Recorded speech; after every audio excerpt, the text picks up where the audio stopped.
Fortnite fam? Welcome back to the FNCS Invitational. We're back for day number 2 of the Open Qualifier round, where the top 100 players in every region will move on to next week, where the invited players wait for them to join and start their games as well. To kick off the broadcast, we've got Monster D-Face and Bala TW. Monster, how you feeling today, my man?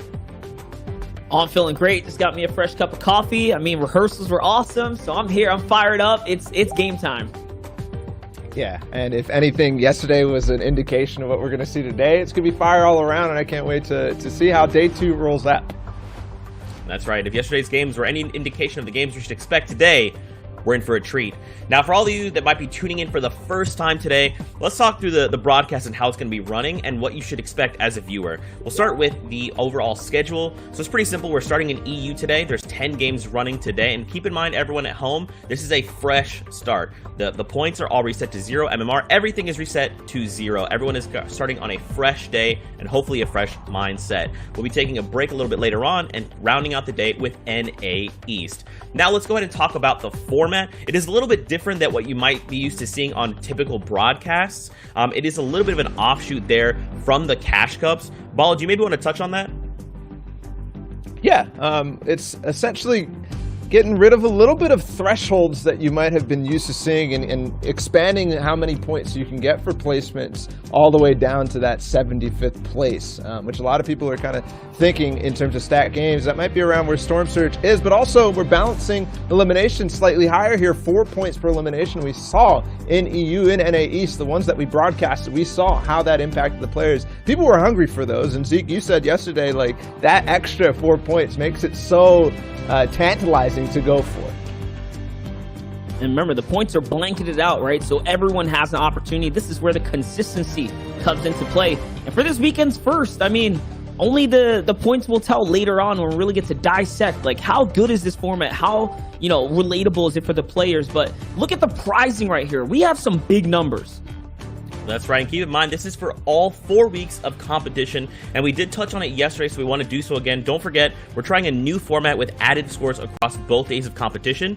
Due to tiebreaker influence, we will not show final combined leaderboards at the end of day number 2, and instead we'll finalize these results and confirm winners after the broadcast. So just keep that in mind. We will not be taking a look at the overall and final standings once the day is done. We'll be posting that over on FN Competitive and, of course, on Fortnite.com, so keep your eyes locked on that. Now, as we prepare for games, players are currently boarding the battle bus. What we want to do is take a moment to talk about all the other regions. This is a global competition, so other regions have already wrapped their games. Asia, OCE, and ME are all done, and their games are complete. So now we have a good idea of what today's points look like, and we have as well the combined score, or the scores from yesterday. So we have like a pretty decent idea of what we should expect for today. We'll hop on over to those leaderboards in just a moment. Now, gentlemen, what we should kind of talk about is like the stakes heading into today for Europe and NA East. Monster, we'll start with you. We saw some really awesome performances from EU yesterday. People like Cool as Carrot, who were suddenly just appearing on people's radar. Castery, Mage, what do you think we should expect, especially out of OCE? Do you think like someone like Property, 262 points, is that like the bar, do you think? Or coming into today, what do you think? Yeah, I mean, everyone's kind of set this region. If you can look at the points right now, just double it up. That's about the qualifying mark. Every region has been somewhat on par with the previous day's performance. So it's about your Saturday, it's about your Sunday, combining it together. And the first of a Fortnite competition so far, at least on the FNCS Finals Open stage. So really exciting to see how these guys kind of carry on through. OCE in particular does have a lot of familiar professional players, right? Players that are familiar with the stomping grounds of running with other pros. And that's probably why you see their names up there kind of making their way and trickling their way through the leaderboards here. Yeah, and in 14th place, Morale is somebody that people have their eyes on. He's kind of done a lot of work in the creative space. He's really able to build battle and go at it. And something that also will happen is that players like Morale, players like Keck on the last page, these guys are somewhat known in the community. They're going to have a chip on their shoulder because they couldn't make it through the FNCS. They couldn't make it in the top 100 in the grand finals of those. So I think today and the weeks coming after performing here and qualifying in for the Invitational, they're going to have a bit of something to prove, I think, Zeke. Yeah, and you made a great point that I would like to touch on. For the way the invites work is if players made it to a grand final in an FNCS competition, there were invites handed out and they had an opportunity to be invited. Now, the open qualifier round is for anyone else to try and claim a spot on the battle bus. So that's why you might not be seeing these familiar names you're used to seeing. And these are like new stars, right, that are on the rise as we hop on over to Asia. So it's really cool to kind of be seeing talent we're not used to seeing. Someone like Cool Carrot, right, who came out of nowhere yesterday. In fact, his name was Clutch, and then he was like, you know what, I'm confirming to the Cool Carrot name. Let's just do this, because now all eyes are on me. So it's going to be a little bit of a different, right, Monster?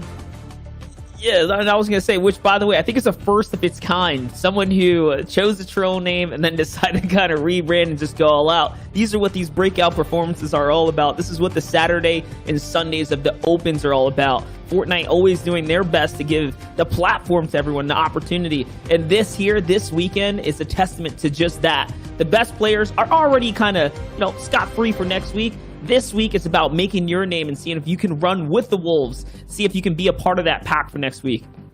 Yeah, I think they got your message yesterday, Monster. The troll names, and they're going for it full sends. You see some people in Asia, there's spec thrown at other regions as well. Epic Whale, that's not the one that you're used to seeing who typically plays on West. That's definitely one from Asia who is just respecting the name. But the other thing, too, to think about for when we're looking at these standings, we switch over to Middle East, is that if you didn't necessarily feel like you performed up to par yesterday, this is the time to get back at it. Like Zeke said, this is a full reset. Everybody goes back to 0 points. And you get the other opportunity to push yourself back up in the cumulative top 100 with a performance like what you see at the top of the top 10 here, 200 points. That will definitely do it. Yeah, you need those back-to-back. You got to continue to hit it up. Can the Middle Eastern region, can these new Opens find the kind of adrenaline boost, right? Their little surge of confidence from playing through the Opens to run with the likes of Soriano and all the other kind of SAQR team boys and power, because like the Middle Eastern region hasn't been quite shaken up with some new names in a while, at least at the top. So this is their opportunity. This is what Opens can provide to players. Maybe a boost of confidence. I mean, we've all been in those situations where a little bit of experience goes a long way. All of a sudden, you turn a new leaf. It's like you open up, your third eye or something. That next level play, the galaxy brain, if you will. Now, guys, that's another great point to talk about is like, yeah, we're watching a lot of standout performances today, but keep in mind, as we move into next week with all these familiar names that we're used to seeing, not only are these new all-stars that we're seeing going to be competing, but they're going to be competing against the very best in their region. Yes. So I'm very curious to see, Bala, like how that's going to shake things up, because you got to think if someone like Benji gets knocked out by one of these new all-stars, that's going to be making some pretty big waves. Absolutely. That's definitely what I'm keeping an eye on. I'm basically seeing throughout the broadcast that we've done so far is a bunch of, I don't want to say imitations, but it feels like we're watching earlier versions of players like Unknown Army, players like Mongrel, like seeing that iteration go through, because they're playing the open qualifiers and they're basically doing what they did way back when during World Cup, all those different things, but they're not facing up against them. So when you see the influences on some of the players in the Opens and you realize that they're going to be going up against that just makes it all the more exciting, the clashes of the big titans against these new up-and-comers.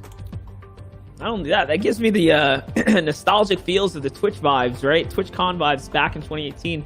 That's how we found out about Aiden. It was the open kind of format, right? If we didn't have the opportunity to give them the platform to come up and go against the big names and actually prove their worth, that we wouldn't have players like Aiden and all the others that have kind of risen up the ranks. This weekend is a huge weekend. It's such a monumental weekend for so many players.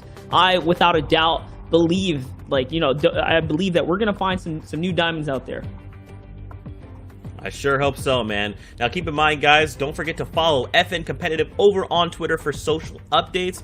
We did recently post an update on what 2020 Competitive is going to look like, so please go check that out if you guys have a moment. Now, of course, the Battle Bus is being loaded up. We are well underway with some of the games. Dudes, is there someone you're excited to see in EU? For me, it's got to be more Mage. Dude drops a 20 bomb and made it look so effortless yesterday. I mean, Bala, I'd love to see someone even like Castry do that again. Yeah, and those two are dual partners, and Shio put it best. They put a spell on us. I mean, Mage was electric the entire time. He dominated, and we can't wait to see it again, basically. That's right. Well, gentlemen, you don't have to wait much longer. Games are underway. You guys are riding shotgun on the battle bus, so take us in. That is right. Quality W, Monster D-Face. We're jumping into the first game, and ooh, it's a heated one. Looks like things are kicking off here. Day 2, open qualifiers where anything can happen, where any players can land in your lobby. And just to take it from the top, the points are reset. The MMR is reset, right? You don't know what you're going to get in opens, Bala. And you're not going to know what you're going to get in the first game, too. A pickaxe battle on the top of a roof, a 50-50 is what we call him. But he goes down, finds an SMG, and then just comes right through as he was taking the small shield potions. But that's exactly it, man. You really don't know what type of player you're going to be going against when the MMR, and that's basically the way that the matchmaking works in these open qualifiers, is the points. If you have a certain amount of points, you're going to be placed around people who have similar. And when it's everybody on 0, you know, you really have no clue. You could see somebody land on you by accident in some cases. That is true. That is absolutely true. We talk about locations, power locations. Take a look here. We have the rig being contested right now. And see, Doba making it look easy. That player was totally unsuspected of his kind of presence there behind the vent. And all of a sudden now, he has the drop to himself. Luckily for him, though, most of the players landed in a compact area, so they were able to just kind of get the fight in and get it over with. You'd find that if they were split up any more so, this could have been drawn out for a really long time, thus affecting the overall performance of the game here. And something that if you haven't watched competitive Fortnite in a while, you might not necessarily be used to spots like the rig, but in EU, players like Snappy and these guys, they land there and they do so well. Those are former FNCS champions. We'll see them next weekend when they try to compete for the grand finals, but these are powerful spots. You can get TNT in his boom bow, but more importantly, I think, is the vaults here at the rig, kind of secluded. You can spend a lot of time waiting and not really getting anybody pushing you forward as opposed to somewhere like the grotto, but that is the most important thing. You can see it on in the right there. You get a guaranteed launch pad, and in the days of Chapter 2, mobility, ever important, especially that launch pad. Basically the only item in the game right now that can traverse you in long distances, so ever more important. That is true. Are we going to see champions like Snappy and Wakey go toe-to-toe at the rig next week with the newcomers like DOB right there? These are the stories that are going to be colliding. These are the upsets that are going to be happening. I mean, we've seen a lot of upsets in EU. Nate and Andilix, kind of one of the premier two, right? Upsetting the Mongrel, kind of landing over in Sweaty Sands with Benji there. So there are a lot of stories that are going to kind of clash and maybe resurge here. Over towards the gas station. The players can actually follow through down into the basement of this gas station and get damage from that, but the self C4 is not how you want to start that off. You wanted to break in and grab that. There's really nowhere to go from there except back up through the porta potty. And you do have these locations that the agencies are down below. There's so many different loot opportunities spread across the map, and this is one of them. You see players like Kaz and Crims in the FNCS duos are taking huge advantage of this because there's opportunities for heavy snipes out of these chests, whereas normal POIs, not so much. And it is going to finish off as Burke tried to go in, make the edit on the player as he was not ready for it, but he was with that common SMG. Walked right into a couple of old headshots right there. As we jump back over to the Shark right now, we have another little engagement right here. See how he's going to play this one out. Got a couple fish kind of bounce back. We know the power bounce back capabilities of the fish. This guy's going to go into the box. Lucky for him, he does secure the wall there. And now all of a sudden, Exotic doesn't really have much else. He's just on white health. Wait, there was another person joining the fray here. That was a huge shot. Kind of reset things. That's the white shot. And all of a sudden, he was saved by Coven's skill and then took him out. That's how he rewards him. And he has 3 eliminations, Monster. It's not stopping. There's so many people over there by Steamy Stacks. I'm surprised to see already 3 eliminations in that spot, so secluded, so kind of out of the way. It looks like people left, tried to leave, and everybody chased them afterwards. Now another fight over south of the Shark. This is Boolites. He's got a good loadout to be taking this fight, but And a good build fight on the side, but he's going to go right into the epic pump, or legendary pump. No, it was epic, of Z4A, and literally get a one pump shot. That's easy for him.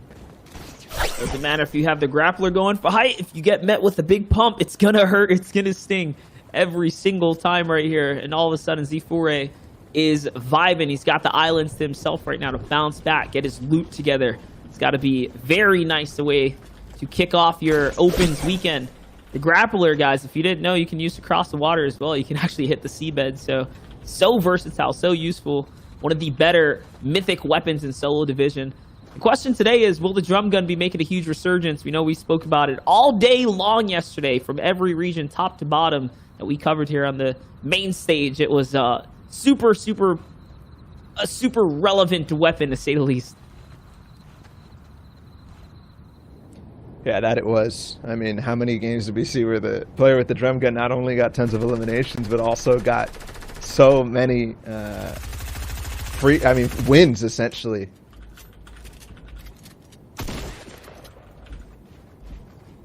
Yeah, a little fight right now. Midi kind of hanging out in the height. Is he going to be able to hold it? No, he actually gives up the height. What looked like I can only call it a misplay. He kind of slipped off the build there, trying to get the track on, and all of a sudden now he's hurdled up in the low. Let's see now, can he catch the bait? No, wait, there's another player here in Sweaty Sands. No wonder he wasn't risking it all just to go up for a little more attention, a little more height there. Wasn't worth it, not in the slightest means here. He has no healing options available to himself, though, so the clock is ticking here as the Storm in 50 seconds is going to hit the next wave. And judging by the speed at which it's moving, it's a far rotation. He's got quite some time to go.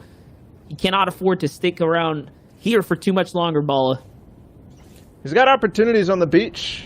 He can get some fishing spots if those haven't been elapsed, and I think they might not have been spent based on how much fighting there is going on at Sweaty Sands. This is something that we kind of see in the first game of Cash Cups or any open stages, is that there's a lot of what we call W King. There's a lot of people hungry for these eliminations. They push it outside of their POI that they normally would disengage in once we get up to the higher point lobbies. So in Sweaty Sands there, it might definitely be a Storm fight that guy will regret, but going forward, hopefully they can cover it up the mistakes. That's definitely something I felt, though, throughout all of the Cash Cup set. We watch and play.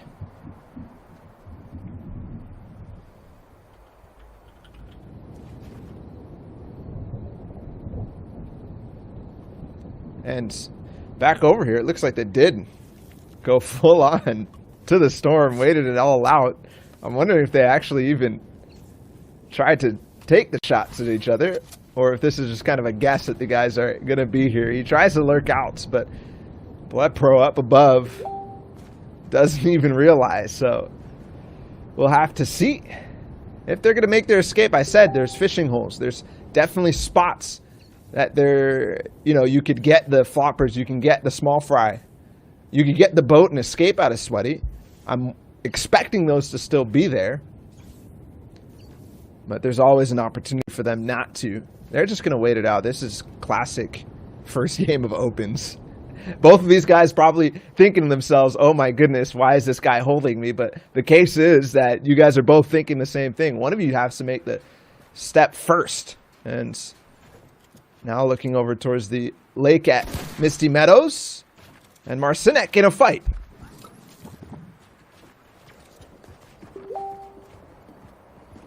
And it's going to go up and up and up. This is one of the players with Tantina's boom boat. And Ayame going to break it right down. He's got a good blue tack to use on this fight if he wants to, but it continues no matter whether there was a breakdown or not.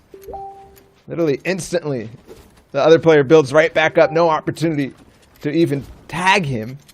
And the side stairs, he's trying to get on every single wall. He did just fall to his elimination, so he will realize that.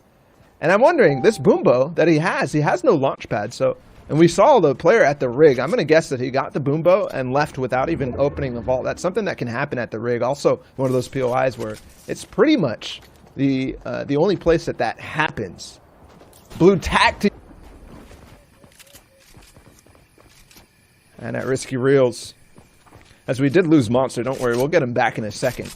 It's just me for the time being.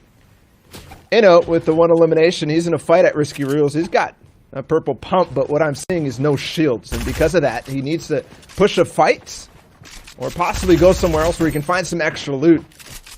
And with shield on the other player, I definitely don't know if I would want to phase in the box, but with good tracking, he can make it work. For now, though, just trying to pressure him, just trying to make sure that he can't get the heal. It's going to be the edit aggressively from the other player, and there it is. Ooh.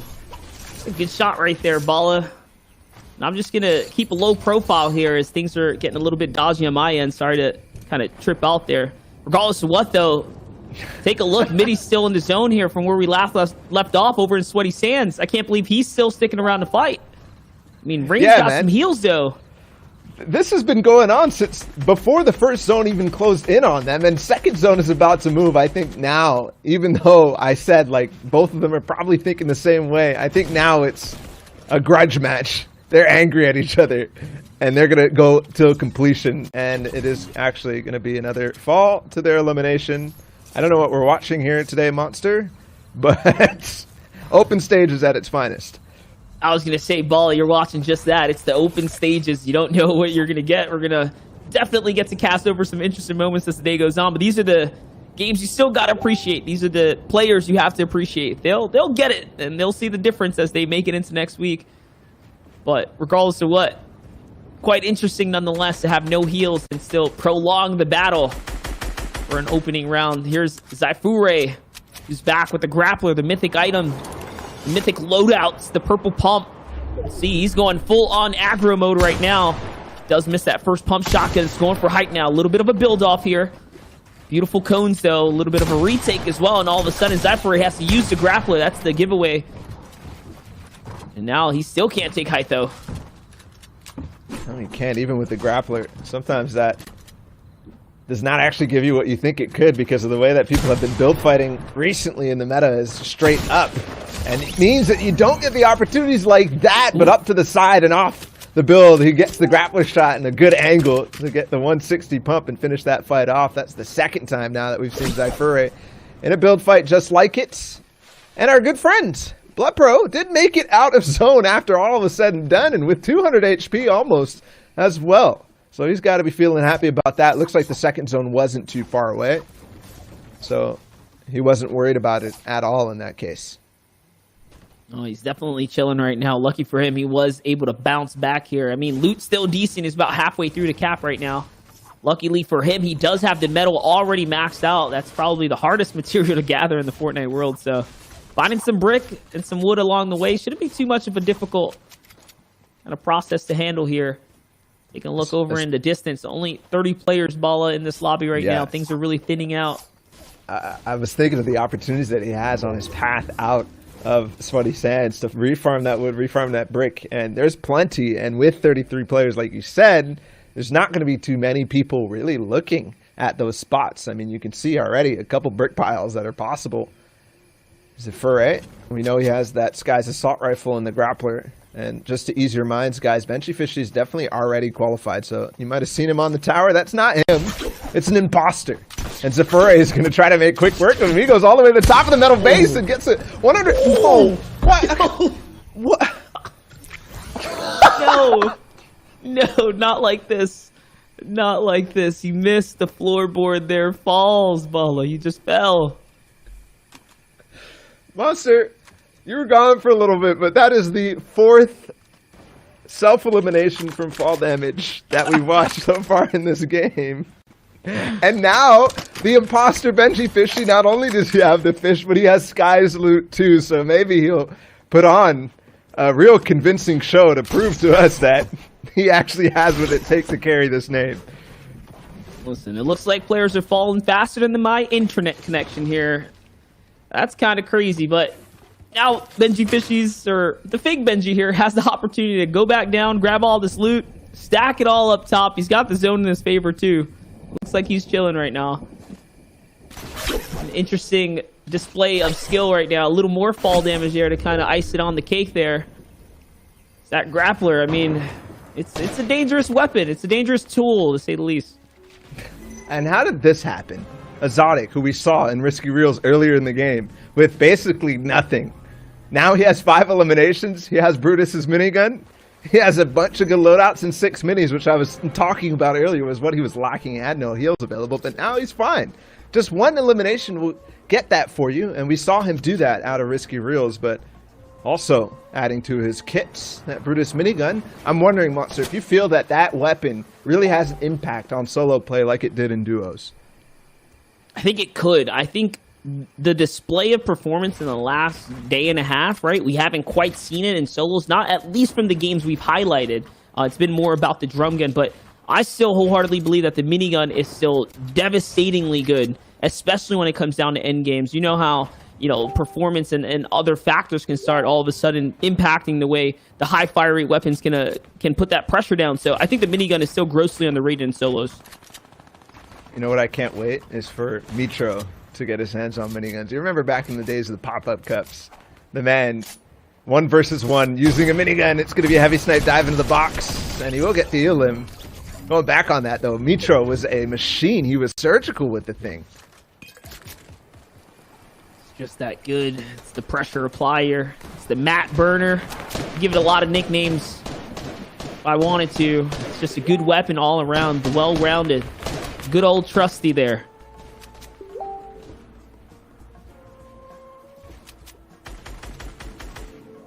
I like the vibe changes that we get with the music throughout the different maps. Like at the agency yesterday, we were on the Frey Islands, as I like to call them, south of the Shark, and there was like the Benji Fishy song just on one of the beaches playing. It was super cool. Kaz, which I didn't know, by the way, that the neither. Rock had those things on there, just tuning and vibing.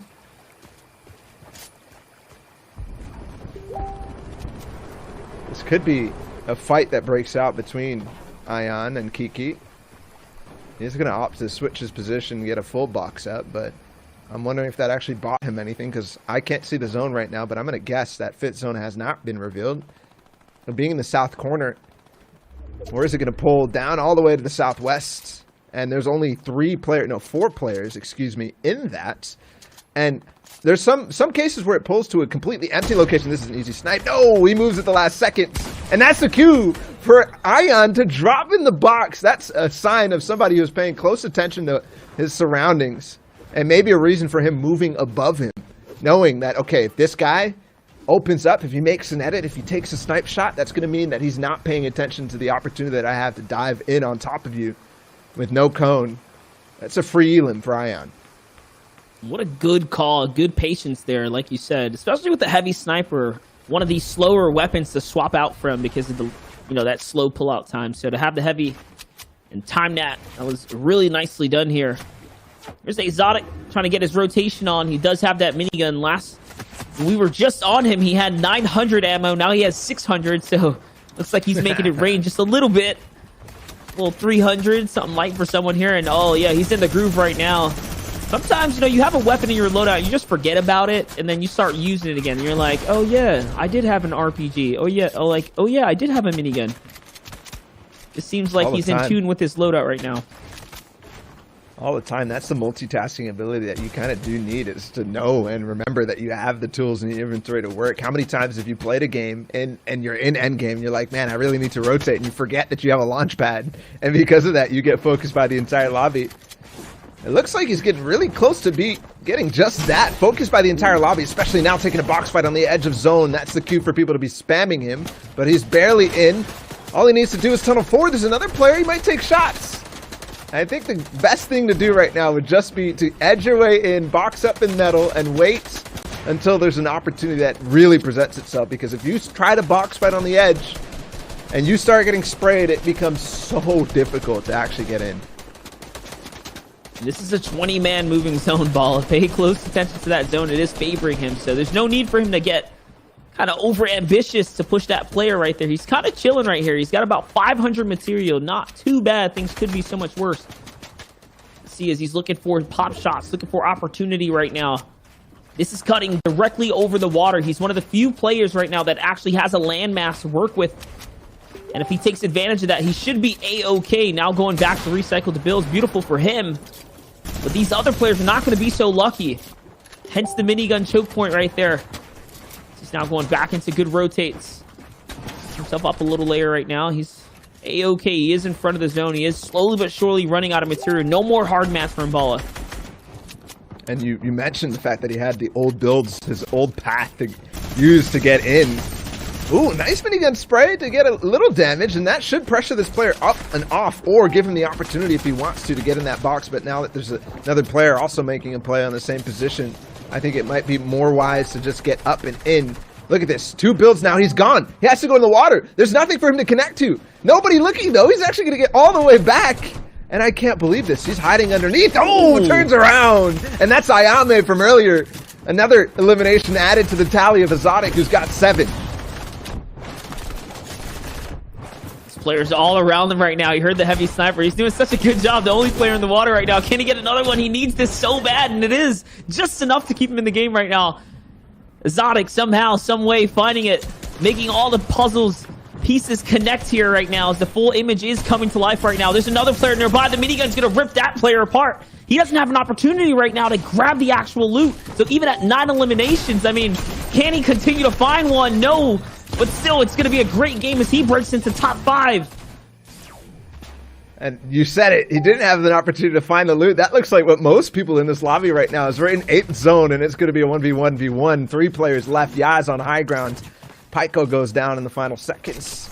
And there is Midas's drum gun in play, and Tins is going to be somebody who did pick up the materials. He has around 430 builds to use, 43 individual unique pieces, and he's actually going to find the time to pop this med kit for the fight that's ahead of him.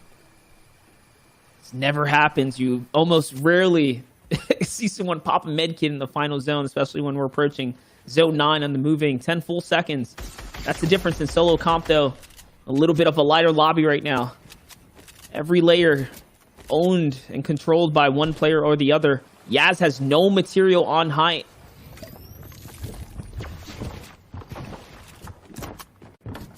You just hear the sounds of everybody. This is where you got to figure out exactly how this is playing out. And TX is going to take height on him, but runs out of materials. It doesn't matter. The drum gun bails him out in the final moments. It was almost well played from Yaz, but no. TX with the drum gun will melt his face off and get the 5 eliminations in the Victory Royale. That's a good start on day 2. Yeah, just enough. Just enough right there.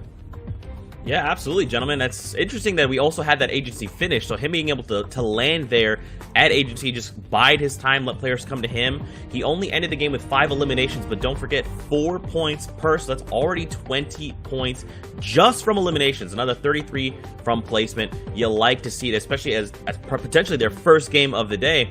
It's not looking too bad. Now, what do you guys think? I didn't really see anybody that I saw yesterday in this lobby so far. How do you guys feel? We can take a look as the standings kind of come up, and we can see that highest point total right now. But what do you think, Bala? Anyone else? Anyone look familiar? Someone new? From that game, I don't know, besides maybe the Venchi Fishy imposter, just because of the name. No, I don't think there was anybody in that lobby, that first game of the day, that was up there. And even looking at this first standings pages, I don't see too many either. So definitely interesting how this is going to go game to game. But with only 1 or 2 games played for these guys so far, I'm going to guess that we will eventually start to see that. And maybe in the next game, we'll see repeats from yesterday. Things are going crazy here in the standings, guys. It's day 2 of the EU. I mean, that game in its own just gives you guys a little taste of what opens are like. Battles going on everywhere. Yeah, we'll have to see how things go for all these players. 77 right now in that 30th place, and there's a few players there, and there might even be some out in 31. So don't forget, the top 100 players in every region will move on to next week, where the invited players are standing by, ready to play their games versus these new rising stars. Now, what I'm curious to see is, we see, like, from what we've seen, the highest point total, which is like a good first place, is like right around 270 points, and we're already starting at 109. So it's possible that some of these players could have a pretty, like a much better performance. I mean, starting the day at 109, even if we got another, 55 points from another game that's 5 eliminations and the Victory Royale, if that was just consistent, we could see a brand new highest just in day number 2, Bala. Yeah, that's for sure. And we saw some of the things that were the really, really good games. Obviously, Mage's 20 bomb comes to mind on NAE. Somebody dropped a 23 elimination win. So I think that those are the impact of these first games. People realize that with not only the extra elimination incentive, but also the full reset on scores, the matchmaking system not quite yet into effect. They're going for it in these first couple of games. And clearly, at 100 points so far, that's far wide away from what we saw on day one. We'll have to see, man. The battle bus is being prepared. We're getting ready to head into the next set of games. All right, so let's say, you know, you're coming in day number 2. What kind of mindset you think these guys need to have, especially like one for players, Monster, that have already put up the points yesterday, right? They're already on a high, but now they're coming back and they're saying everything has been reset. How do you think they maintain that momentum? I think honestly, it's more important that the entire skill resets as well, so they feel it going into that new game. If they're already mentally rested, if they're either one coming off of a high of the day before, or you know, coming out of the slump, either way they come in, they get just to feel out, you know, just kind of rub shoulders with everyone in the lobby. We know that the beginning games, that it's not going to be too crazy, it's not going to be too difficult. So hopefully, if they just can get their foot down and sorted that first time, really get themselves planted down, get that foundation down, they should be off to a good start, and it will be that nice reset and that nice refresher that they need.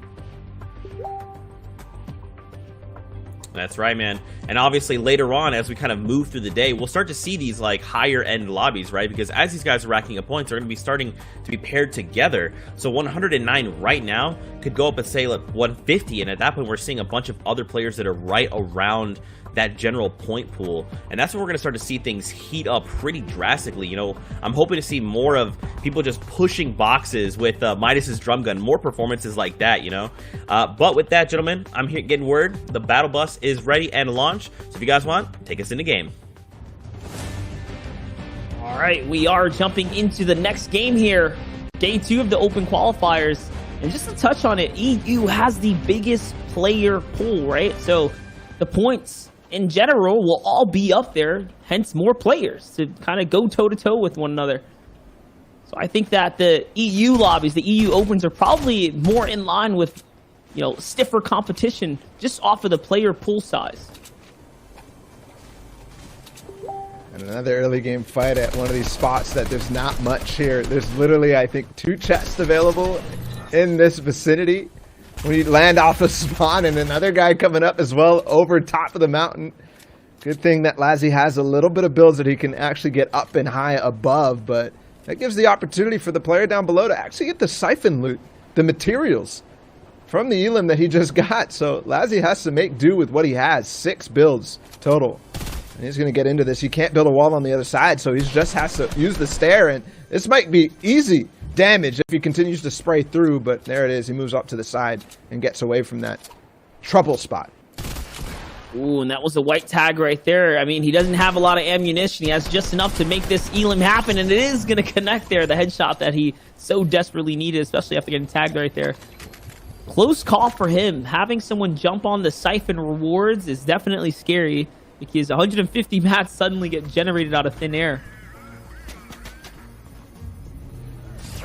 And we saw this be a big impact in the game before. The grappler and Sky's AR clearly pressured a lot, so who gets it in this game will depend quite a lot. Mighty Pro is going to be able to take out Sky, get the card, get the AR, and the grappler. And there's nobody else here. Actually, no, one more player down below. Maybe 2, actually. I can't quite see with the arrows on the mini-map. But regardless, he's going to start pressuring them. And we know that he definitely does not have power weaponry that Mighty Pro has, but only the white pump shotgun will make this difficult. There's attack on the other side. That's not what you want. He might be in trouble here, Monster. Definitely not looking too good right now. If I'm him, I'm bailing out of this situation with only 60 mats. Good on him to have some metal. He's going to pop this mini. It looks like he wants to stick around to fight it. Hold up, he's dwindling down. Good piece control right there. He's going to grab that wall in front of him. 77 on the trade-off. He doesn't follow up with Sky's Assault just soon enough. Can he get the one shot he needs? He whiffs the shotgun shot. And now this enemy is under the wall, and it is going to be just enough. Phantom 13 didn't have the gas in the tank to finish the race right there.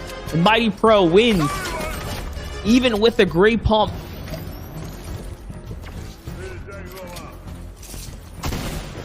I've never seen a pump shot hit for less in an instant that you really, really needed to hit. It felt like a headshot. 26 damage from the common pump. Looking at somebody else who's maybe in just as shambles a situation. His car kicks coming off of the weather station is Savage. And there is some shields to be able to use. He can get back into good shape, and with 50 builds, this is going to be a more traditional fight here. Fox is up in the brick. And no, it actually looks like he wants to build fight. He did miss a little opportunity there, but now pinpointing where the enemy is, this could be an easy play for him to take the floor out from underneath him. Let's see. He goes with the SMG shot, trying to see if he can sneak him on in. And all right, he falls into it. This guy wants the action right now. Car Kicks has got a decision to make. He's sitting in a very peculiar situation on top of a ramp. Not a lot of movement to play from when you're kind of hugged up like this. And there's another player here. You can see the map. This guy's just over on the other side. I think the neutral arrow that you see down on that map is actually Meowsicle. He probably still has the heavy AR down there. Players are now looking to collide in.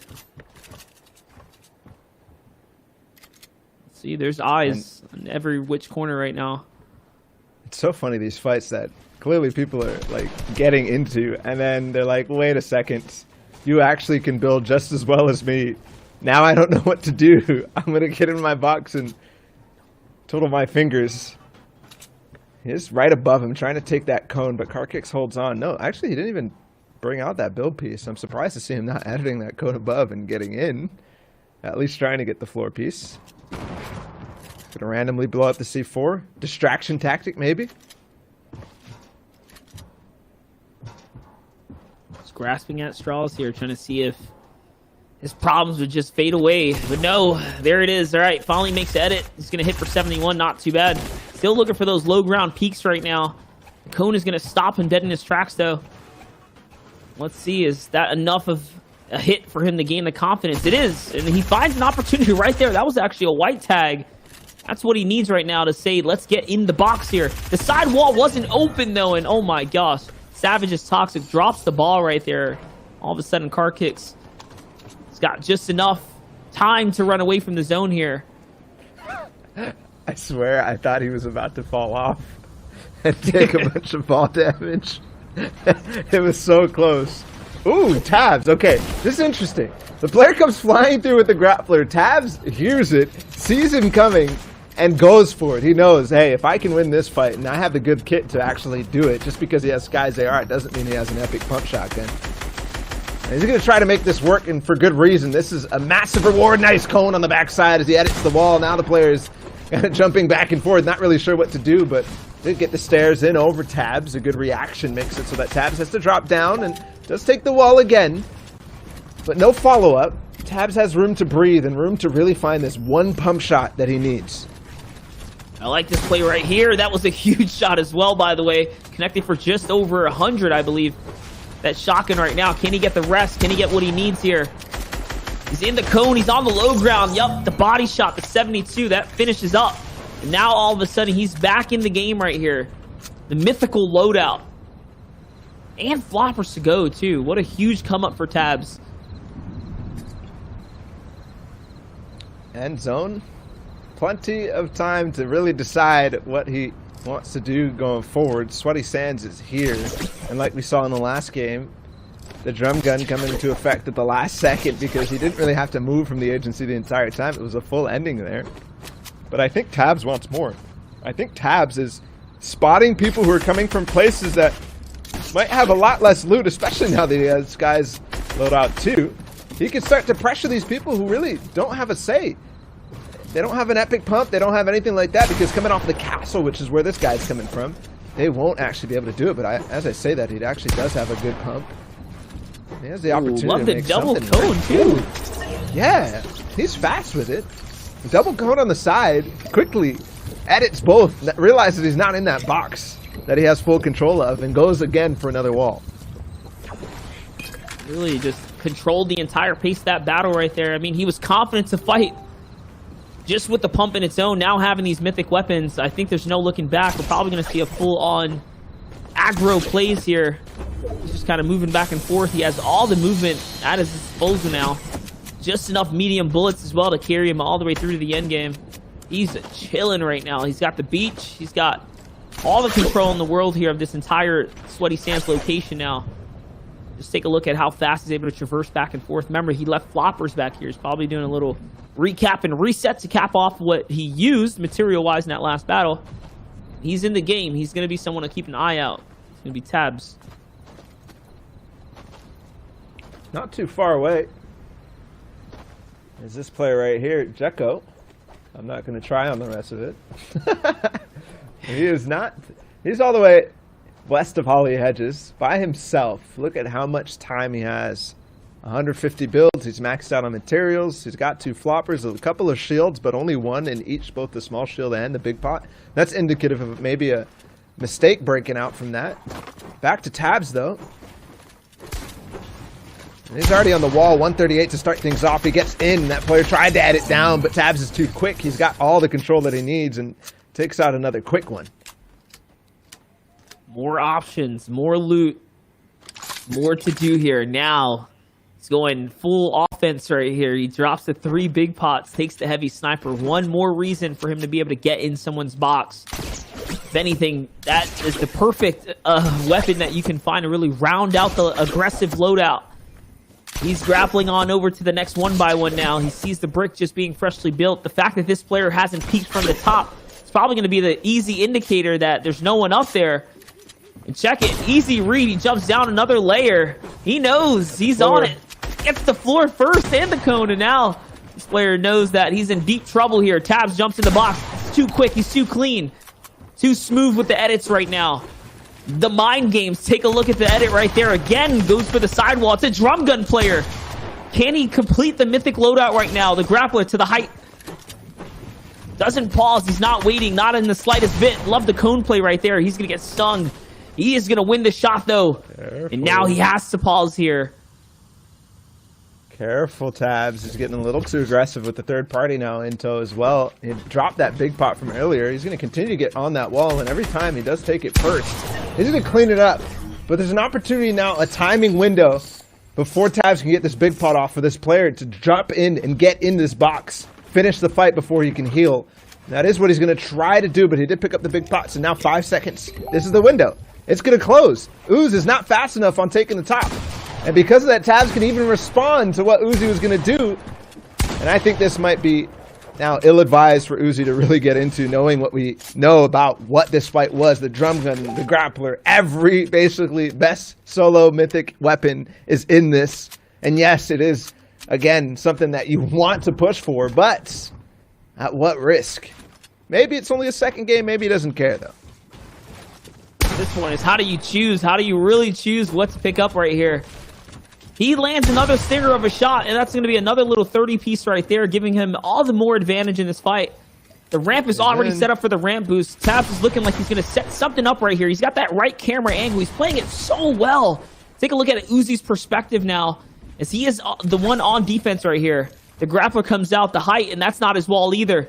Tabs is ready to take this one too. Uzi is just slowly but surely losing all the momentum in this battle here. This is not the fight you wanted to take, not with Tabs bouncing back after the big pot here. He's trying to run away desperately now. Down to 700 material left. His opportunities are few and thin. The ultimate low ground now. He can't run any more longer. The RPG pump shot, though, makes it clean. And it's all over. Tabs is back up. That's another elim for him to go to the health pool. And man, oh man, to explain that last one in a second, he grabbed the gold RPG that he picked up in the last fight and used it to break the build and sneak a pump shotgun shot in.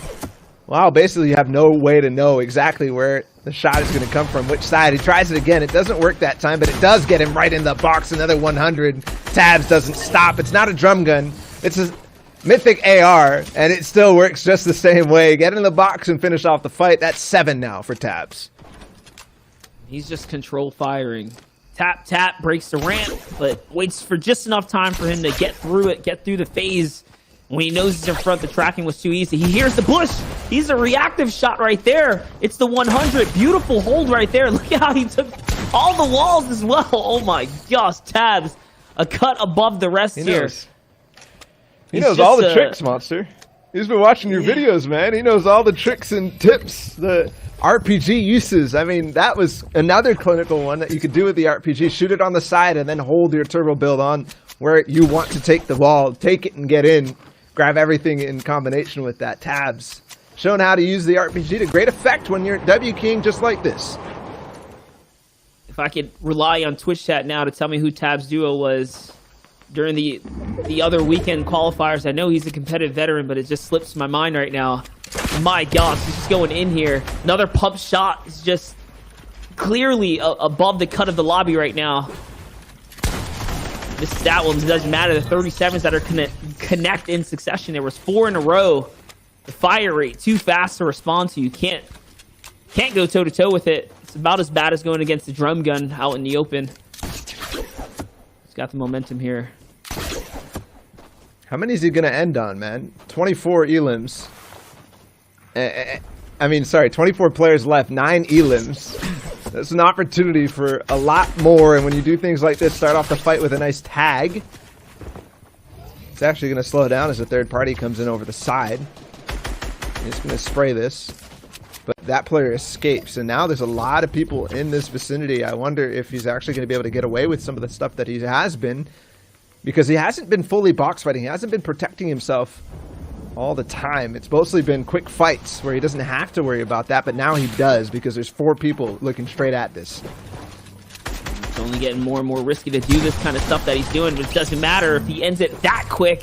He will be able to get the benefits and continue to roll on. He finds another big pot. That was perfect, as he did get shot there too. So now all of a sudden 6 minis, he's just back in the game. He's back at 200. Little does you know though, the mini map is glowing right now, looking like a bag of Skittles right there. There are all kinds of players just stacked on top of one another. Tabs has to slow his roll here. He's gonna get bit. We'll see. He doesn't care. He's setting up the Martos Classic off the cone side for a second there.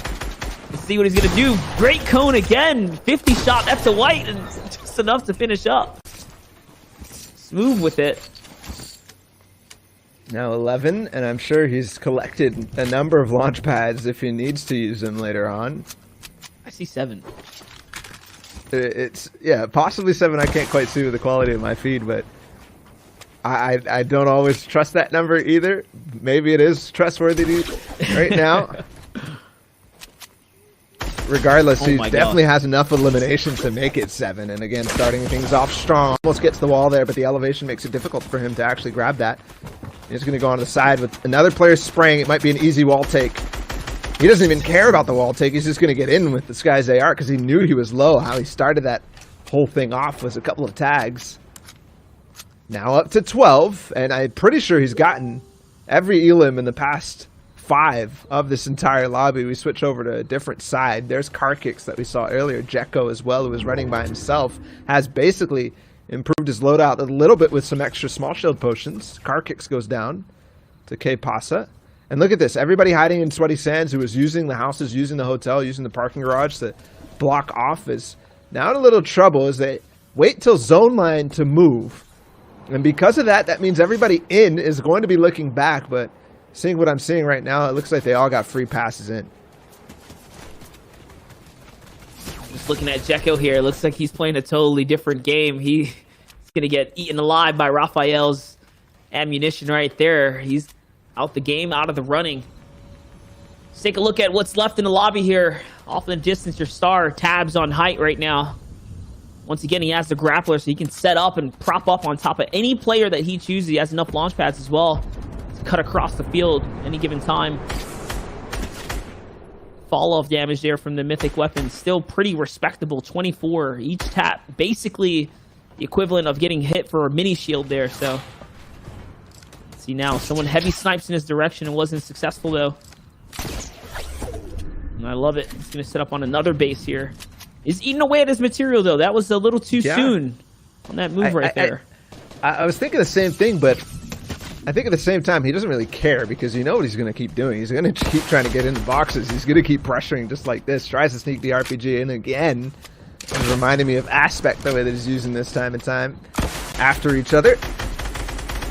And he's going to pressure because he's by himself. That's basically opportunity to try to make it so the entire lobby looks at you, but with the couple of AR tags that he's already gotten, he's going to try to get now in on the wall, but gets built above, gets the cone on him too. He might slide this in as well. Knows the edit is coming through, and that's when he pulls out the AR. That's when he pulls off the finisher. Because it's a quicker response and an easier response, and you don't have to rely on making sure you hit that first shot. You have everything else to connect. Another player got right on top of him, and quickly, Tabs. Okay. Never mind, there was no player above him. He's not stopping. Another one threw out the sky, off the launch pad. 15 now, and 12 total for him to find. It's a possible crazy, crazy game. I mean, it's already been for Tabs, but this is ridiculous, Monster. Gonna jump down, gives up the location right here. He's on to another player right here. These are his walls this time, though. This player is in a dangerous situation. That's the RPG that's gonna connect. Manny, bye-bye. Back to the lobby. Try again. You're just tuning in, guys. This is the Day 2 Open Qualifiers. These kind of things can happen just depending on who gets into the lobby. He's proving that he is here to stay. He's trying to make it through to next week. Wants to go against the big boys. Grappler here, cut across. Doesn't matter. He has so much material. Normally, this would be the time that you like don't move at all in terms of positioning. You just try to see if there's any opportunities. But he literally goes to another hill that we do see goes not in the direction you want to be going for. But it does open up extra sight lines to find, just like he just did, another elim. And more rocket opportunities. Tabs. This is a show of a lifetime. 3 players down below him, and none of them have decided to move yet. Even though zone is going on the other side, there's literally only one person building in that direction, and I think that's a key to these lower point games. It's get ahead of zone, look back, and there will be people who are going late. He has to go right now. I mean, everybody else is already doing it. Maybe he kind of figures it out, but I think he's going to get in trouble now. People looking back, another player that he... Okay, all right. Respectable. I think he could have gotten the launch pad there. He didn't get to grab it in time. Guys, you got to appreciate these games right here. We're highlighting players of all calibers. Next week, and as the weeks continue to go on, we'll get back to your standard, kind of what you're used to, textbook, top of the line Fortnite comp. But this still is impressive in its own right. Players of all sorts trying to get their stab at the top here. Voltardo kind of hanging out right now. He's going to pop this med kit. He made it to top 10. He's managed to wriggle his way around the lobby, find the picks that mattered. He sees another player nearby. He's in the box. Let's see. Does he have the confidence to fully jump into this box right now is the question. I see him aiming the heavy sniper right at him. All right, there he is. He opens it up, hits the 85. Nicely done. Good tracking there. Let's see, he's got to make this edit here. He's on the run, Ball. He's just going, though. He's fighting on the back of the storm line. He's this guy's worst nightmare. The kind of player that doesn't care if you're in front of him, he's going to hit the shots. I mean, there it is. He's really ramping up now. He's got 5 elims. Top 4 now.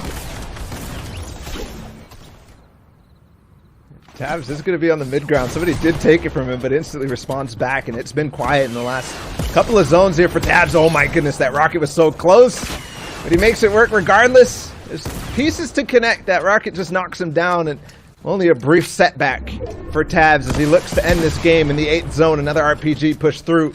He's going to continue to block and take heights. This man is unstoppable, and from the beginning, it's been looking that way.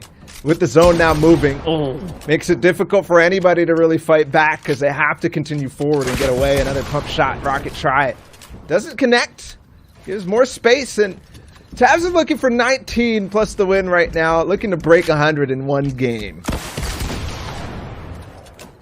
When Tabs calls, you got to answer the phone because he's here. He's ringing. He's trying to hit these shots into the box right now. He knows what he's doing with the RPG pump shots. It's only a matter of time before this one's all over unless a miraculous shot can come in, and it's not going to happen. Obama falls victim to Tabs. One of the 19 that game. Such a huge round for him. What a great game for Tabs. That is ridiculous. I mean, we've seen basically the second game that we broadcasted every single time has been a performance like that. Multiple, almost 20 eliminations every single time. Zeke, that's something that you see in the opens. It also is a sign of somebody who has potential, but I really need to know is if Tabs can actually make it work against the really competent players as we get more and more stacked down the line. That's right. He's showing quite a bit of mechanical skill there. We saw that in the early game utilizing that grappler. He double coned that player out in Sweaty and just took him down. It was pretty impressive. One thing I'd like to note as well, looking back at kind of yesterday's score, we saw that 216 was the point value that people had to break through to make it into top 100. And right now, Tabs is pushing in, trying to make that triple digits. So he's well on his way. We'll have to see if he can perform, if he can make it all the way through that.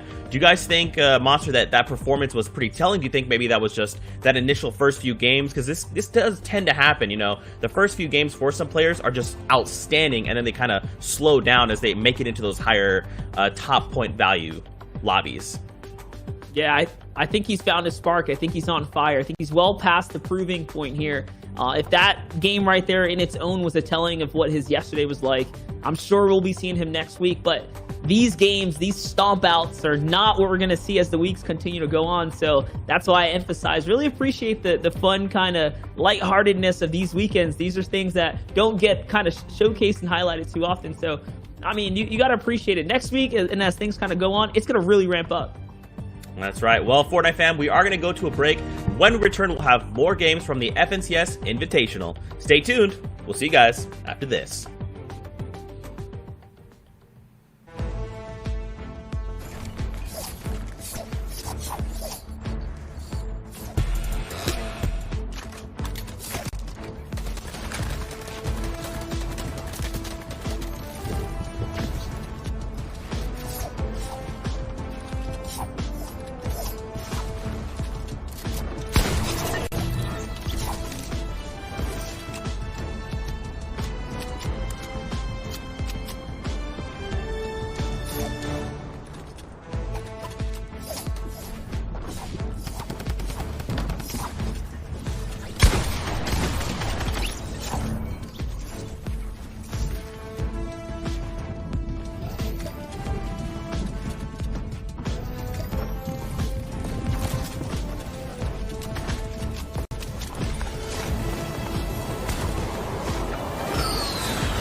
Welcome back to the FNCS Invitational. I'm your host Zeke, and joining us for the next set of games, we've got Shy Wager and Sundown. Some of the faves, and of course my spirit animal being Shy Wager. It's great to have you guys here on the broadcast. How are you guys feeling today after the first few games? Shy Wager, let's start with you. I mean, for me, I'm just looking at the good vibes the entire community is bringing for this type of format of competition, right? Usually, we see a one-and-done instance of trying to qualify. This time, over 2 days, I'm getting those 2018 Winter Royale vibes where everyone's still trying, they're putting their hearts into this. It's just really heartwarming to see. I mean, I'm a big fan of it as well, seeing everyone out there, all the viewing parties, people getting involved, watching the top tier players, kind of just like scoping everyone out, seeing who might be there, and then also seeing the few sharks dropped in. I mean, my big focus as we switch over and look into leaderboard are going to be those players who we think are going to be able to challenge once they're into the top 600. And there were a lot of familiar names that we saw yesterday, particularly Mage and Castry, the FNCS Duo Week 1 winners, but didn't get into that grand finalist place. But so far in Europe, we really aren't seeing at least any names I'm hyper familiar with. I've seen a little bit of Kaneki and a little bit of Enos, but that's about it, man. Yeah, we see they're at the top 190 of course, like when it comes points. Oh, go ahead, Shy. I'm sorry. Yeah, I was going to say, like, the one thing about gunning into this 100-point range after the first few games, it's kind of just all about now resistance, right? Everyone you're going to be fighting might be coming from that aspect of having a 15 elimination game as well beforehand. And like now, if you just look at the point distribution, if you look at day 2 in total, everyone actually has a goal to hit. They want an even showing of about a 400-point total if they can get up to that high, just for a guaranteed shot, hopefully, because, you know, no one really knows what you need. You just have to try the hardest that you can. And these are the day 2 standings all the way to 30th place. There's barely even movement from these, you know, top 10 slots, 21st to 30th. It's like about a 3-point difference here, Zeke. Yeah, and I kind of touched on it right before break, but 216 was the, like, 100th place was 216 points. And that was just yesterday. And already we're seeing someone challenge for 190 and continuing to push that bar farther and farther. So I'm very curious to see, because the other thing we haven't seen is the players we saw yesterday have a repeat performance, right? Where's Coolest Carrot? Where's Mage? Where's Casher? Where are these players that we saw coming in from yesterday's performance? We haven't quite seen them show up. Do you guys think that maybe they're not quite having the same performance they did yesterday? Do you think maybe they're just, like, waiting at, like, what do you guys think is going on here? Well, we know that it drastically shifts once we get into kind of the later lobbies. Everyone will kind of explode off of the start, but then we start to see the people who are consistently able to get those 25 and 30-point games in kind of the next games, like 3 to 6 or so, and then we'll start to really see like what the top is going to look like. And again, I want to remind people that the FNCS, the way the invitationals work, a lot of them pre-qualified through by making it to the grand finals, and then there was up to 100 invites per region, but it's going to end up being a significant more than just 100 people go through because of double qualification, and the content creators not necessarily wanting to jump into that shark pool. That's right. Well, gentlemen, it looks like we can jump straight into the game, though. So head on in. Sir, it'll be the agency where we always tune in to complete tomfoolery from a lot of different parties here, Sundown, and it looks like just looking at the rainbow of arrows at the bottom right of that mini-map, there is going to be a lot of action that's going to take a lot of time to resolve. Yeah, so you have to remember, though, that the henchmen will also be a couple of those arrows. Those are generally those, it's actually really hard to tell what color those are, so apologize my actual color blindness, but it's not necessarily quite that many people there, but you can see the outlines on the wall. There is still hanging around at least 4 players right now, and we saw a couple drops. So you see Tana and DS Locks over at one side in an engagement, and then just outside we're going to flip on over to X Tazar, who's on one of those, we call them scavenger routes. Shio, do you want to kind of explain what those are for the people who don't quite know? Yeah, so like whenever new map changes happen, especially for Chapter 2 with the instance and the introduction of Mythic POIs, all these old slots that just have, you know, one-off houses that used to be secondary, you know, places to go to get your loot that seemed really good, now become tertiary or even less, you know, interesting or loot or, you know, bountiful with a lot of loot. These scavenger spots or one-off houses you can just jump to, one-off chests time and time again. and try to get some type of loot there and just move quickly and fast. Now, it's very good in solos because there's not that much offered, but you can cover a lot of ground. When you do it, you have a lower ammo count as well with a few shields. I think Extra right now actually got a very good instance of having a lot of loot from one of these scavenger loadouts. And being in this position, you get to be a little bit incognito, but then after that, you come into these types of confrontations where it's someone else on a scavenger slot, a scavenger hunt as well for loot. And when they're there, you get into an isolated fight. It's a quick box fight usually. Extra over here came out on top, and then you just upgrade, you get into more scavenger fights. It's not the big, boom you get from having a drum gun, but you get to stay safer at the cost of less loot. And he hits him with the Take the Elf afterward, and also picks up that epic pump shotgun. So a lot of loot actually out there over on the western side of the map. Big chillin', lots of shield coming out. He's honestly set. He should probably start rotating over and seeing what's going on. But now we're going to hop over to Luzi in Slurpy Swamp. You can see he's creeping a little bit, knows an opponent here, but there's plenty of metal to cover him. It seems like they're both aware of the other's presence. First beams come out, 34 with the headshot, 17 right after with that gray SMG, following up with the attack, and that was relatively easy for Luzi there against Namis RR, so the controller player not quite coming out on top there. Luzi putting the attack to work and getting control of Slurpy. The other 1v1 on the other side resolved in favor of Geo, so they're both now looking to either square off or potentially split these sides. Luzi, though, kind of looks like he's trying to scope him out as we hop on back over to Xtazar, who's just fishing away over here. And that's kind of the two similarities of these types of arcs in the competition. One person just going from lake to lake, house to house, still having, I'm going to coin it here, that pyramid formula of, scooping up someone else's loot, being the king of that pyramid.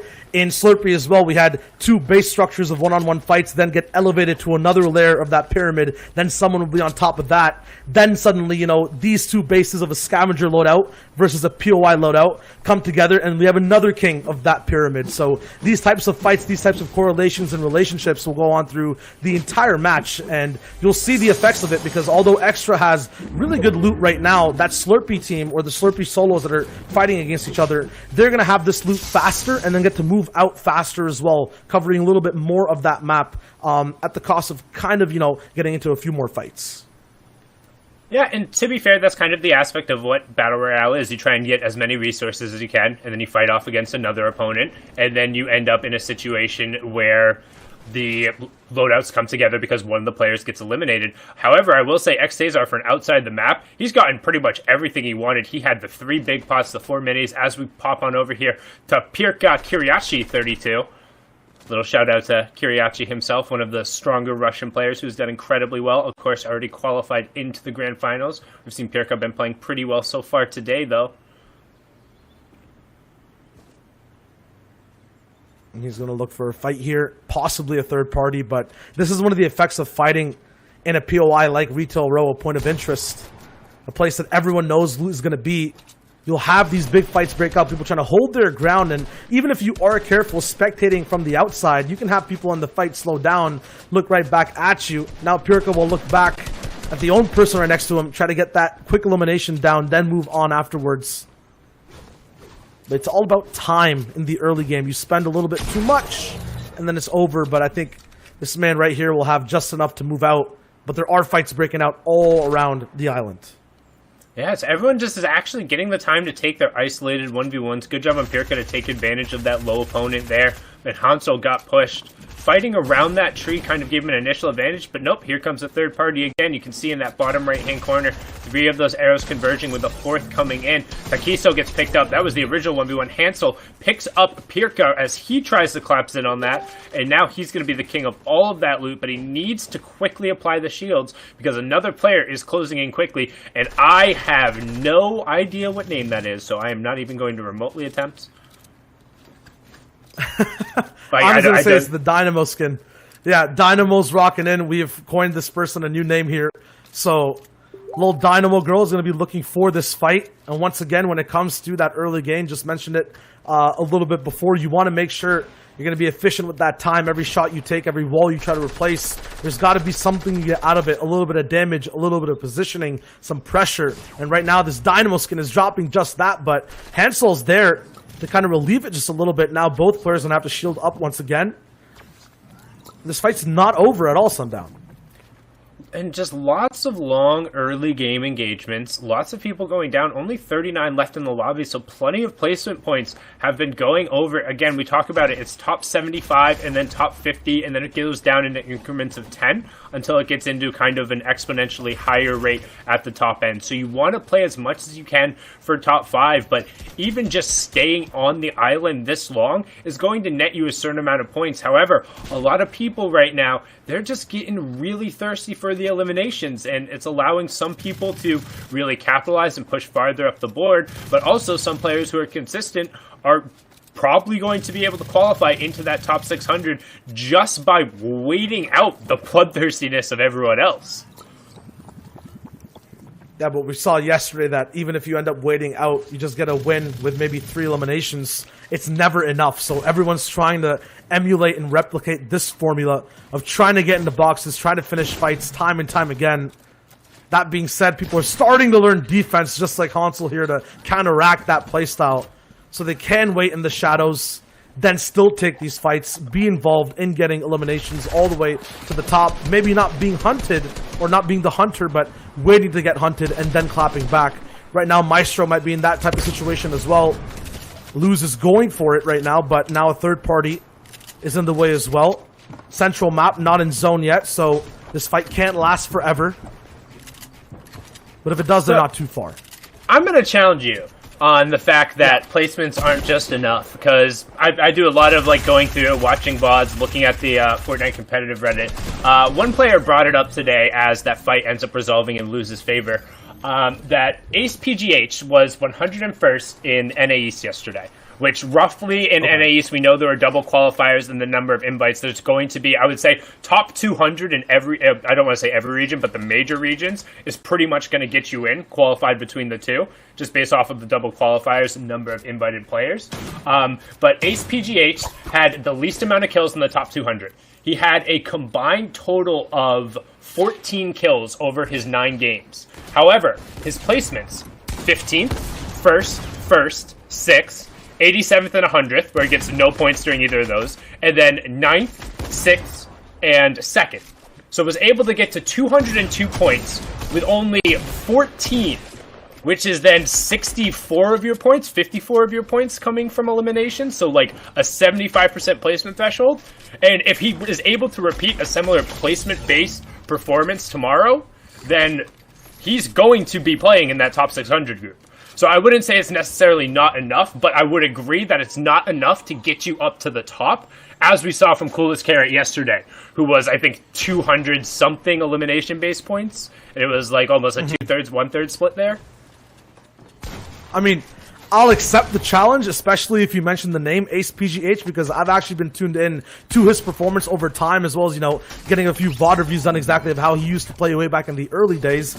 When it's an experienced player that didn't actually get all the way through and get invited playing these games, 100% I agree with you. It's very feasible to get that placement formula down. You've played the game for a while through a lot of formats. You know the ins and outs of your own playstyle, and this is not, you know, new to you by any means. But when it's these new rising stars that are coming through and can't actually get those, you know, 8 to 9 games of consistent placement of end games, because I feel like that's the hardest part, especially to practice on your off time, you have to be going for these high elim games, because even if you just have one, you kind of take away one of those consistent games that you need all the way in the top 5. You give yourself a little bit more room. So I honestly don't even think any of us are wrong here. 100% you could play for eliminations and also have a placement-based formula. It's just that placement is a lot harder. It revolves a lot more around your brain, around the decision-making, more so than just going for fight after fight after fight.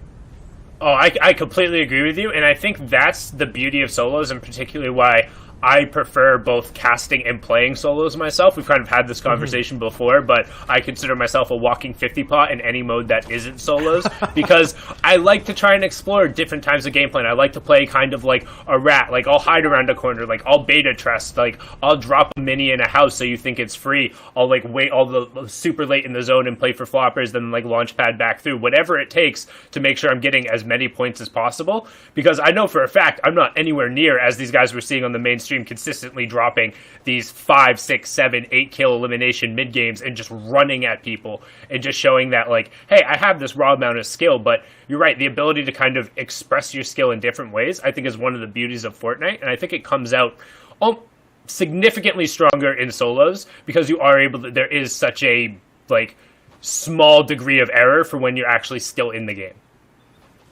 Yeah, I mean, that's the one thing with solos compared to team modes. Weakness, like a lot of people that are walking around are by themselves, have nerves that are kind of there as well. You don't have a teammate with you. You don't have the opportunity to play off of someone else or a different entity in the game.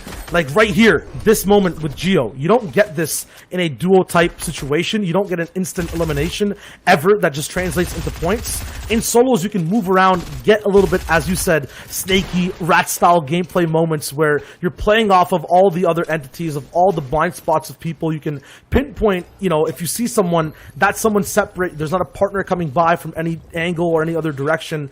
All the information is available to you. Granted, it's a lot more to process. You have a guarantee of making a decision and following through with it.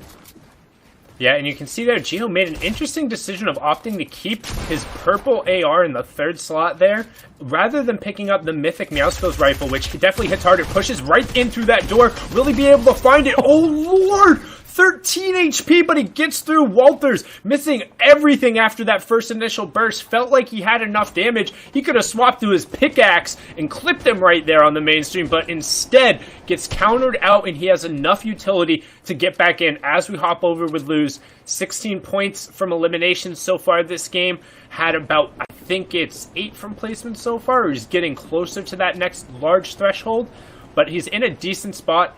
Wants to be able to control the high ground here on top of the mountain. It's going to give him access to a lot of information, but Julski right now hanging around outside of him. You can see we're on that third zone, 3 seconds clocking in, but a fight is about to go off between these two. Lewis is looking for the shots, hits the first one. I think that was a headshot take, and he's going to follow up right away.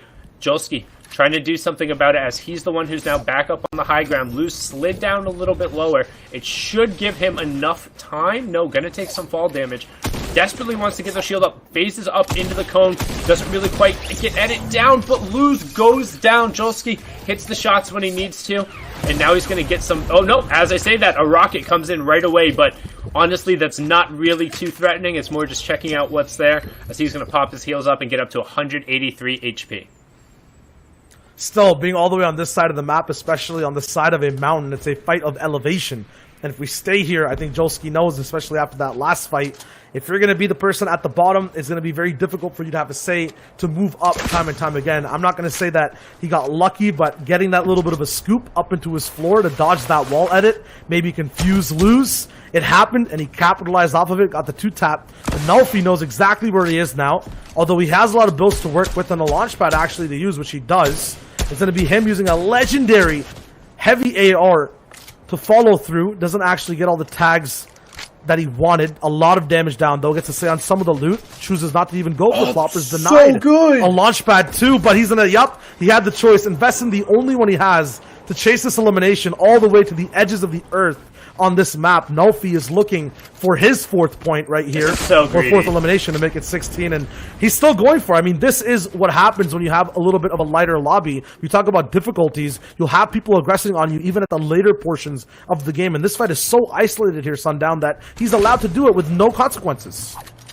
Oh, this is so good. We're going to see it from another angle, using the wall to set himself up, going to rocket himself down into the box. Will he opt to fully commit for it? He does, using the rocket to protect himself, drops in. Julski, that is textbook. You put the cone on top, the walls on either side, you fire the rocket down to the corner, the cone will block the line of sight from the explosion, drops him into the box, hits the tack shot, and then immediately he's going to disengage out. However, as you said, his decision, it gets him into the top 20, which is huge for him there. It gets him the 4 points, but he used his launch pad, only form of mobility. He can potentially rotate back over it to try and get over the mountain, but it's going to put him in a tough spot as we now pop on over to Shrezu, who's sitting on the Sky loadout plus the legendary tactical shotgun. And when we say Sky loadout, that is because Sky's assault rifle, the mythic AR, and the grappler both drop off of the same boss at the Shark, making that such a priority and a hot spot for players who want to play aggressively, because both of these are incredibly strong.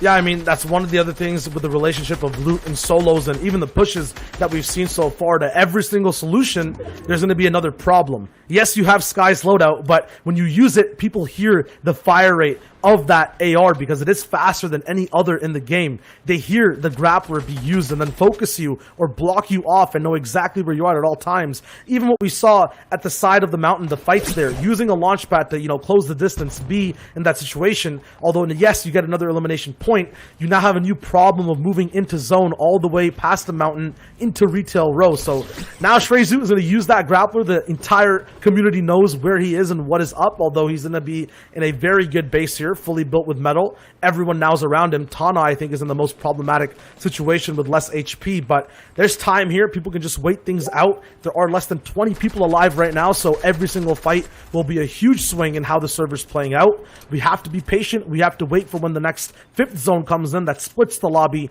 into a decision to move to one side of that zone. We call it the half and half in the Fortnite competitive community, and we'll see exactly where that goes if this entire community has to relocate onto a mountain or becomes a little bit more homey in retail row. Old Man Mountain, man. We don't talk about him as much because with the change in the map, there's a lot less variable vertical terrain, but when it does come into play, boy, does it come into play hard, particularly with launch pads being the only form of mobility. Now, when Showwager talks about that 50-50 zone, that occurs in Storm Zone number 5. You can see that in the bottom right-hand corner. It is the 5th of the 9th zone.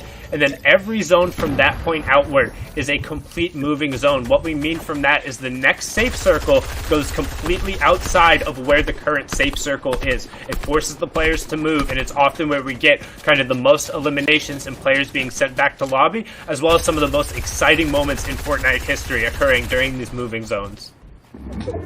And if you're hearing Sundown talk earlier before about placement versus eliminations, this is where that heavy placement points get handed out all the way in those moving zones. This is an entirely different portion of the game that's so much harder to practice and implement, at least in the whole story of your game. So all these players who've been waiting now so far, not gotten too many eliminations like you see on your screen right now with Cask, they're going to be looking to actually activate now. They've been waiting this whole time. They'll have a lot of materials. They'll be in positions. Nulfi, who we saw get into a new problem of rotating after that big fight, is going to get ended right there. He's going to get taken out because of that early decision for playing for eliminations. Now these placement-based players will be on top and in positions to take this game away.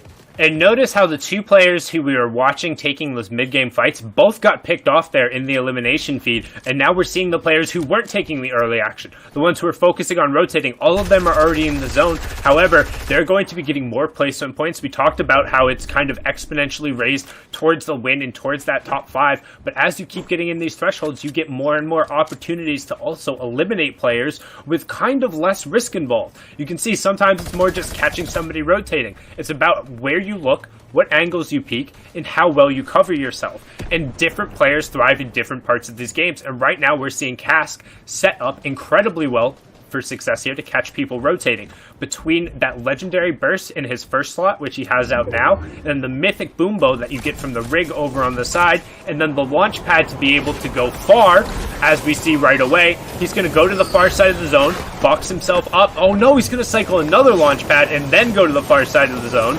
Look to box himself up directly on this player and actually just taking the fight right away, hopped in the box but gets walled off. Now the question is, does he opt to go down? And he's going to. He needs to get onto the far side and then get into a spot where he can use these long-range weapons to try and catch the other players rotating, or at minimum, just get to the safe area first and let other people fall. We've gone from 18 to 12 so quickly already in the zone, and it's only going to keep dropping as Evolve picks up Confused, Gift gets King Lazu, and we have our top 10. Castvo just still trying to survive and get to the safe zone. You can see he's almost there.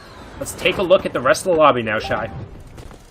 Yeah, I mean, down below, he just escaped one of the scariest other mythic weapons in the game. Although he has a bow that's good at long range, there's a drum gun with a big ammo count at the bottom, and that player escapes is going to be Tana, who was so low before, into the sky. Cask follows through, though, with a big shot afterwards. If he lands here and gets this elimination, he can just get the entire game sorted out for himself, but Tana picks up a quick one with that drum gun. You heard how fast that player went down in the box. It was almost instantaneous. Both players taking those 50 potions to heal right up as the zone zone, still moves around. 9 players still left alive, Sundown. Another launch pad. Cask is just following through, trying to survive, doesn't have that much to use of his own. He's looking to just stay all the way till that final 1v1.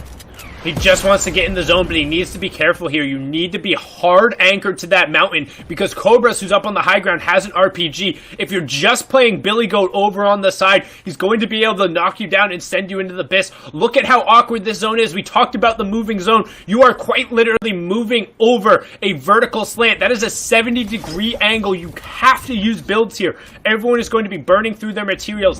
7 players remaining as Keyboard goes down to the storm. INV Vault has a great loadout to be sitting on the top, a flopper to also help himself out, but kind of hurting in the effective HP portion, down to 130. Cask gets the tick over onto Tirko, and there's the pressure from that drum gun. It seems like we've heard it in almost every single endgame, and his presence is putting it down, but Cobra says enough of that. High grounds and Rocket, that's the old story, and as we swap over to Tana with that mythic drum gun, Midas making his presence felt known.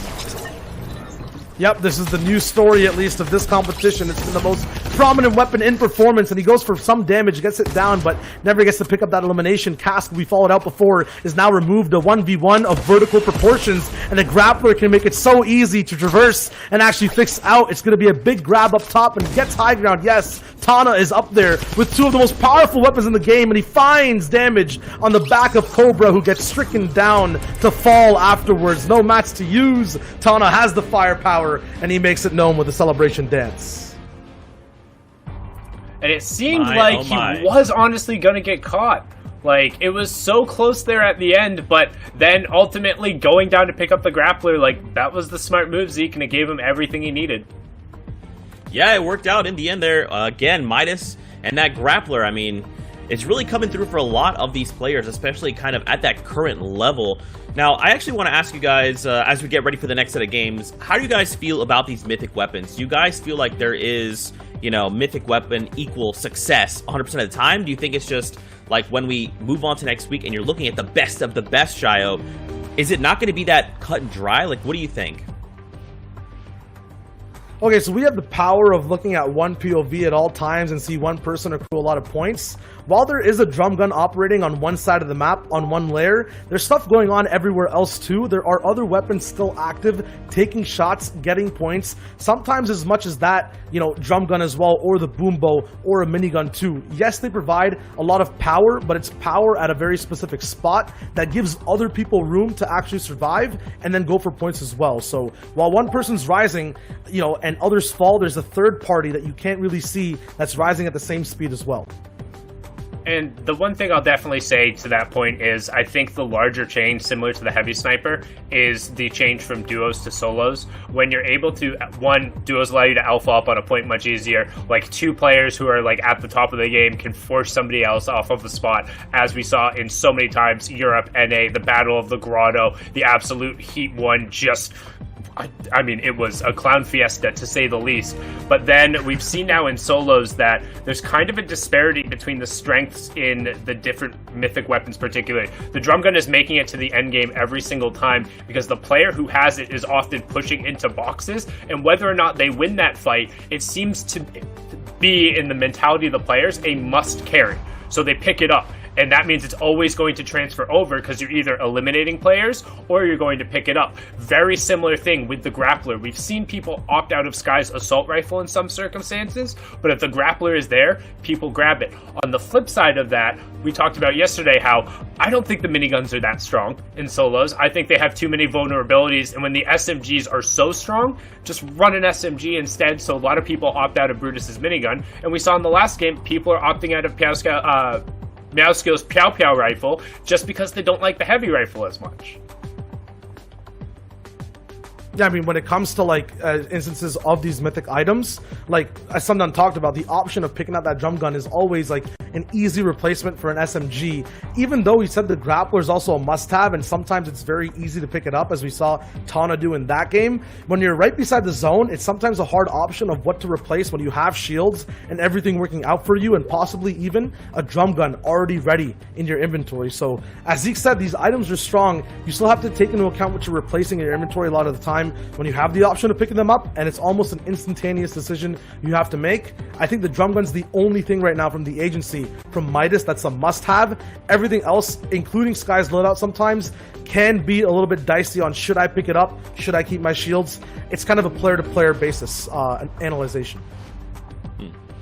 Yeah, and we've certainly seen, you know, players win games without it, right? We've seen people take games with just a blue tack, and that's all they really needed, right? Because at the end of the day, if you've got the skill and you can hit your shots, that's what matters. Now, I'm curious to kind of switch gears a little bit and talk about eliminations and how you guys think those are valued right now. Taking a look at some of the stats, we did see that in the top 100, the lowest elimination was 21, and then in the top 200, the lowest there was 15. So I'm curious to kind of get your guys' thoughts as we head into the next game. And Sundown, if you want to go ahead and lead us in as we hop on now.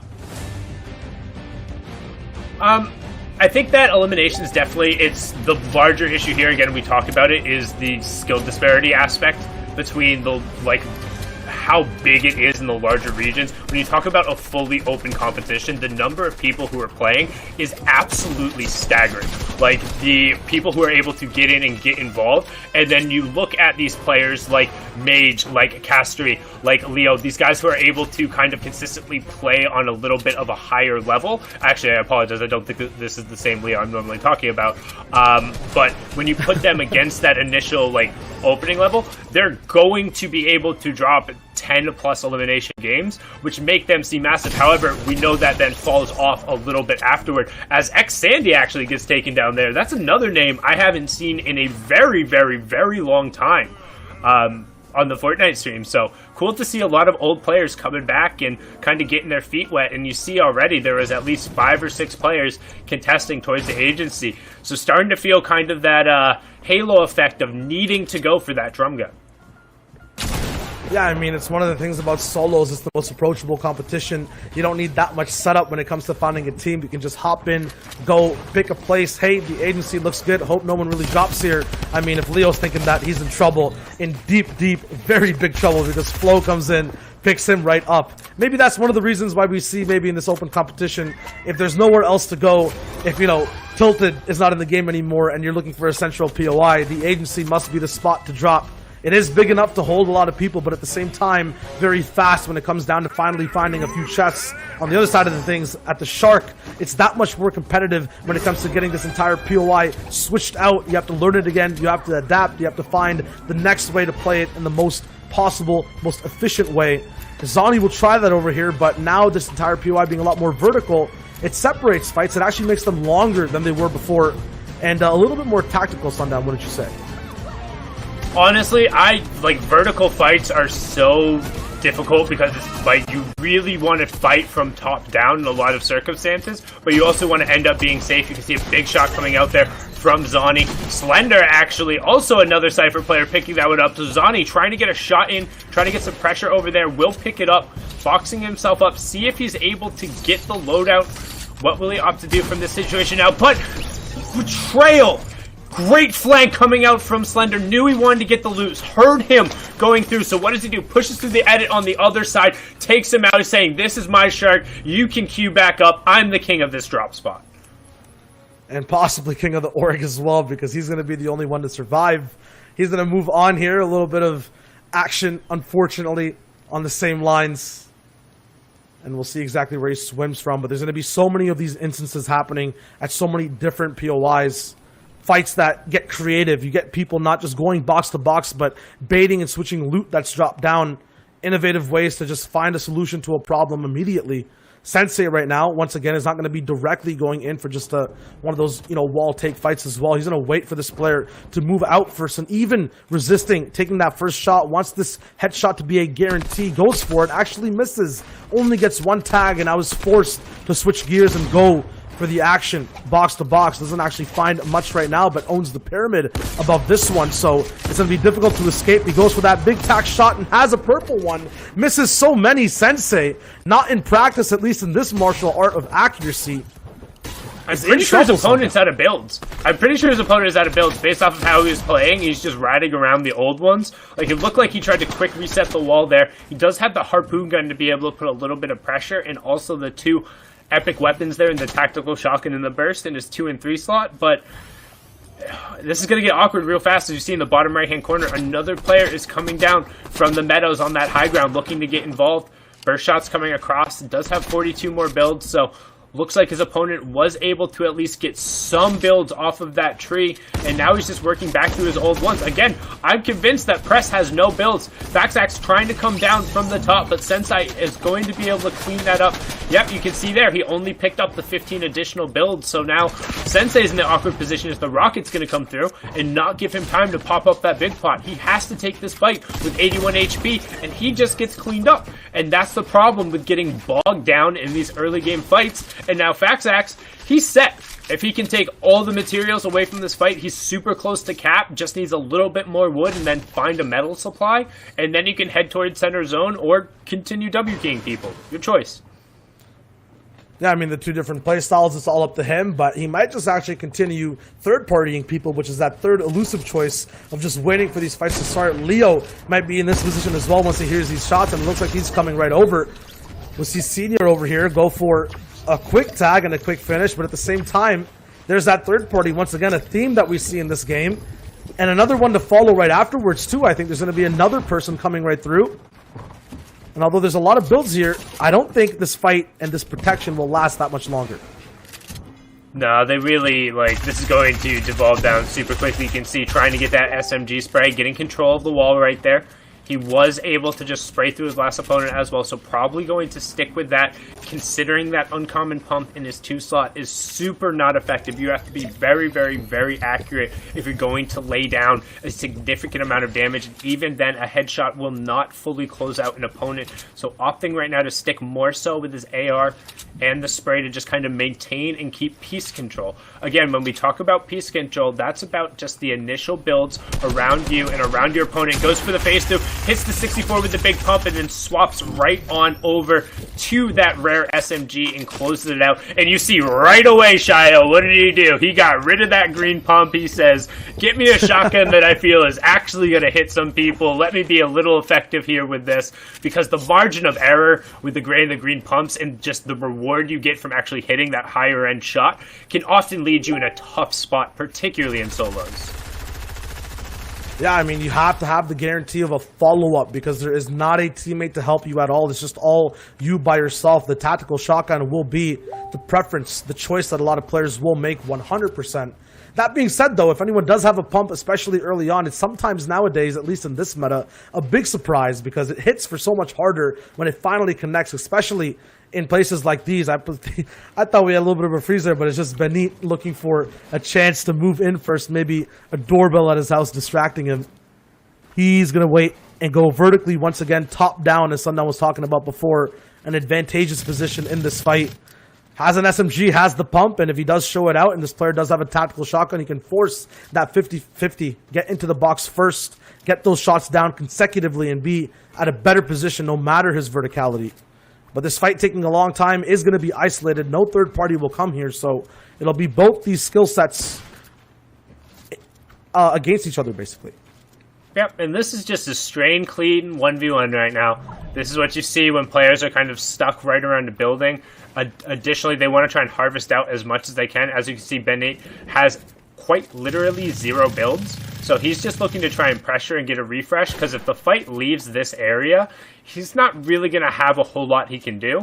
So he's kind of stuck and forced in here. And as I say that, he waits till he finds 2 boxes where his opponent isn't, edits itself in, takes the L on him, and gets a nice little refresher. He's going to say, hey, you can think about that one again. The whole world watching the broadcast just got to see it as well. Brilliantly played. As we swap on over, the fights don't stop. There's action all over the map. EU Open competition. What else could you expect as Flow now over here with that mythic drum gun, but currently on the back foot as he's been pinned down. The player above him doing a good job keeping the vertical and keeping the pressure. It looks like he's going to attempt to knock him down, but it looks pretty well reinforced. Although it is wood everywhere, though, so you have to be still careful even when it is connected. Just maybe one rocket, maybe just a few swings of the pickaxe, and it's done. But you could also just move and groove straight into the box. That's what Flo does. We saw him work it out at the agency. Now gets it done again instantaneously. That drum gun still in elite action. Clears out all of Frenzy Farm. We'll see if Flo now moves over 5 eliminations strong towards Risky Reels to get a reward, but it's up to him. He's in zone. He can chill out. It's Europe, man. You said it. It's all about aggressiveness. He's probably still going to move on, look for a few more fights. Yeah, he had 12 HP out of that fight, but again, Drum Gun coming through on top. Able to finish that fight out, and now he's looking to rotate. He was opting to be central towards the zone, but now you can see a quick Zydo Japet popping over. It looks like that's Chesri or Cherry. Not sure if the Z is a replaced vowel. I also have no idea if I pronounced that appropriately. Apologies, because some of these names are way past my ability to recognize. I'm not that linguistically talented. As you can see, Clappy picking up Keegan. Got those two, though. Keegan, smiley face. As we get closer towards that top 25 threshold, Zlad putting a good shot over there, trying to get the high ground and using the rockets. A good cone, but not quite good enough. The player, a real quick and aggressive 90, but a lot of resources being burned just to drop back down and give that high ground up. Oh no, and as I say that, they're both still going up, still going to keep burning the resources, cuts them off, going to opt to drop down and potentially look to break it down. The other player, though, closing out on the side. And what are you guys doing? Let's talk about it, right? This is like 200 plus mats. You're in the middle of the game. You're in the safe zone. What's going on here? What are we doing, guys? Man, I don't know. Maybe they just queued up for the wrong mode. Maybe they're just practicing their PG. But I'm not even sure what that third guy's doing. I think just watching right now. It is a launch pad being used. We're now in complete clown territory, from what I'm going to call it, because Jersey just runs away after all that aggressiveness. Oh, it's Senior who actually walks straight in, looks for some more shots. The Quicks member coming out, taking him straight off the screen in competition. 94 points in total. Although one, opponent goes away, there's always someone to replace, and I feel like there's still one person hiding out at the agency watching all this go on. I'm not sure what this lobby is, but I've never seen it before. Just interesting decision making all around. You see this monolithic build battle going on, and what do? You know what? When you had control the entire time, you decide to go up 4 more layers and launch pad out and take a tag on the way out.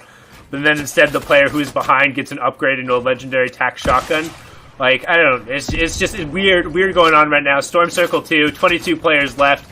EU Open, hitting different today. Everyone just wants to be aggro. He's ramped up on a single layer and then just opting to box himself up. So, and then Chesri, who's the one who initially started this fight and then launch padded out, is now coming back into the fight and just diving into the box, connecting with the SMG, catching a rocket with his face, but then also falling down and barely avoiding being eliminated by fall damage. This isn't just full clown mode. I would say that's an understatement to say the least, but the benefactor out of all of it is Click Zone Chapepa as he comes out with 4 elims, legendary tac shotgun, epic rocket launcher, rare AR, in all the shields, but more shields than he can carry, and then also has a launch pad. So he's chilling. He pulled zone 2. It's a nice little swim away. So he's gonna be relaxing as we hit the top 20, and those placement points are gonna become that much more valuable. Yeah, I mean, it'll be slowed down as well. And at this point, you mentioned his loadout. If the 20 players are playing as aggressive as he is, or have time to just stay solo and find positions, if they don't themselves have god loadouts of their own, I'd be surprised. So every person that this Quicks player, I'm going to not even attempt to say the name because it's difficult for me, goes for every single shot at a fight, goes for every single box. He's going to be coming against a lot of heavy hitting weapons, a lot of tacs, big pumps as well. Some people won't even be in boxes at the moment either. I think Band is searching that metal window to see if there's anything inside, but in doing so and having a little bit of fun, he's going to have a little bit of room left behind for people like this player we're watching go straight in and look for a shot in. But turning right around, low ground once again. He's not unfamiliar to be in these spots. looking for shots outside of zone still, but very close. Goes for these type of fights that we don't usually get to see, so it'll be very aggressive. These box fights, these build fights. It's going to be on the ground, box to box. Bandy is back on him, but Blue's just right outside on the high ground, all the way on the hill, looking for a shot in as well. Has the piece control in the box to stare, but chooses to actually give it up. Heal up slightly, just a little bit, just because that tack can hit for over 80 very easily. Already hit so hard, but now has the confidence to move in with just a little bit of shield. Bandy on the wall, in a position to get third-partied, but if you try to block yourself off from that, you have to remember you're still in a one-on-one situation. Letting it go, he gets immediately eradicated from the server. Yo, sick edits leading to just getting bopped right there.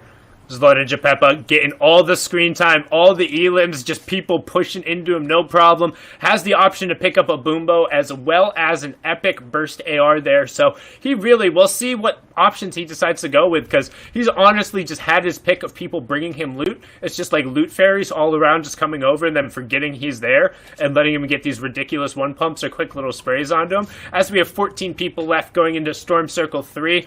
Honestly, yo, questions if we get a single digit half and half. What do you think, Shio?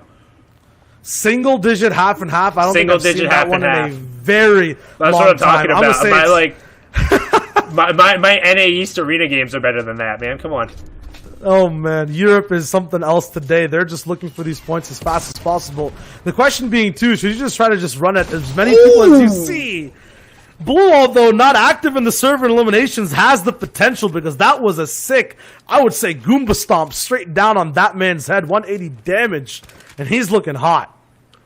That was a great little shot, and that was Quicks who went down, and it looks like we're going to get that one digit half and half, as we're now down to 12 players remaining in this fourth circle. You can see Blue getting himself up to 103 points, and honestly, I think this makes for, so the current power priority then in terms of who is going to win the lobby. The people who are in the zone already right now have a massive advantage over everyone else, simply because they have nothing else to do than to shoot the other like 3 people who aren't in the zone right now. So all they're doing as we flip on over to Nako is looking with this 4-weapon loadout to catch one of these stragglers or catch somebody over peeking. And even then, with still 12 players remaining, we have a PG style fight going on in the middle of the zone. I would say this could also be a weakness, because Nako is looking at a lot of these fights and a chance to shoot as many people as possible. If one of these crazy guys with the Jungman just chooses his box because it's in zone and it's central, and he can just make another PG monolith, as you were talking about before, that he's watching as well. Although it's fully metal, he's still very, very vulnerable. And we see a 3-way operation, a 3-way kind of structure here. Only 2 people fighting so far. Everyone else is moving around. People are launch padding in.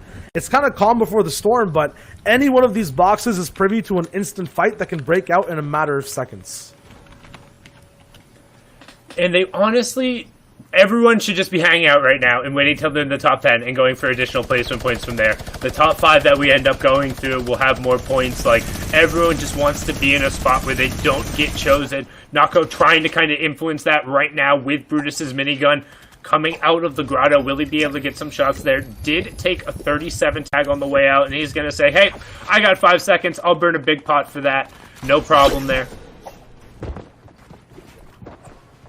And then we'll keep moving on, but this is what I was talking about. If you're in a box, if you're central, and if you're in this type of server, it spells trouble. Doesn't matter what the material is. And you'll keep trying. He has the advantage of being a little bit higher, though, in terms of elevation, even though it's just one box. It has the minigun as well, but I think we were talking about it earlier. The minigun is not that good when you're in solos. It has a little bit of a trade-off of you're a little bit slower, and SMG can give you those options. The same one the minigun offers at more damage at the cost of having to reload and kind of calm down at times. It builds off just a little bit more pressure. Nako switches over to that big build fight we saw before. Not going to actually be in zone. I think he has 2 more launch pads to use afterwards anyways.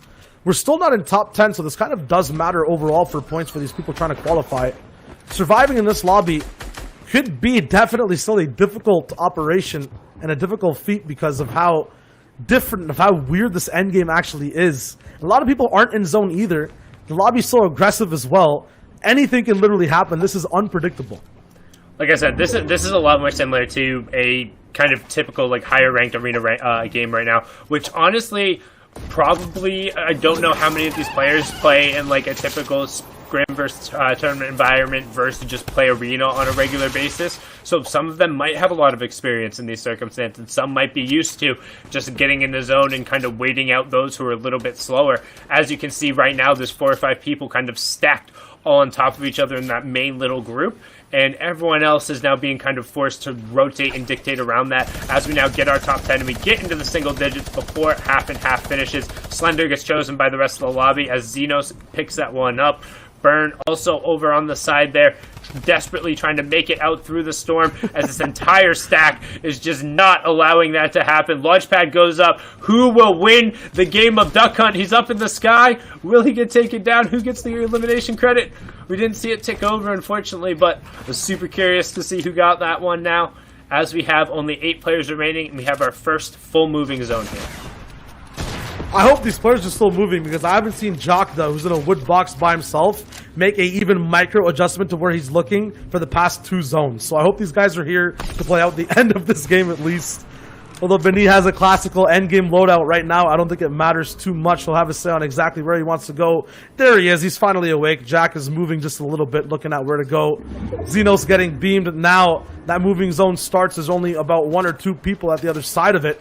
Nako will try to launch pad, but as you mentioned, it'll be a game of Duck Hunt because he's going to be the only person all the way up in the air, actually avoiding any pressure or shots, moves into the dead side of zone, which might be, I think, the entire circle right now because there are not that many people moving around in it. He has Sky's loadout, or at least just one portion of it in the grappler. He's looking for a few shots, the combination with Grotto, Brutus's minigun. If he does go for height, it'll be the biggest PG fight we've seen, possibly one that triumphs over what we saw at the agency as well. Oh boy. You see he's looking for it. He wants to go for height and get on height with that minigun. He's going to try and grapple, one pump, and then just control the lobby. He's looking for it. There it goes. Goes up. Hits 110, it looked like, going through. But he gets control of the high ground via that one pump, so the pressure was enough. But now he needs to be careful. Rockets from the other side. Grappler not quick enough, not good enough. Not go.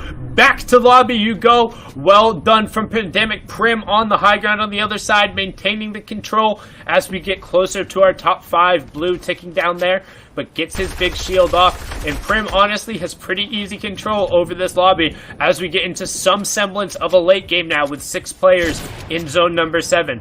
Prim in control. You can see a couple players on the mid ground underneath him, but honestly, he only has 16 builds left, so realistically, unless he can get a conversion or turn into something else, he's not going to keep high ground. He's going to be forced down here in a second, Shy.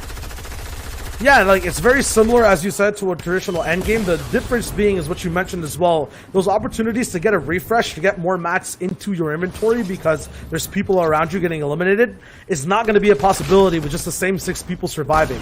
Now, that is bad for Prim, but it has an effect on Benit as well. And a lot of people on low ground because he gets up. He has a few materials, but they were all his that he had to use and control. And being up here, he has an opportunity. Prim actually tries, but gets shut down immediately by Benit. He doesn't have enough time to actually regroup. There's not enough people alive on the server to distract the people at low. It's going to be a quick operation from high to low. Zennies tries to get the shot off, but Benit gets a nice high ground retake, gets RPG down, but holds on just long enough to get the win. 5 eliminations, a good wrap-up from him there. A great wrap-up coming out there. 0 builds, too, to finish that off. Yeah, I know, it was absolutely sick. Like, it was a nice little finish there. My goodness. So, all right. What do you guys think? That is now game number 4 done. Did you guys expect that to go the way you did? Because I kind of felt it was going to be a little bit different. But, like, great heads-up play by Bandit, just keeping that high ground. I loved that cone edit. He got shot from behind, cones out, and then he's like, all right, watch me get this edit. Triple burst that guy out in Storm. That was so sick, Shy. I mean, like, in terms of expectations, at one point, I think me and Sundown finally tuned in to seeing that, you know, it's going to be a single-digit half and half. It happened, and we knew exactly how the game went from there. At the beginning, though, after seeing those many people at the agency, I did not expect this game to play out the way that it did. No, I mean, What do you think, everyone was Sundown? just hyper aggressive pretty much like the entire time, like everyone flying at each other. Like you said, we finally got into some semblance of what you would see in a normal late game towards the end, but with how sparse it was, it kind of made it into a much more of a actual resource management kind of check. It's like, hey, do you still have builds? If so, you're good because you're not getting them from eliminating one of the other 7 people who are playing for placement. Like, everyone was just, like, not chilling and exposing themselves, and then you saw once people did finally go for the plays and make their decisions, even then, the mythic items weren't enough in that situation. He went up for a grapple and went for the 1 pump, and he just got checked by somebody who had a rocket on the opposite high ground. Yeah, I think it was really funny you guys called it a clown fiesta there at the very beginning. It was entertaining, I will say. It was fun. And I enjoyed the commentary. So now that we're getting kind of like up there and the point totals for every lobby, what do you guys think it's going to be a little slower? You know, yesterday it slowed down a little bit, but we still did see so many eliminations, so many hot plays. Like, what do you guys think? Well, this is like kind of the effect of one of those classic formats of having, like, you know, points be the thing that separates you all the way to the top, and it's not custom based. It's very matchmaking vibes. Like, in terms of these games, there'll always be a moment like this where it's very W key heavy. There's going to be a lot of eliminations in a game that keep it empty, but that means it just ramps up to like towards the end of the competition in a region where things finally start to get stacked once again, and how we're used to seeing a lot of these end games go around. So we might never see a single digit end game again after this point. I believe that'll be my prediction. It'll be right back to brass tacks, the same thing we've been seeing time and time again. It'll be a straight up, you know, as Sundown calls it, people putting on a clinic up in the storm and refreshes all the way around. And I mean, it's definitely like, I would say that's not a typical competitive game, even in a general open environment. You can see people are starting to play a little bit more aggressive, and there's different like percentiles of lobbies, right? There's lobbies even in an open format that are going to be hyper aggressive because of so many people who got in and queued at that point in time are getting there based off of eliminations. So I'd expect, like, if people in their 3rd and 4th game, if we're looking at like an 80 or so point lobby, I'd expect those people to have played 3 games in a relatively short-ish amount of time, right? So they're going to be Elim heavy players, and then you get all of them in the lobby at the same time. So what you're now going to start seeing as we transition into kind of our look into our 5th game, but you have to remember there's lobbies going on all across Europe. You're going to start seeing some more of those like higher point players, but you have to remember the people who have higher points right now are a mix of placements, people who have kind of won 1 or 2 of their games, and then people who have fragged out in like 5 of their games or so. So you're going to get kind of like a degree of people playing on a different scale of each other, and I think we're seeing these different game plans. It's really cool to see who actually then goes out and takes home the win from this, because it gives us a different perspective each time. Yeah, should be very interesting. I think as we kind of go through, we'll be ready here in just a moment to head into game number 5. Now, for you guys tuning in, don't forget, this is the FNCS Invitational. We've got 100 players from every region moving on to next week, where the players that have made it to grand finals in the FNCS have already been invited. They've already been pushed through to the next week. And then at that point, the players that make it through from here will face off in one massive lobby. It's going to be crazy. I cannot wait to see if this is like any, even yesterday, right? If this is any indication as to what we can expect heading into next week. I think these games are going to be like taken to another level, because you know, especially it's like we like to talk about a lot of these new players that are kind of coming onto the scene. You know, I think it's going to be a really special time. But gentlemen, game 5 is ready, so take us in on the battle bus.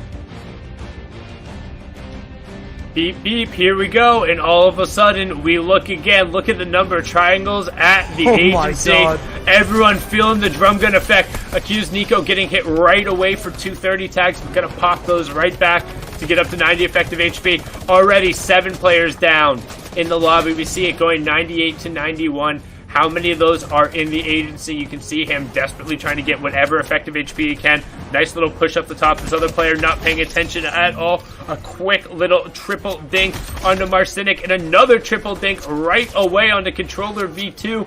Nico accusing him away there, and he's going to be back up at 100, but only having the rifle so far as a weapon. He's trying his best here, and that you can see it too because he's repositioning to get into a line of sight that's very, even grounded horizontal, so the other player can't really escape. And he knows that no one can really build right now. Up against Midas, wants to make sure he lands every shot because we've seen how this signed AI can do so well in a close range fight sometimes. He goes with a shakedown, which might be troublesome, but there's no players around to actually see him and take him down. He finally gets that drum gun. Now one person gets dropped down. Has a tactical shotgun, but now he has that drum so he can answer back in a lot more of a powerful way. And I think he saw that player, or I think that player saw Nico take that drum gun into his inventory, so he backs off immediately, showing respect to one of the most strongest weapons available right now in this current meta. Yeah, and it looked like he was trying to just go for the quick pickup on the drum so he could immediately start getting into these fights just like that, but instead got the shakedown. However, the other player too slow to come over and punish that mistake, unfortunately. Now what Nico is going to do is just simply run at any human being he sees for the next roughly minute and a half, 2 minutes, and potentially longer. Knowing players don't have enough time to get up resources or get effective HP, that makes the already strong Mythic drum gun that much more effective. A 40 tag into the drum gun, blap, blap, blap, into the headshot. See you later, unique JC. Not so unique anymore. You join the other 37 players already sent back to lobby. Yeah, he's going to be right there with the pattern of just waiting in a queue time and time again, probably dropping at the agency time and time again as well. We tune in back towards Tabs, who we saw have such a dominant performance before. High elimination count laid off into the game too. See Deadpool's pants at the top here, but he's not going to be one to get loose whatsoever. He's going to tighten those up and go right for possibly a box fight here. Has a harpoon to jump into any wood walls. It breaks it in just one shot. Looking for some type of replacement. Doesn't really find it. Is going to just chill out again. But taking a little bit of a step back away from the chaos that is the agency. I mean, just going over the chaos that is Sweaty Sands, apparently. There's 3 players directly on top of him, with the player who landed outskirts also trying to rotate in right now. We've seen Tabs playing hyper-aggressive earlier in the day. It looks like he's trying to return back to form.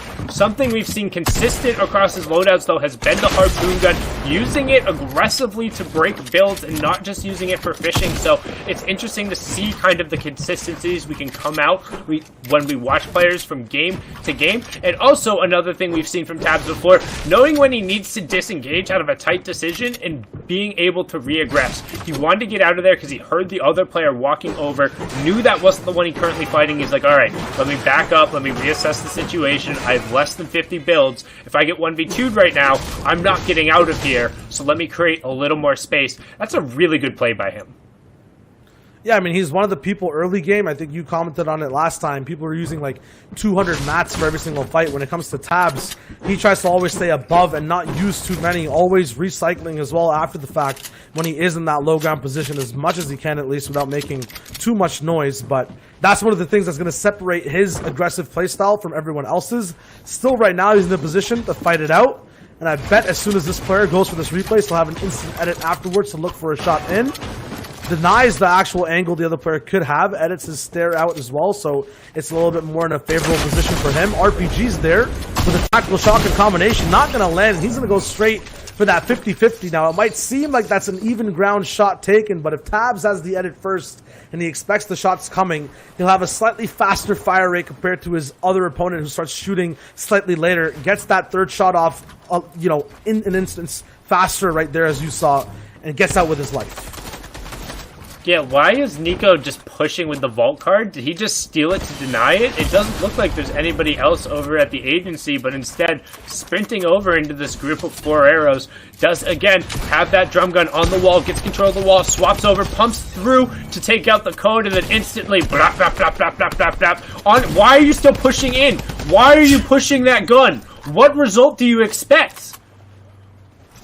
I mean, you're asking why didn't he go to the vault? I'm seeing like 8 vaults he's already opened up so far. All he needs is just one key, right? Like, he doesn't need the vault. Why? Just literally remove every single person around from the agency. That's more loot than you could get at probably 3 vaults. And you don't even need launch pads if you can just listen to sounds. Your mobility is going to be exactly where gunshots are because you have the gun that makes the best sounds of gunshots. It's going to be that drum gun that, as you keep saying, brap, brap, gets in the boxes, gets the job done in a matter of seconds. Over here at the Shark, we're seeing a little bit more of traditional gameplay. a long drawn out box fight. We can see that there's no drum gun present here. That's probably why then. And we're in the storm. I think this will be over soon, probably ending with this golden tactical shotgun. Paulu's gonna have to finish it fast if he doesn't want to take too much damage. Nah, he's chilling. He's got a flopper. Flopper is 50 seconds of time in the first zone.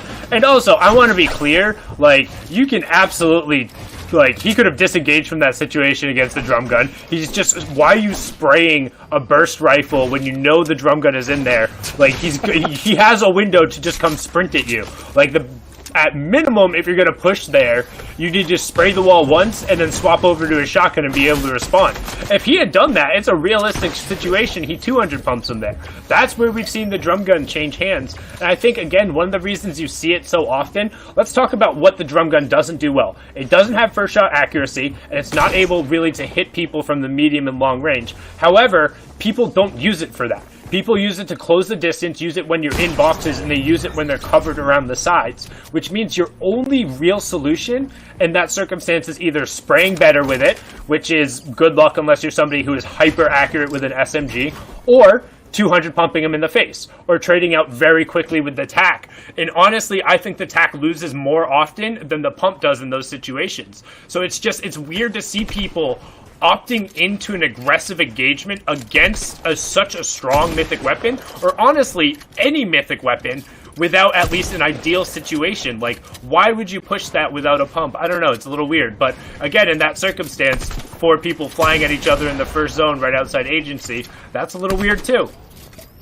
Yeah, I mean, when it comes to the option of actually pushing in with a burst, I feel like if you don't and try to disengage, at some point, the person who's kind of made builds and had this story, if you just look at the agency from the shore of you know, destruction after destruction, box after box, he'll find his way to you as well. So if you have a chance to drop in and get a shot off unsuspectingly, you can try. If you're doing it with the burst on an angle, you're going to have to get close.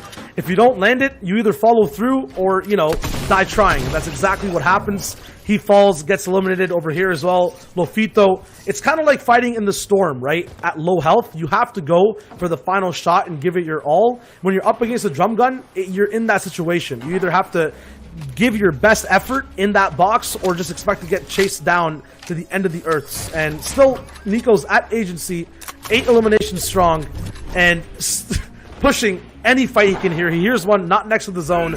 Zone's almost going to start to close in, or is closing in, and he's still moving forward with an RPG now, looking for a chance to get some more points. He's trying to find the weak point in this build. Honestly, I think he just needs to drop down a little bit of the level there. There was that one corner that could have been knocked out. Hopefully he looks up and sees it now. If he destroys that corner right there, that whole thing comes down. It's not anchored by anything else, but instead now he's going to anchor it up and be like, wait, I have the drum gun. I can go push on these guys. They aren't paying attention to me. This is an advantageous situation for me. However, we saw he had just been back down right before that, and he's desperately playing for these refreshers now. Like, he needs these. There's 51. However, he's already had 8 of them, already sitting on the 32 points coming out from that, plus the additional 2 placement points from getting into the 75th and top 50, and has also upgraded the rest of his loadout, so he's no longer just sitting on that drum gun. However, we talk about it, drum gun versus pump. If the drum gun can't get in, the pump's going to make you pay, immediately backing him off, and now we see the weakness of the 4-weapon loadout. Yes, he's being aggressive. Yes, he's gotten a ton of points from it, but now he's in a not great situation. He can't get above 1-shot threshold anymore. That is his effective HP for the rest of the time, unless he's able to go out and pick up an elimination somewhere else. So honestly, go take a fight against somebody who doesn't have that information against you, which is exactly what he's doing. This is a good decision from him. Oh, an even better decision from him. Finds a nice little supply cache there.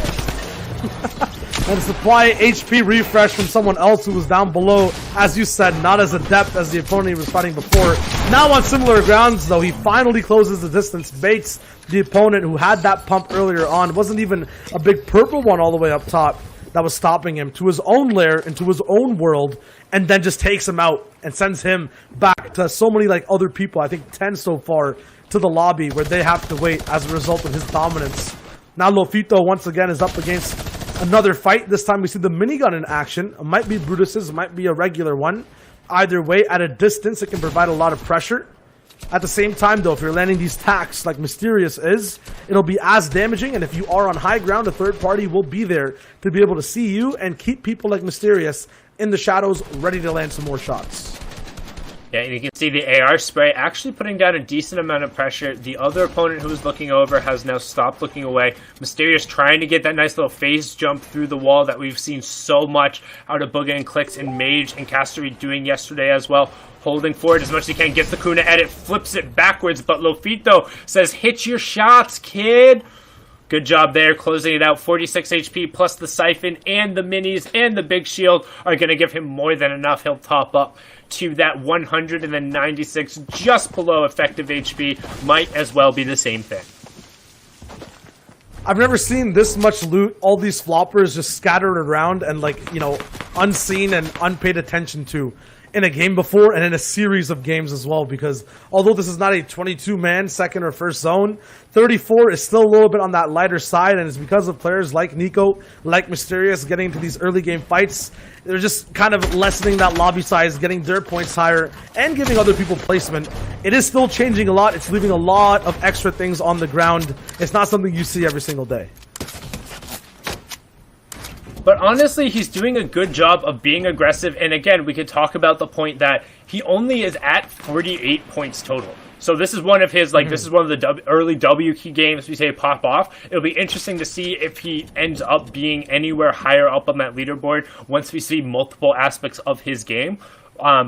Are the observer style and hopping around, particularly for the earlier aspects of the game until we get into the later end. We're going to be looking for those higher elimination based games and the ones who pick themselves up off the leaderboard, so we can try and give you a sense of who some of the stronger players are who are going to be in contention for that top 600. Because our goal here is not to tell the story of all the players who end up qualifying through, because it's going to vary from region to region and all that, but to give you guys a sense of who some of these standout and potential star players could be, and could be challenging not only for that top 600, but maybe to end up in that final week 4 lobby where it's the top 100 solo players across all of the FNCSs together and fighting for the best of the best as Nico continues his rampage. And again, as I say it, man, you don't want to end up in a wall-to-wall fight against that drum gun. It is incredibly powerful in that situation. It's going to put you off. If you hear it in that regard, players need to be taking that into account and then finding ways to combat it. And so far we've seen the times when he's been forced off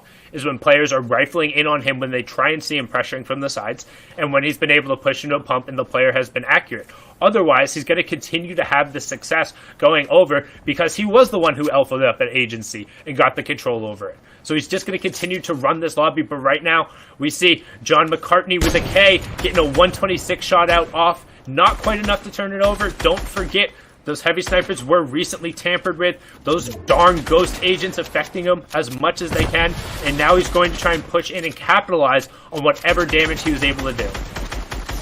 And he needs this so bad because he doesn't have any white health whatsoever to replenish because of the storm that he was traveling in.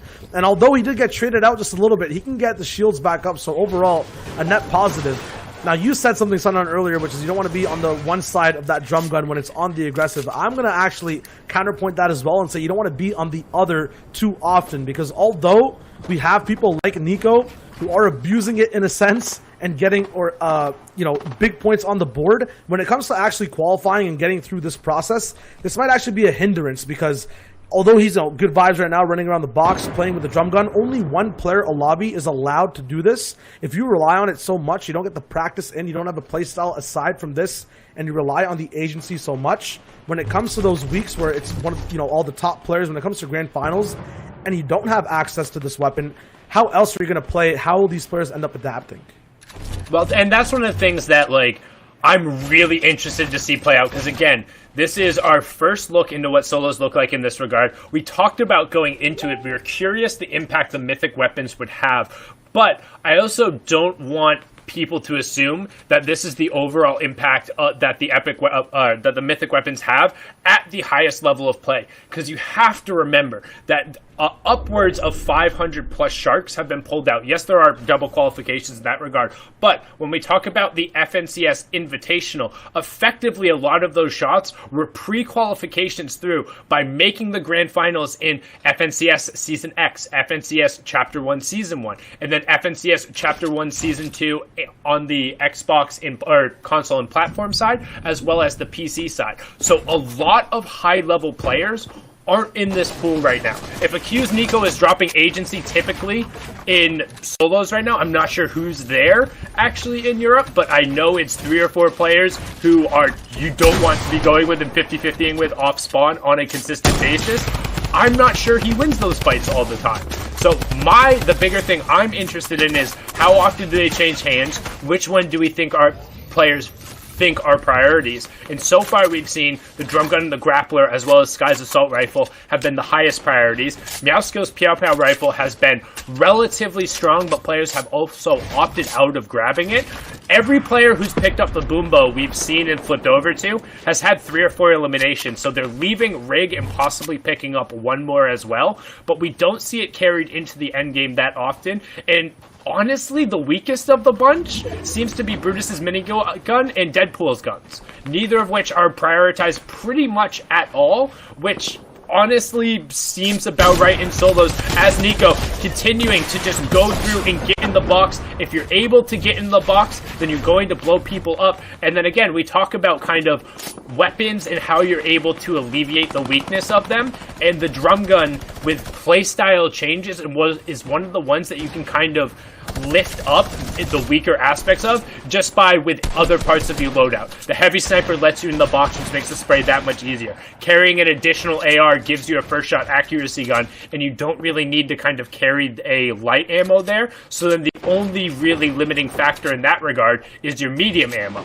So as long as you're able to continue racking off eliminations and getting medium ammo from your targets, you're effectively able to, as long as you don't get bogged down in a situation where you can't convert on an elim, roll through players over and over again if they're not able to kind of hit the high level of execution, pump shot, and defend that we've only really seen players able to pull off, I think a total of 5 or 6 times over the past couple of days. But that's also something, Shy, that changes once you get in the higher lobbies. Because I promise you, once you're into the top 600 or even the top 200 and 100, you pushing into a wall, every one of those players can hit those pump shots. And if they have the resources, that level of execution becomes that much harder. However, in this situation, we see Lofito prove me a little wrong there, just going to town with the minigun and picking up an elim. I mean, it's always what you're basically saying is everything here is like a means to an ends, and those ends will be that much more difficult going forward. And the one thing we also haven't touched on is, although you said it a little bit, you know, there's going to be so many different players in Europe, NA East, Middle East, everywhere around the world playing in the agency when we're finally there for the qualified weeks. When these people like Nico know that there's not that much of a chance for them to compete because, you know, these players have been landing their champions of their spots, if they switch to other places, the drum gun not only affects these box-to-box scenarios, it affects, if Nico qualifies, scavenger spots possibly, where Nico might double back to. Players who wouldn't even expect the damage from this drum gun to see them early game, maybe so far away, maybe at Misty Meadows, right? If Nico just chooses to land there afterwards in the next qualifying stage, it's a result of having this gun in his inventory right now. It's going to be an effect that we can't actually correlate in-game, but outside of. And although, man, his accuracy is good inside and outside the box, that's John McCartney singing his last song right there. It's going to be so difficult to actually track all these different storylines. We just know that every single person that has this gun has an effect inside and outside every single one of their games. And I mean, rightly so. Going out and getting one of these weapons, alphing up on the POI, we saw the impact it had in the duos. We saw what happened when you got them uncontested. I don't anticipate a solo player being strong enough in their region to force absolutely everyone off of one of those drops. I think if somebody gets one completely uncontested, that I don't want to say it's a mistake, but that's honestly possibly a lack in judgment or a lack in confidence from other players to go challenge and give such a valuable boost up to another player. Honestly, I think maybe with the exception of Deadpool's dual pistols, but even then, that's kind of guaranteed shield if you want to be able to use it and knock out the henchmen. So there's still benefits for landing on the outside and getting those resources themselves. So it's like, I don't know. I think a lot of it, the early game fights, if anything, are that much more important in solos, and drop spots are going to become really critical to kind of the narrative of the entire game, just because of the amount of power that comes from being able to secure not only the loot and the shields, but then the offensive power that comes from so many of those, and the way it enables different players' gameplay.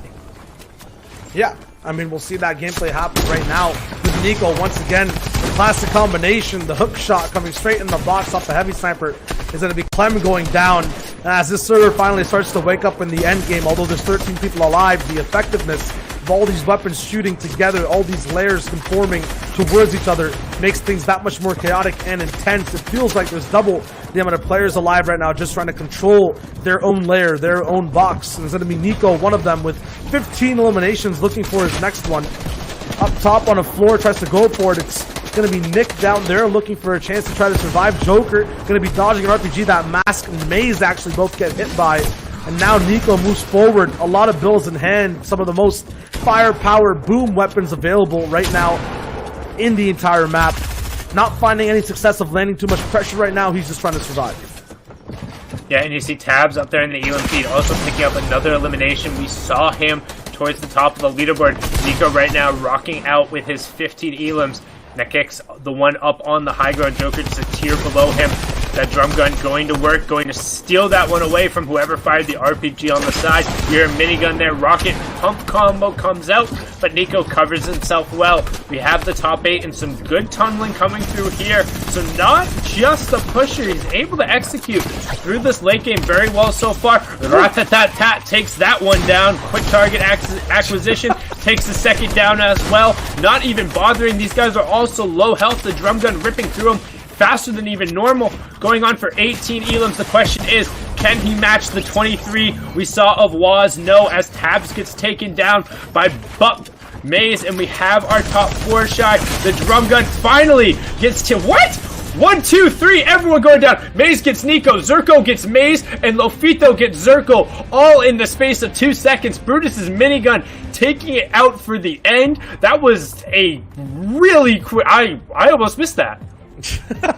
I mean, you can agree that either way, no matter who won that, Nico was 100% judge, jury, and executioner of that entire lobby. If he just saw someone, that person was gone within 5 seconds. I mean, listen, guys. You guys have been harping and saying minigun's not good. But right there, one lobby, one game. It's very good. He won the game. I don't want to say it's not. These are Sundown's words. Hey, he won the game, therefore it's good. He said it yesterday. Yeah, like I said, I don't want to say it's not good. It's the scale of the mythic weapons themselves, right? We're saying in relation to the other mythic weapons, where do you end up prioritizing them? And also, I think just in general, with how strong SMGs are and what the SMGs accomplish, you kind of accomplish the same thing that any of the miniguns accomplish right now in terms of solo gameplay. However, swap over to duos, completely different story, as we saw like number of times the minigun raining down from the high ground. But I think here we're starting to see a significant shift in players' priorities. And again, I'm curious to see kind of what happens when we're going this one tier up from just the open level of competition and what the story ends up being from there. I mean, we could talk about as well, you know, effectiveness of a win with the minigun as well, versus the drum gun effectiveness of just W-keying every single person in the lobby. Yes, the minigun ended up winning, but how many points did they actually get, right? That's the overall question, because I feel like Nico ran away with it, even though coming in 3rd place. That's right. Well, we got to get some minis and reshape our HP, so we'll be back after this break.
Welcome back, agents, to the FNCS Invitational. I am your host, Zeke, and we've got Bala TW and Aussie Antics here, ready to get into some games.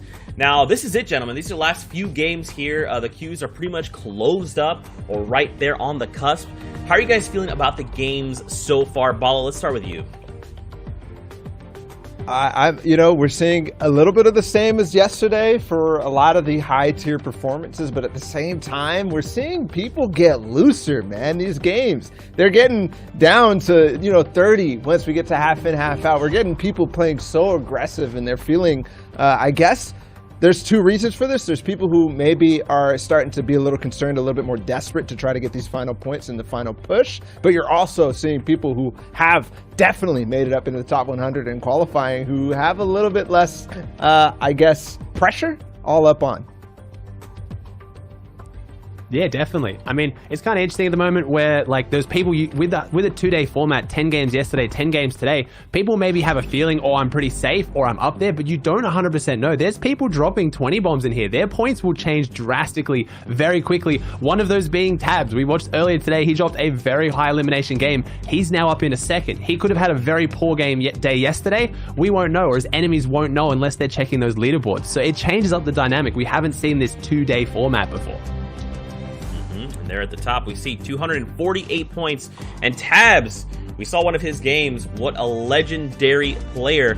Now, it's crazy because we talked about 275, 270 being like that highest benchmark, and 216 yesterday being the lowest required to make it into top 100. Bala, we're already seeing 211 out of top 20. Yeah, exactly. So, like I said, a little bit more loose. People are getting way up there really, really fast. And we do have a half hour left for queues, an hour left total to get these games played, essentially. And they could push up even higher. We might see those records from day one broken. I think in EU it was 308. And like you said, we're right up against that.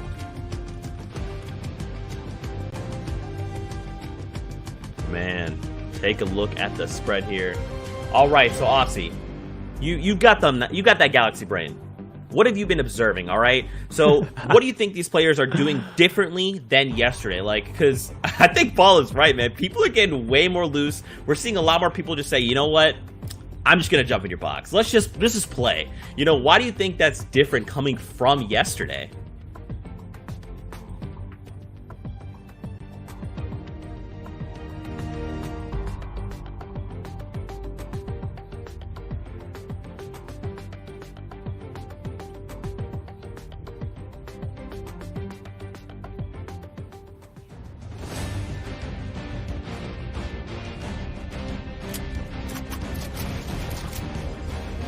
That's right, well, gentlemen, we're into the next game. Good luck. Take us in. And in the classic fashion, Aussie, we are literally back at the agency every single time. Carpool has already got it. He's got Midas's drum gun, and what we've seen over the last 2 days has been whoever can hold on to this, whoever can make it out of the early game, can just go from here. And there's so much to do with it. I mean, you've seen the versatility of the weapon.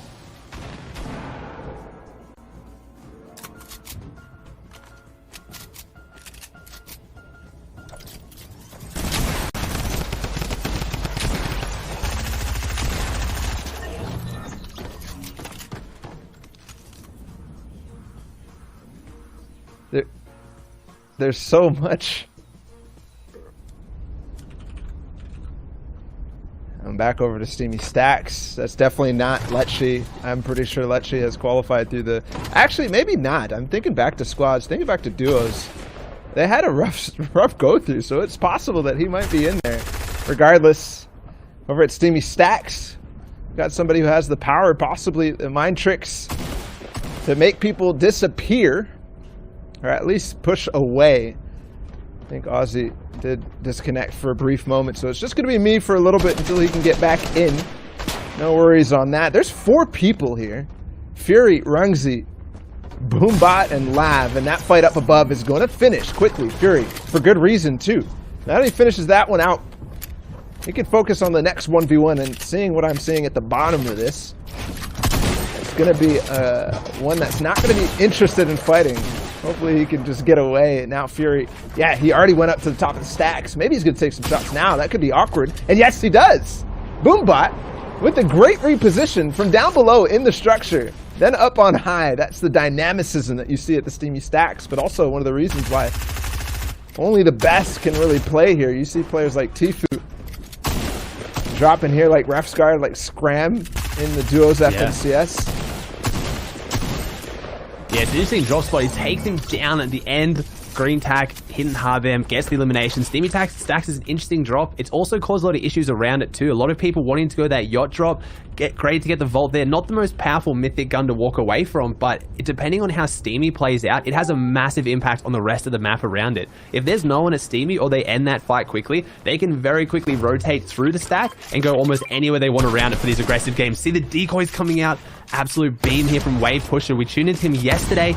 Looks like 56 points so far today, so not having as insane of a day today as yesterday, but maybe because he did have such a good day, he won't need as much of a one today. So trying to find this elimination if he can, has the epic tack in hand, has the loadout he needs to close it out. Fighting over a pretty interesting POI here just outside Misty, because this does have a heavy sniper spawn on it as well on the island next to it. Usually that's where a lot of the fights break out, not on this smaller island. Typically when you see people fighting here, it's because they want more fish too for Pusher already. Obviously the harpoon charges, he's just used a couple, but it wasn't his inventory.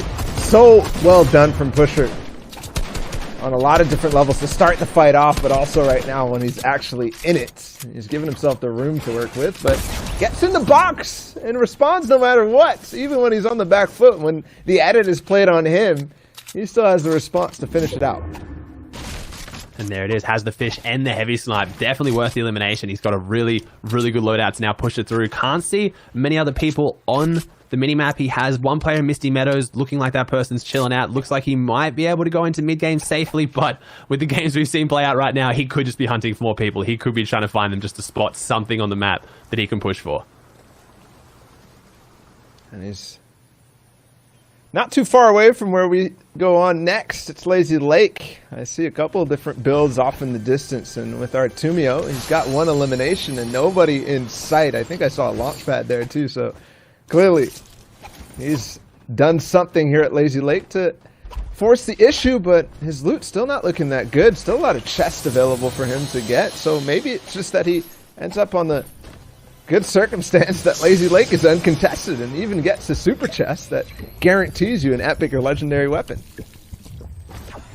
Yeah, it's interesting to see, maybe because of those fights breaking out around Agency and those mythic POIs, that's leaving these other POIs that normally during most iterations of Fortnite would have been quite contested. There's a lot of loot at Lazy Lakes. There's a lot of chests. It does have that very Tilted Towers kind of vibe of somewhere on the map. You got Steamy. We just saw Misty only had one player in it, so it's just showing how that mythic item impact changes the entire meta of where you drop and where you go. There's a player nearby. You're right about that, though. And being in this first zone right now, with only 42 players, I think that the early game contests are kind of feeling like a different style of play that you're used to in competitive. Gian knows clearly that Tumio is nearby. As he instantly built up over and started hunting for him, that means Tumio has to make his box. He has a nice 2x1, a lot of room to work with here. Yeah, he's got the meds as well, so he wants to play this one a little bit slower. He's actually trying to get a big pot off to top him up from 75 to 100, showing how many extra meds he has, maybe showing the signs of a more cautious or less confident player. He wants to have that full 100-100 without taking this fight. In comparison to Wave Pusher we saw last game, happy to get inside an enemy's 1x1, no edits around him, not even 200 health, and still wants to take the fight. So very different pacing here, and Artumio is trying to play it as slow as he can.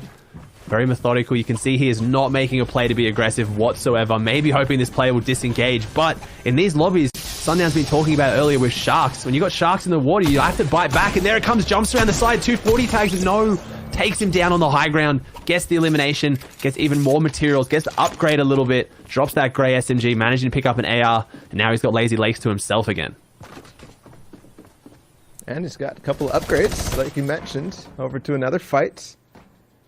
We got Big Dreams against Aves, and this is a loadout to behold. Definitely one that you're going to want to push for if you can get that opportunity. Right now, has the potential to really do some damage very quickly, but as the fight goes up, he's going to try to go down and possibly chop all the way down. Looking at it, it's not connected by much. No, it's not held up by much at all. He's got this low ground now, got such a good loadout for it. I love seeing these old skins. I love seeing the Red Knight and just instantly getting the Martos vibes, just getting those other players. We talked about how these opens have that feeling of like early iterations of different players. I'd love to see these players have a massive performance, try and make a name for themselves, maybe claim a skin or two, have that idea in their mind going into the final games, but it's not held up by much, but he seems to not be aiming for the chop method. There it is. You can see it now. If he can break all these anchor points, this whole build will come down, possibly some fall damage, but even if not fall damage, just enough to take him off that high ground and lose that advantage. Player knows it's happening and drops back down. I think that's interesting that you see really, really top tier players is that they drop down, they chop it a little bit, and then they purposefully fight up so that there's not too many reconnection points so that the next time they drop down, they can chop it really, really fast. But that's not going to be the case because both of them are staying now low, down to the ground. Aves has no more builds to even do that. And he does get a little bit, but not much, as the player above still clearly has materials. He's got to just rely on this heavy burst damage out of the pump that he has. Yeah, needs to try and stay low. No, he's going up above. He needs to stay low behind those builds. The minigun coming out too, finds the angle, cracks the shield a little bit. I don't think he's taken all the shield off. Needs to find something. If this player just keeps going up, there's not much he can do but chop it out. He's trying to make sure he chops down the builds, but doesn't get rid of any builds he can hide in. He's in a really awkward position. He's got the mini. He's choosing not to use it. Just keeps moving around, trying not to stay in one position. Movement is key right now. If he gets locked down, he's going to be held, especially with that minigun. A lot of conversation today. Sundown was talking about it before in the last game. Minigun versus drum gun. Which one's better? The minigun is still a very dangerous weapon. That flick, though. That was a very, very nice flick to close it out. Picks up some extra materials. Now he has 26 builds. Gets the launch pad, but that fight took so long. He's now being pushed on the edge. Could possibly launch pad away, or he's just going to hold his ground. 47 seconds till next zone comes in. Important that he actually picked up the heavy sniper, even though he does choose to use the minigun to start. I was thinking that he might be able to return the spray with a nice heavy snipe shot to the face. But regardless, he's still going to rely on that pump shots. And also pressure down with the minigun. This player definitely has a wealth of materials to work with, and it doesn't matter. Well played from Aves in a sticky situation on both sides. He makes it happen. Can definitely see he's relying on those flicks. That shotgun aim, I think both those shots were like 180 turns or more. But yeah, I just realized the player before that is Brutus's minigun as well. So the player he took down was the Grotto player. So dropping a very heavily contested POI, walking away from it with that loot advantage, having one of those power weapons, those mythic items, but then not being able to close out what I imagine would have been one of his first or second mid-game fights. It's, if you go those POIs and you get the loot, you've got to close the game out, or otherwise it's just not worth the risk for consistency. Talked about this new format rewarding that consistency. You want an elimination, want a few, 4 points per elim is definitely nothing to scoff at, but you're getting heavy placement points towards the end. If you walk away from that spawn, you need to hold it down until endgame. And Pusher's somebody that I don't actually see in the top 300 out of yesterday's results, so he is somebody who plays very well. I believe he's duoed with Styler, who played fantastically in the FNCS duos. And it's a good decision here. It's a player on the outside of zone, but look how far away this is. The decision to actually use a launch pad before that even comes close to really shortening that gap makes it so that he has room to do just this. Base up and dissuade skill from doing anything. And now down at the bottom of this hill, he's got to try to use the shield, but no, he's going to have to dance instead. I don't know what's going on now for skill. That's definitely not the decision you want to take. Pusher can just bring it right back and dominates. That was well played. I'm getting a little bit of a World Cup throwback vibe there, a little bit of a skeptic taking the L to the camera and then very quickly regretting it, I believe. Wavepush is having none of that. He is not messing around. He is not dancing. He's here to win. Like he said, he's got a reputation as a team game mode, but he needs to try and make a name for himself in a solo way. If he's not in top 300 yesterday, needs to do something big today. He is not messing around at all. And with only 68 points, this needs to be the game for him to push up there. Again, we're trying to get basically in the top 100. There's going to be maybe a little bit more room, a little bit more breathing room to actually qualify through, but still, 68 points is not going to cut it if you're not in that top 100 yesterday even. We can see here 27 alive, and a lot of them are here. A lot of them are going center zone. We saw some of the early lobbies yesterday on those lower points. A lot of people sitting on congested side. We talked about where they were banked up. They're just getting into zone and just stopping. A lot of these guys did go right to center, so we can see where next zone shows now. Some of them are still in the next zone, which is a good position to be in. We have Elite RR looking like he's one of them. Fully built metal down here near Frenzy. Frenzy zones are interesting. As you talk about those hidden plays jumping out of the hay, you can get some really, really big beams on players not expecting it. And I see the fact this could be Lecce. I'm not sure if it is, but there's some signs. Number one, 5 eliminations. Maybe. Yeah, Number maybe. two, he's got the drum gun already, and he lands at the agency. So there's possibilities. And I'm looking also at his movement, his style. It's actually very distinct for Lecce. One of the best controller players in the world. But the way that he moves through builds is actually bar none. Very, very smooth builds there. I know it's only a 1x1, but very, very smooth builds. Smooth edits. I mean, if this isn't Lecce, he's making a good claim for the fact that he's been practicing. He's doing well. The fact that we even have to question it for even a few seconds means this player is one to look out for regardless. If you can be confused for Lecce, you're a very good player. I'm going straight to his Twitter checking to see if he's playing. You need to find out if this is him. This will be one to watch for if it is, regardless. I mean, he's still in an amazing position with that drum gun, back up to 100-100, built up on the edge, going up against Kiwi, who has the epic AR and the blue tack. He's trying to knock him out, only held up by one wall right now. This could break down into a fight very, very soon.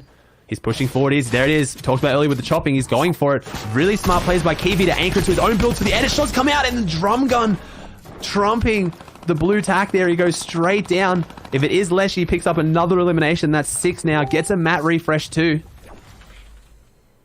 And I'm pretty sure this is not based on some of the stuff I'm saying on Twitter. So another imposter.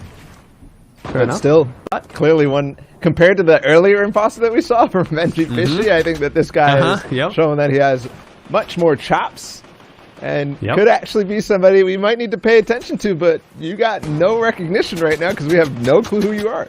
I know, that's the thing. We've talked about it before. We talked about it yesterday. Cool Carrot, like, this is your chance, guys. If you're a pro player up and coming, we've talked about it. These are open qualifiers. This is your moment. Take your moment. Make a name for yourself. You don't have to be in the shadow of these players anymore. You can idolize them, but make a name for yourself. If you make it through this, you're going to be versing them next week. You don't want to be a lighter version of them. Be your own version. As he gets in, wave pusher. Going for a big elimination. Using that epic tack to break the builds. Having the superior clip size there, 8 bullets is more than enough to break the builds, get in and get the elimination. Tides up against the wall with Spout now, pulls out the minigun to fire back. Does not want him inside his box. Definitely doesn't. They're right box to box now. And with the loadout that Tide has, he doesn't want to have to even engage in this entirely. 6 floppers. If he goes down now, he's going to be kicking himself for sure, but he's got pressure right back onto him, and you can't do much. When you're trying to pressure like that, and the scout realizes, he knows exactly how to counter this. If you're trying to make these edit plays, you're not going to be ready when the time comes for me to spray through with my minigun. Yeah, geez, Scout can he can up the fish store there. He's got so many floppers there on the edge of the river. Wave pusher pushing in for them. Maybe might be able to pick that up. That is a lot of floppers. But again, floppers kind of lose their strength endgame in these less stacked lobbies. You don't have time to be able to hide behind all those builds, use them, go for those high ground retakes we saw a bit more yesterday. If you're out in the open trying to eat fish, they're going to give you 50 health, but you're probably going to lose that faster than you're going to gain it. So maybe not having as much effectiveness, but the way they play out in mid game is still very strong. If you get a few tags off, instant health back, it's very, very strong. But in these lobbies, we'll have to see it's all about aggression. Again, he had 8 fish, did not save him there. Half and half out, getting closer and closer. We're still in 4th. It hasn't begun moving. You guys can see that guy, let me know. Players are starting to find their position for that end game, but it's going to be a lot of congestion on the north side. Once again. Not too much on that south side because it's right on the water. And not getting and with 21 alive, this is going to be one of those weird ones. I mean, I'll temper the expectations already, but when I say weird, it's because I think that people who are winning these games still need to try as hard as they can to actually make it work, because it's not what you expect. It's not like one of the stacked end games. It's really difficult actually to navigate and figure out which players are, are actually going to be a threat to you. Yeah, I mean, obviously, Aussie Antics, I'm out of the OCE region, smaller player size, so sometimes we don't get these incredibly stacked endgames. We just don't have that massive pool of top-tier pros like EU and that do. But there's a different difficulty in them. They are hard in their own right. A lot of pro players would actually rather play a more stacked endgame than this. I touched a little bit there on the floppers, but just there's no builds to hide behind. If you don't have a launch pad, you're running through the open, or if you are launch padding and you're the only player, you're getting beamed out of the sky. If you're using a communal launch pad, there's 4 people around you, you all take it at the same time, there's a little bit of safety in numbers. Right now, if you don't position well, you make one wrong decision, quite often you're stranded in the open. And if everyone can see you because there's a lot of eyes with not a lot of builds, it can get pretty ugly. That it could. Other things that could induce that is those drops. People like to push for those, try to get that launch pad, but end up getting sprayed. One of the things that happens in these lobbies is that the lobby spray can be more intense or less intense, right? If this is a group of players who clearly in the mid-tier of the pack right now is with 90 points, if this is a group of players that will take advantage, as you can see the guy on metal who was there too early in 5th zone by himself draws the attention of everybody else. That's definitely something you have to try to avoid, but with more people starting to build on top of him very close by, that means he might have some saving graces. Yeah, we talk about lobby manipulation a little bit. It's that ability to get other people in the lobby to go for a target that you are going for whatever reason. If you have a player near you, on top of you, below you, you don't want them there, it's quite a good strategy to start applying pressure because other people in the lobby will see that as a chance to fire as well. Like this minigun now, putting a lot of pressure on Till. Other players will see that he's being pushed back, and they will shoot as well. So it can be a play quite often. It's where the minigun, even in these solo lobbies, can sometimes have an advantage over the drum gun. Again, not going to say it's the better mythic POI. I think the casters have been a little bit back and forward with that one today. Jumps down low with the shotgun, managed to pick it up. But it is one of the few areas that the minigun is probably stronger than the drum gun in these lobbies, getting other people to focus them with you, because you hear it, you see it. When you're in the box and you hear that minigun start firing up, it is a terrifying sound. That it is. Depending on who it... Oh my goodness, this... I'm And trying there to it listen is. for how many. There's at least 2, possibly 3 in the mix. And when we get closer and closer, those guys might go first. Those guys might not actually be revving it while you're rotating, but it could also be the case that all 3 of them are just revving it while you're trying to rotate in 6. That could definitely be something that these guys have to try to avoid, is that pressure from the minigun. Yeah, especially if one of them gets on high ground, applies so much pressure. You're trying to build up to the high ground, you're trying to take it off them. Anyway, the minigun just applies so much pressure. It is why it's so strong in those team game modes. One player with the minigun just knocking everyone down, and another player pushing forward with the builds. It's the perfect combination on high ground. Pretty much only really being beaten with suppression as far as the rockets go. We have Elite RR here. Again, we talked about those iterations. I guess it's less of an imposter, more of just like a tip of the hat for CRR here. So yeah, a bit of respect. You see the fishies in the name, you see the RRs. Very cool to see. So we see Lidar trying to find his way through. He's got a decent way to zone, but it's not too far. Not too many players in front of him. Has the launch pad, and he's choosing to save it. Sundown talked yesterday about the value of the launch pad being lost the further and further you go into endgame, and oop, as I say that, looks like he wants to use the value now with a nice little short launch. Puts the stair there to block the trajectory. So instead of going as high and making yourself that big target, I say make yourself a target. He's not lying low. He used the low pad to get straight into someone else's box, and there's the meds he needed. That 50 siphon going straight to his health bar because he only had spare shield. Nice little play from Elite. And that's one of the things you could actually take advantage on. People who are stair tarping just like that, but really, really cheap. They're not really paying attention. They're not getting the visibility because they're having to worry about placing the stair down above them. So they're looking down at the feet, not up above where the launch pads are going to come in. So good recognize from Elite. It was a little bit of a stroke. He gets back to some old builds earlier from the game. That's massive. And he recognizes it. Yeah, he gets his old builds now, so he's on to front side, and these are all his. So you talked about there about using cheap mats, trying to save your materials, but if you get back to an old base, you don't have to use any materials, and in hard mats like this, brick and metal, they're already fully built. The rocket comes out. Rocket versus minigun, he's being knocked down a layer, choosing not to go back up. He's doing those cheap stair tarps like you talked about, and we get to see firsthand what Baller mentioned there. Every time he looks down to place those stairs, he's looking straight at the ground. He loses that visibility and that awareness around him. Talked about the minigun on high ground, but the minigun off high ground now applying so much pressure. The player has to drop down now. I think it's Scout up there who's getting dropped out. And that's the power of the minigun. That's the power it can actually do, is deny players on high ground and get rid of these threats. Elite on the front side, his own pusher goes down. We were talking about him earlier and his need to have a good performance here in this game. Abe's still alive, by the way, and that's a player who definitely has that mythic minigun. We saw him come out of Retail Row, taking out both of those. He's on high ground right now, I believe. 9 players alive. He is up there. We have Elite on the front side. He's placing as many builds as he can. He has only 19 left. Needs to conserve them. Goes down for elimination. The tack shot takes down the imposter Leshy. He might even have the drum gun upgrade. There it is. Swaps out the minigun for drum gun. Today's argument has been settled here for Sundown. Definitely Elite agrees. Wants to run the drum gun over that minigun. He's now going to try and pop the big pot here on the low ground. Farm up some of those mats. He's back up to 3 builds because of this lucky tree in his box. Might be able to use those. Going back through old builds, not his, but there's no one in here because all the exits are closed off. That was a nice little rotate through and saves a lot of mats for it. 4 alive.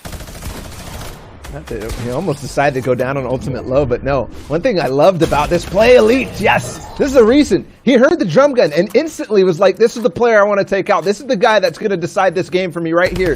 Now minigun versus drum gun again, second game in a row. Elite down on low with the drum, and up on top it's the minigun. Not too much pressure because of that rev time for now. And I think maybe out of materials, still a couple builds in zone. And he's playing, well, must have a few floppers. Yeah, he does. He drops down low ground. Tax come out. It's shotgun versus shotgun, and he goes down. Elite taking down Aves. So Aves had a great performance there. And like I said, I think he went for the floppers in Storm to try and use the high ground. But when it came down to shotgun aim, Elite RR, a little bit of a tip of the hat to CRR, had it a little bit better than that. Pretty great game there, guys. I'm not sure. I was actually asking you guys on the side if we had seen Elite RR yesterday. I feel like we did. Maybe we didn't. Someone we did see yesterday was actually Wave Pusher there in game. Great to see that player come back. Fun fact, they actually ended with 188 points and 546 place yesterday. Remember, let's talk about those point values. 216 being that threshold they needed to push past if they were looking to make top 100. But now what I'm sure you guys are probably curious about is, in fact, the leaderboards for this region. We'll hop on in here and take a look kind of how things are going. Has much shifted since yesterday? I'd probably want to say yes, considering 216 was that lowest value. There he is at the top, Elite RR 275. And I mean, Balo, this is why this guy's at the top. He just showed us how much he's styling on the entire region. Yeah, that's it. 275 points. You saw the prowess. You saw. I think that decision was really nice. That I touched on a little bit in that end game was that he basically heard the drum gun and went for it. He's seen the power. He's watched the broadcast. He's realized that everybody who has a drum gun has a high chance of actually closing that out and not being fearful of it. That shows the confidence, and that's why he's at the top. There in 14th, excuse me, Tabs. I mean, are you surprised, Ozzy? I feel like not. I feel like we've been seeing a lot of Tabs today. Yeah, we've seen a lot of Tabs. He's doing really well. He's making a name for himself. It's crazy. These people are focusing on Tabs again. Tabs being a phenomenal player of NAE's doing with Colazo. He's already been invited as well. So we'll see. Maybe they get in there. If they have an interaction in the next round, that could be so much fun. Tabs on Tabs would be very cool to watch. But there's a lot of people we've seen up here before now. 234 points on 30. So it's really tight at that top level. And you talked about Wave Pusher yesterday being outside the top 500, I think you mentioned as well. But he still had quite a few points when you look at how many you're going to need to qualify. If he can make a bigger day today, if he can just get those extra maybe like 50 points than he did the day before, he's up there with a shot. So he could maybe pull it off. And some of these players are going to struggle here, but they could be better at those end games. Me and Baller talked about it. These high-paced, aggressive end games for some players are harder. So just because they just scraped through today, you might not see them. They could perform very, very well next week. So we'll have to see how that one plays out for him. That's one of the unfortunate parts when it comes down to these open tournaments is that there's kind of a difference. There really is. When we come back next weekend and look at the games that will be played in the Invitational with all of the best from all the FNCSs, it's going to be a completely different style. And now these guys are playing the opens compared to what's going to be more like the stacked customs that those guys are used to playing. I think that we might see some struggles, but also some unfortunate things is that people who might be good at that style but not at the opens are not making it through, Zeke. Very interesting, gentlemen. Well, we've got one game left here on the broadcast for EU, and just to be just to let you guys know, the queues are currently closed. That's it. So don't forget, we're taking the combined score totals from both days. So all these players have had 2 days to try and rack up points, and afterward they will be tallied, and then the top 100 move on. So, you know, will we see Wave Pusher? Will we see people like Castry, Mage, Elite RR? You know, great. Elite RR had his #1 right now, and that's awesome. But how did he stack up coming out of yesterday, right? Like, these are all questions, and I think, well, that's such a good point too, is once you pit these guys against the very top, right? When you put them in the same lobby as someone like Benji, and it's like, okay, we happen to land at the same place, or now we've gotten to a point where we have to go head to head. How is that going to go, especially when we're looking at box to box? Like, Austin, do you maybe want to talk about what you've seen and compare that to something like the Benjis of the world? Well, that was a good point you made there with the drop spots, right? So some of these big names aren't in there. So if you're dropping it maybe somewhere like Shark, maybe like Agents we've seen, and you're getting it consistently and you're getting the high points because of that, but all of a sudden you're faced with someone again like Epic Whale, people who are just unanimous with the region. Like, people put it up today. I saw on Twitter, Christian Esports put out, what does this photo make you think of? And it was a photo of the drum gun, and I saw the comments flooded with Epic Whale. So if you're on West and you've had that success, do you drop there again? Do you back yourself? This is the strategy that worked for you, but maybe it's not going to work next week. Or flip side, Epic Whale having it in those customs like Baller talked about, he's not used to versing these players. Maybe these guys can actually put it down and take the drum gun from them, and that'll change up the whole shape of the tournament.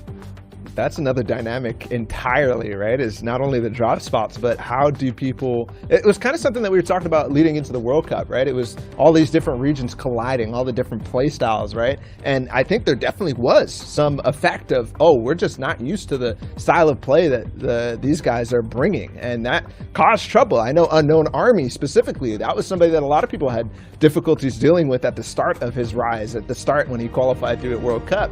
So, I mean, here in the Opens, going to the EU, I think for the most part, with all the Cash Cup that these guys are playing, they're used to it. But now that there's going to be probably a significant portion of Open qualifiers next weekend, that might be slightly different because there's probably, 300, 400 people who are expecting the type of FNCS stacked game style. Now, 100 extra are from these Opens. That might throw things for a loop.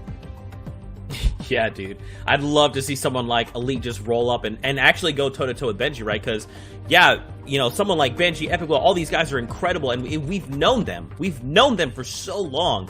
But the people like Elite out there that are trying to make a name for themselves and now can step out of the shadows and be like, hey, what's up? I'm here on the scene too. You should be paying attention to me. Like, that's what we're looking to do here, right? And if we were to say go as far as someone like Elite to be like, hey, you know what? At the end of it all, I am the FNCS Invitational Champion.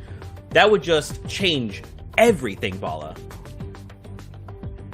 That would. That would. I was thinking about this the other night. It's like, this is going to be, 3 seasons of FNCS champions, right? These are champions. And we're going to try to find out not only who is the best out of those champions, but there could be somebody different to take that crown at the end of this. I think what could be cool, we saw the addition of the pickaxes, right? We've seen that, just people being like crowned, like in the game, like this is me, I have this, you don't have it. It's going to be so cool to see that going in there. But the dynamic we haven't touched on as well is we're going to throw some content creators in the mix of this too. We're going to throw some people that were invitees, and that's going to change it up hugely as well. I'm going to guess they're probably going to avoid some of these big POIs, but you don't know what they're going to do. Like we've talked about, we have these more aggressive open qualifier style, then we have the more stacked tournament style, but where do the content creators fix it? They don't fit too much in there. I love watching things like Pro-Am, seeing them shape it up. I commentated AO. We saw a celebrity invitee take down X2 Jordan, like a World Cup invitee, and it's so much fun to see. It shakes things up like crazy. Yeah, that it does. I also, thinking about like the champions and stuff like that, this is going to be one of the first series of tournaments that week to week the stakes get higher. Right, so we're going to start next week with 500 players, and we're going to get down to 300. Like, it's literally eliminate. There's going to be the reboot round, which kind of brings it back a little bit, but still, not only is it getting harder, but it's getting more pressure in a sense until we get to the grand finals, the last 100 out of everybody. It's definitely going to make things very hard because, right, like on the other side, it was I need to make it up into the top X to move on, right? And it was like, oh man, I'm always on the edge. Yep. Next week, it's I have to stay out of the bottom. I've got to make sure I'm above a certain bar if I want to keep pushing through every single week. And sometimes some of these players might just make that bar. And sometimes they may just pop off, and we may see some of the most explosive games we've ever seen. But gentlemen, it's time to get back into games. So I'm going to leave it on you. Take us in. Let's do this. We're close to the final moments here in EU, and again, we're tuning in at the agency, Ozzy. Exactly. Look where we are. We're back at the agency. Here we have Revenge picking up elimination, but looks like Midas is still in play. I think I might be able to see him there. No drum guns in play on either of the players we've watched so far. So Revenge, he's just going to top up using the med kit there, but we see in the bottom left, it is Ras RR goes down. So Revenge wins his fight. We see Ras RR going down to Baldy Markey. So now they're going to have to fight it out. So 4 people at agency. I think the difference was yesterday when we watched some of those mage games and stuff, we actually only saw one person here. They walked away with that drum gun. We didn't watch it because there was no one here. And then they started unleashing on the lobby. But we've talked about maybe those desperate players now who are like, look, that seems to be the formula for success. If I need, 100 points to qualify, I'm going to have to go to agency and do what they did. And time again, the player who wins the game is the player who eventually gets that drum gun. And even adding, it's a epic burst AR. That's really nice, but in these close range battles, this is just a henchman. Don't get too scared of that at all. I kind of had to jump a little bit, but with this burst AR, it's not really going to add much unless you can start to run the other player for a loop. I don't think either of them has found Midas yet, given the fact that the vault is still closed. And I also don't hear that drum gun firing off in any sort of distance. And that's kind of a thing. That Midas spawns in different locations that these guys are very well aware of. So they're going to know the motions and the paths that the other person is taking. Yeah, I think it could even actually show the sign of maybe the inexperience of the players dropping here for those high point games just now, because I would have thought maybe utilizing that shakedown tactic. Oh, you talked about the burst rifle. Revenge does run in through a loop, applies the pressure. I think that was 2 heavy burst shots back to back. Revenge pushes forward with the minigun, but he's putting on the back foot. There is no way he is now at a health disadvantage after how that started, but the quick edit through. I think Baldy Markey outside the wall thought, I've got you on the back foot, my time to aggress. Revenge did a full 180, flipped it back around with the edit, and comes out strong with the SMG. It was a nice little play from him, but I was just going to say, maybe utilizing that shakedown tactic, you can find where Midas is. And he actually had 3 eliminations, so it wasn't just that 1 versus 1. Possibly hopping in a little bit earlier or a little bit later in this game. But something too that's interesting is that we're at halfway through that first zone before it starts to move, and we're at 74 people alive. That's quite different than what we saw in the last couple of games that we've watched. This is definitely a little bit more reserved, a little bit slower. Yeah, you can see from the points down there, 232 points. So we're hitting towards those high skill-based matchmaking lobbies. We saw a lot of people, I think the highest yesterday was just those low 300s. So if Monarch has a really good game here, he could be around that number. So we're definitely in the final games now. Zeke mentioned it before we came in here, queues have closed. So these will be these players' final games, their last chance. And normally when you're in that situation, you try to get as many as points as you can out of the game. If you've got 10 games, 3 hours, you maybe got 5 games up your sleeve with quite a while to go, you'll be more aggressive. If I go down here, I'll queue up again, I'll go again. But if you're going into a final game, you might think, hey, this fight's not worth taking. I might lose some points here. I'm just going to play for endgame, get to where you get those consistent placement points, and then try and pick up the limbs. It's a lot more of a smart mentality to go into the final game, but we'll see if the final game jitters play out here. Most likely will. Here's a fight on the side of zone. Monarch against the player who approached. Just have the better shotgun, which is going to come into huge effect. I like the use of the low wall already. That metal piece was very, very low due to a couple of edits. He's going to finally take it, but it's also the sign for the other player to back up and get into the next box. And again, he takes the wall, but can he get out quick enough? No, he doesn't. And right back into the other one. The wall very low. Still not trying to find his way in. He does get in, but also the other player gets out. Ooh. Up until that very last fight there, until he opened up the edit, that was a lot slower, more methodical box fight than we've seen the last few games. This is definitely already pacing-wise, not just players alive, but feeling like a different game. We're not watching the play with a drum gun, which slows down fights a lot, but you could just see there from Monarch, the piece control going slow, getting the wall low, like you said, jumping up, keeping himself safe. It just seemed like a more defensive and normally an indicator of a smarter player than just going for those aggressive points. And with the 236 points that he has, most likely putting himself in contention, but we don't know his day one score. We don't know that performance. It's going to be interesting to see if maybe this is a high pressure situation for him. Maybe that's why he's pushing off of what looked like Fatal into another shambles player. And he gets a little bit out of it. Obviously, the 4 points from the Elim. Things look good. right there as we now tune in with Alex, who comes off of the boat, does not go down the river for good reason. That boat attracts so much attention. I see even a player was lurking in a bush waiting for the possibility of a player coming down the river out of Craggy. Just wondering where he came from as well with that boat, but no fish. So I think maybe island or shark, but then he probably would have done a little bit of fishing before coming in, but not too friendly of a zone to drop on that far northwest side. Probably didn't have the time he maybe wanted to, or he could be coming from Sweaty. There is a guaranteed boat spawn at Sweaty as well. Gets his henchman chest unlooted. That is massive. Picks up the big pot, which is going to top him up to 100, which would be very nice for him. Doesn't get what is quite often a good chance of getting a epic AR out of there. Getting the regular AR. Still has the burst though, so he's looking pretty good. Over at Pleasant Park, they've already got the agency loot that spawns here. One of the changes that came with Season 2. Ooh, Jeff! Ooh. Nice little low ground peek. Straight through the double edited Conan floor. Actually, that was his opponents that he took advantage of. Knew that that was coming and still went for it. Gave himself the room to kind of get trapped into that, but doesn't matter. Jeff hits the shot and makes it count.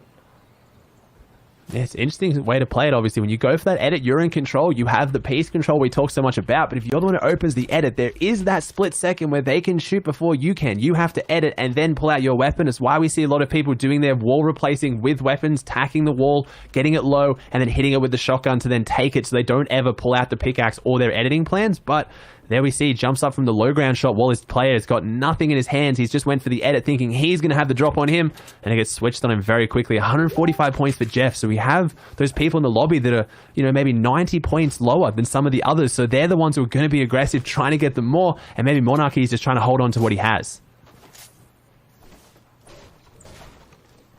But with Zone looming, he's got a long way to travel. He's not too worried about it, not concerned at all. And if you're wondering, no, the Choppa is not in the game for these competitive modes.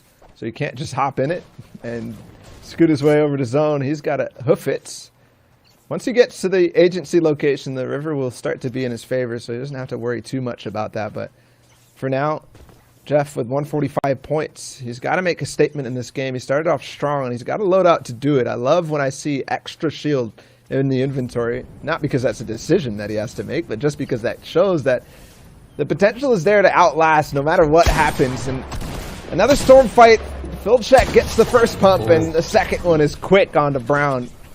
Instantly finishes that one off. I don't know if I should say instantly. We're coming in on the tail end of this. He's still deep in his zone. I think this fight's been going for a while. I'm hoping this fight's been going for a while, and this isn't just their rotation path, but nice elimination for him there. He needed that 148 points. You have to think across 2 days, if this is standard for him, that's only about 300 total. He needs a big game here. Could have all ended there. Slender stealthing up behind him. To me, I'm not even going to try and pronounce that. I'm sorry again, guys. Some of these names, I can blame my accent possibly, but I was about to butcher that one. Oh, jumps onto the zip line.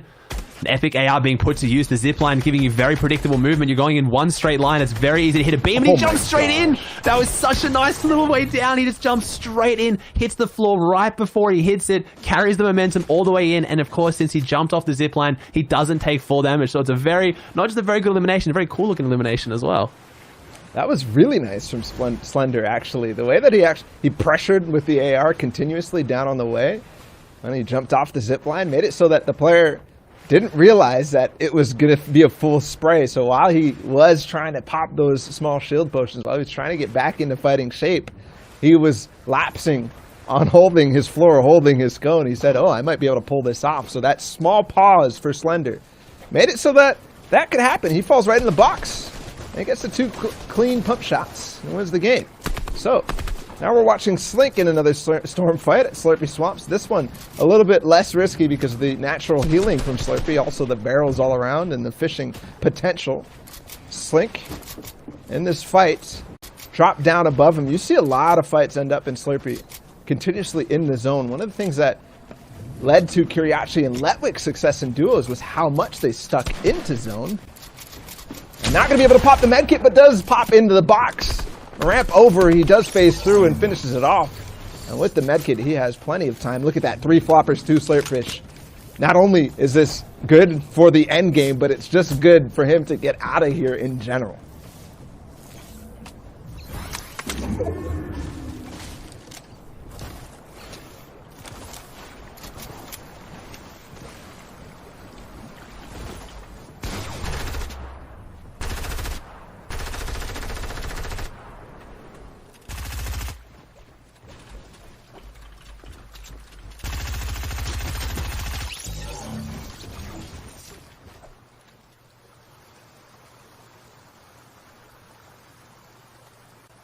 That's for sure. Visual.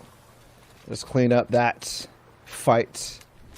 65 points for him, and we saw a couple players in Misty Meadows.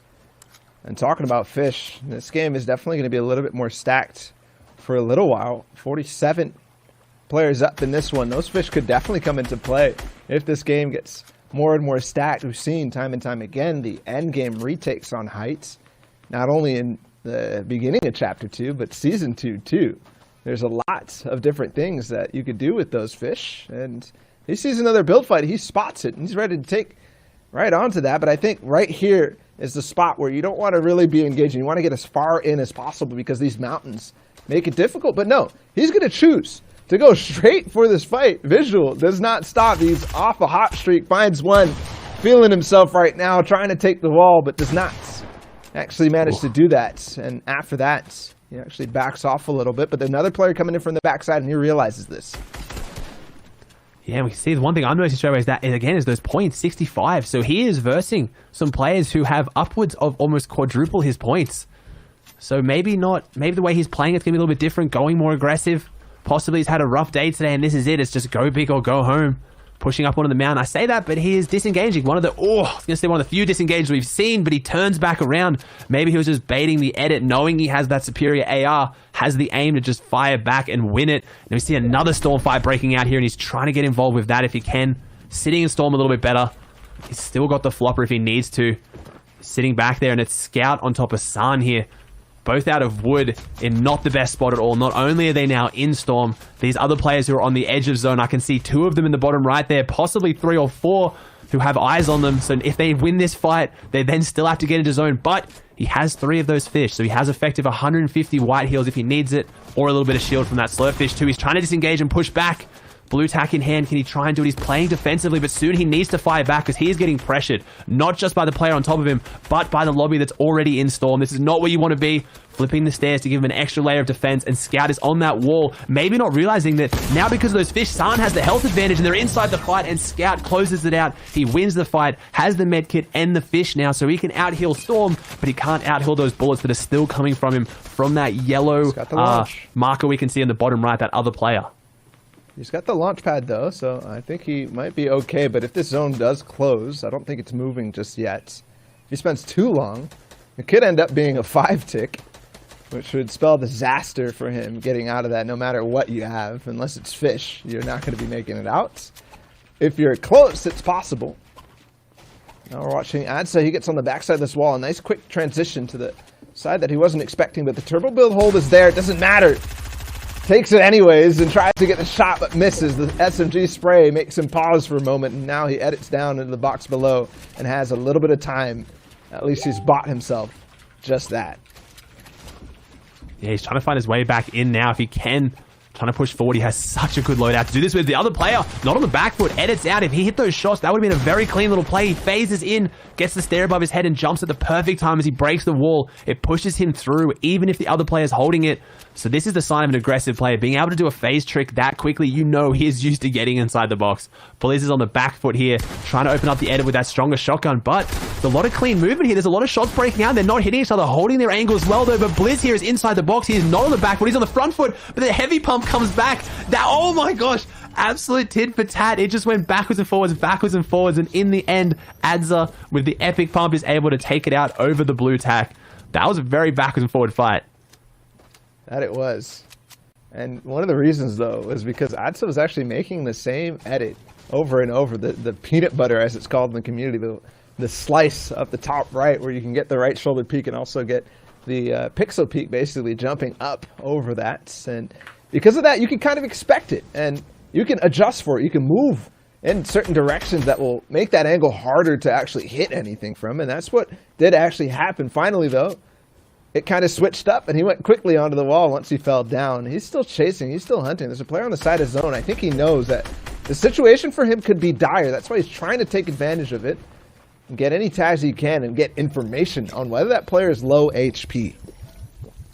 Yeah, it's interesting to see how the loadout can also dictate your playstyle. Adza, that was his first elimination, so he found a legendary AR and an epic pump without an elimination. So maybe he was going to play this one out slow. I'm just going to hang in there. I'm going to go to the center zone. And then he's like, wait, look, I've been blessed with this loadout. I have the aggressive advantage, but the shots are coming out. He's held on the edge, has the meds to be able to heal through it. But Scout again pushing. We just saw him survive a storm fight, and he's maybe going to start another one if this goes on for too long. He's trying to end it quickly, though, up against the wall. They've both got good shotguns, so if they get each other's walls or this turns into a tit for tat like before, it'll end a lot faster.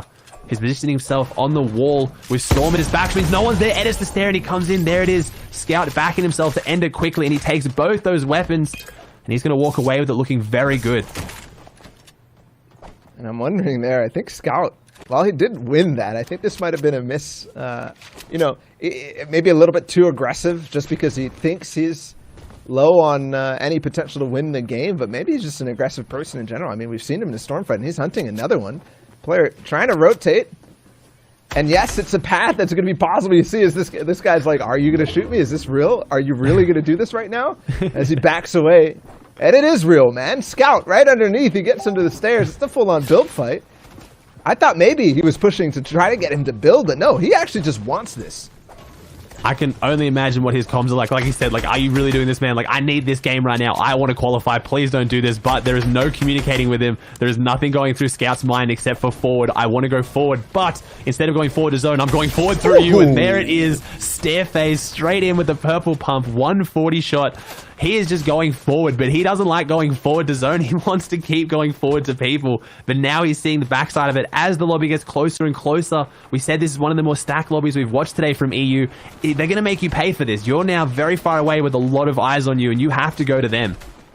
Keep in mind, though, that this could have been one of the games right before Q's end where he knows there's a potential for him to get into another game. I don't know the situation. It could be that this is one that happened after Q's end. But just judging by his play, I'd have to guess that it's that. But still, 33 people alive. A nice shot from Slink. Right on the rotates. Leaving the heavy sniper, so prioritizing those meds there. He wants to carry that extra flopper or those two slurpfish over the heavy sniper. Doesn't want the aggressive advantage. He wants the extra meds, and Scout does make it in under the bridge in a really nice spot. For the situation he was in, you can't ask for a better spot than there. Under the bridge, you're in builds. You've got your builds to cover you, but you have the bridge that's completely indestructible above you. And he did pull the zone, the fifth zone, one consequential. The one that goes half into the previous one and also half out. He has room to work with. He can even extend out if necessary, if he needs that extra room. But you're right, a pretty decent position down below, but does not want to get too aggressive, because if he does, then he could be pinched against the zone line before this starts to move. But as it opens, he's going to get a little bit more space, and that's the time that he decides to go for it. The player knows, he realizes, hey, he did it once. He's probably going to come back and swing at my floor again. Yeah, he talked about it earlier with that box fight, the predictability. You need to watch for it. Like, fool me once, shame on you, but this is the fourth time Scout went for that floor. I'm surprised he wasn't punished for it. He's pushing up higher, trying to phase into this box. Scout, go to zone. You don't have to take this fight. 4 eliminations. He's backing himself, though. He's in that area now where he's going to get consistent placements if he just stays in placements, but he doesn't. He wants the elims. Whoever he's versing has very clean movement, very good edits, just getting out of every box, and he flicks and he hits it. Never mind. I take it back, Scout. You do you. You clearly have your play style down, and so far it is working. And every one of these elims matter, because not only is it a thing that I thought that he might be trying to get in the next queue, but maybe he just knows the situation that he's in. 127 points, depending on how he played in day one, he might really need to do exactly what he's doing. Get as many eliminations as he can, plus push towards this win in order to qualify through towards next week. And he finds a nice outcropping base that he can actually refarm a little bit of the bridge underneath, but it is not going to stay there for too long. He has to make a rotate through, and I think actually Reiki and Admin have gotten really close to Scout, and if you get close to him, you know exactly what's going to happen.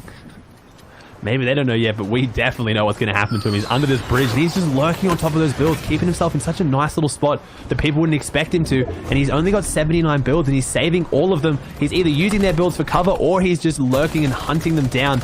Builds up a little bit now, gets off the ground layer. Maybe this is a sign of not box fighting anymore, but still lethal with that AR out of the sky as well. He gets inside his 1x1, 56 builds left to his name, so he's in a good position on front side. So again, yeah, maybe he's one of those players who he knows what he's doing, knows how to position, but he just wanted to go aggressive. We have Alex on the very, very high ground. Quite an early high ground retake, and he's punished for it. We see as we pan away, the rocket coming out and knocking him in hybrid. Grapple is still in play in the lobby, and he's got 100 builds to use it too. Need to be careful with that. You don't want to expose that you have it too much. It's such a difficult item to play around. You want to get to zone, you want to save your mats, but quite often if you're seen with that item, people are going to hunt you down for it, or they want to get it out of the lobby. They want to get it out of your hands. And it is so difficult to use when you're down on these low ground layers, the mid ground ones as well, but the potential when you can get a clear path, you can easily get ahead and look back. King Blizz, 3 eliminations, 261, so definitely looking a lot better than what we saw from Scout. And we do have a point update from that player. 154 points yesterday. That is not going to cut it. He definitely needs what he's doing right now, W-King everybody in all the eliminations that he could possibly get. Yeah, he's got these floppers now. He has 4 of them again. Like I said earlier, we haven't seen too many of the flopper high ground retakes in those less stacked lobbies because you can't hide, but King Blizz showing exactly what I was talking about. He has plenty to hide in now, and he's using it. He's got 1 flopper left, finds his hands on the drum gun. I thought we were maybe safe of watching a single endgame without someone with this gun running through everyone, but he's got it in hand now. Let's see what he can do with the 3 eliminations. Can he make it 4? He does make it 4. More floppers again. He only finds 1. No, he finds 5. That is massive with 2 launch pads. He can now launch from where he is, and he's going to take high ground, King. He's in the best position, Baller.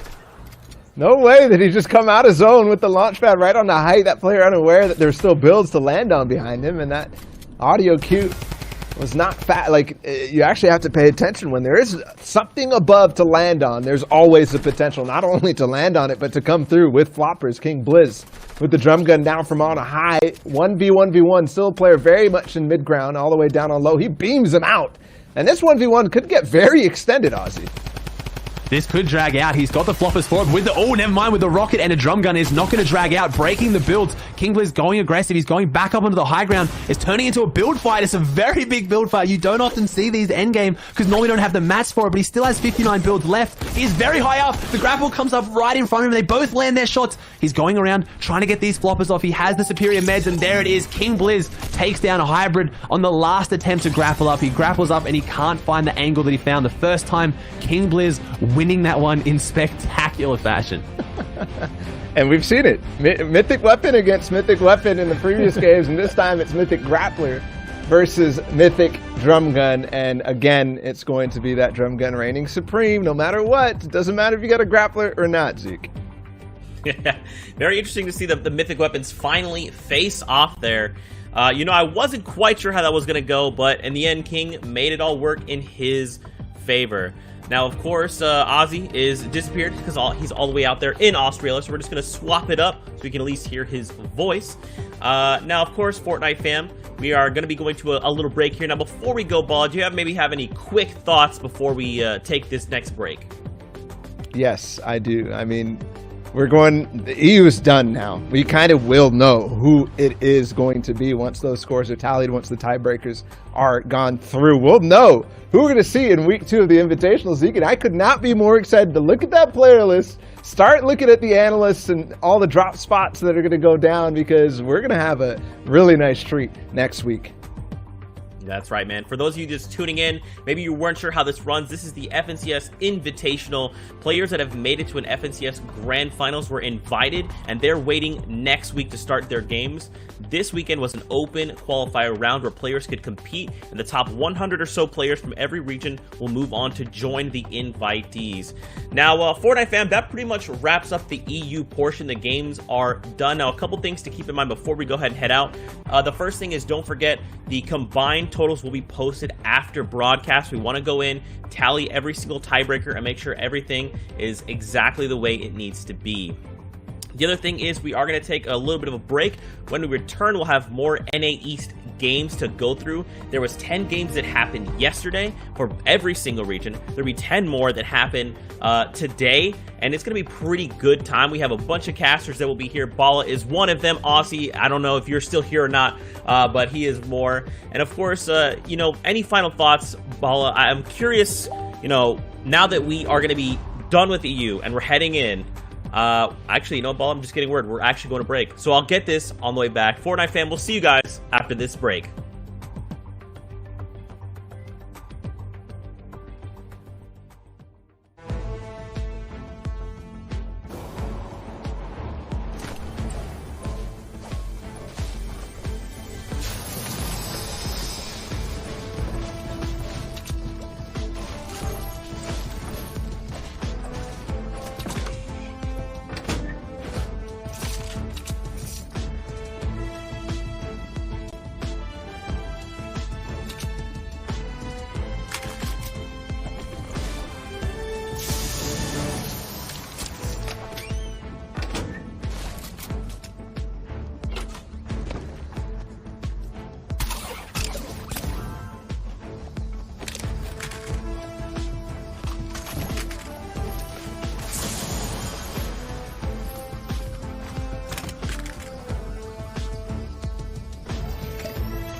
or back to capital B because I was asked on lowercase. I don't know why.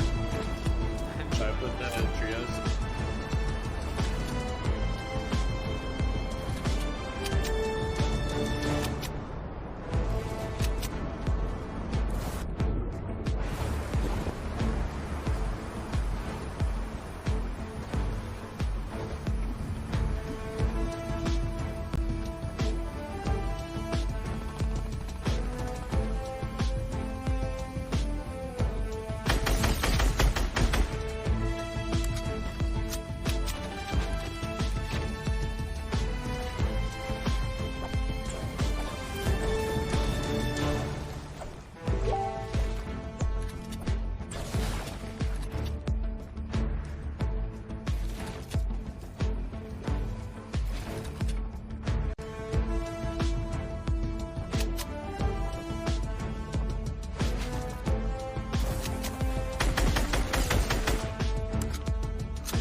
ওই যে আসছে, সালাম দাও।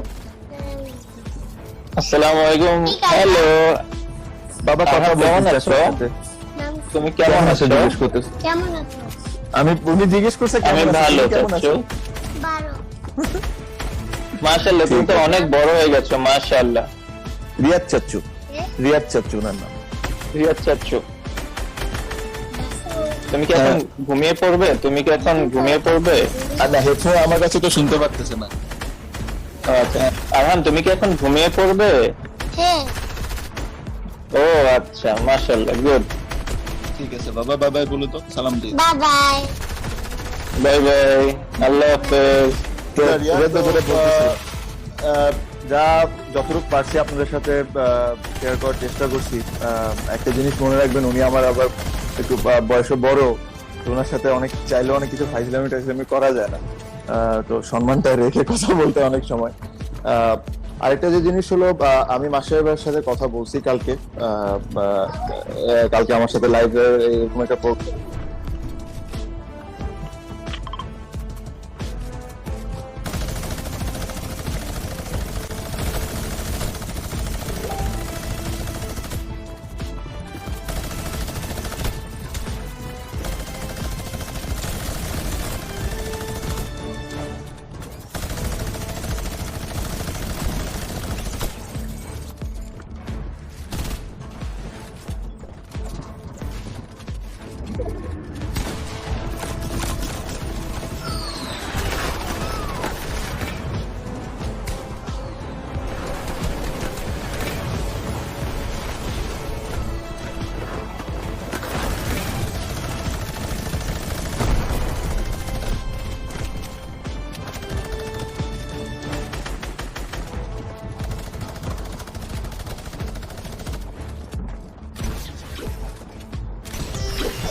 What's going on, Fortnite fam? We are back for more of the FNCS Invitational. This time we've got Sundown and ShyWager that'll be joining us for these first few games on the day. Sundown, why don't you give us your tiniest, quickest thoughts on your excitement levels heading into NA East?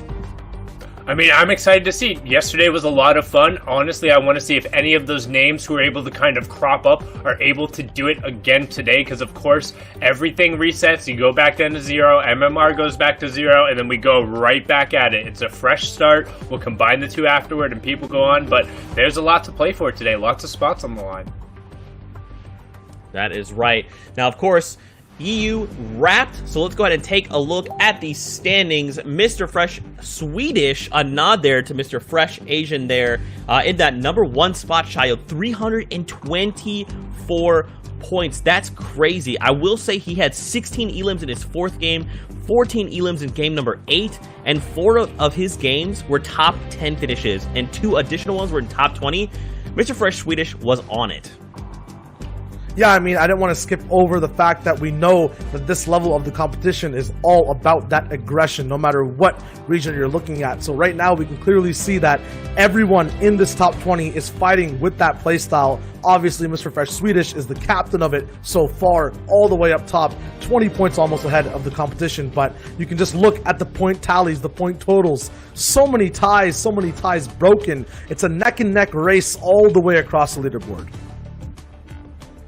Man, and let's not forget, yesterday's cutoff point was 216 to make it into top 100, and it could be very different. In fact, the 30th there at 261 Sundown, it is like a completely different day for Europe today.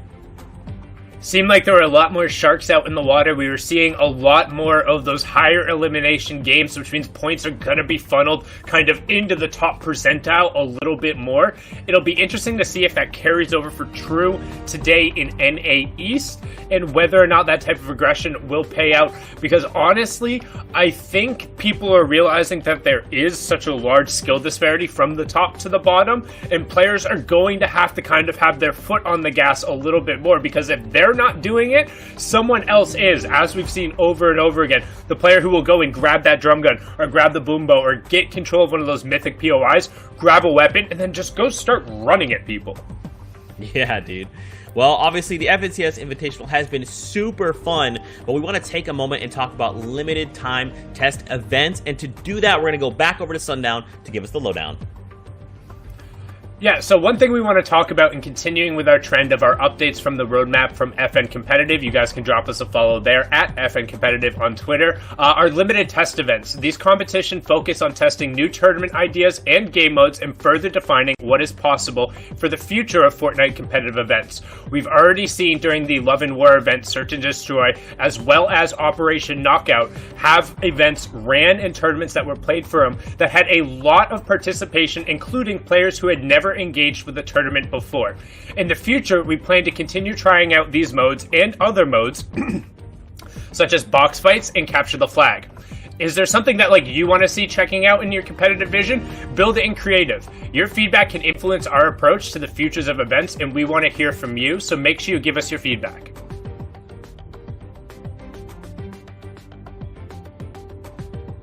There you go. Thank you, Sundown, for that rundown.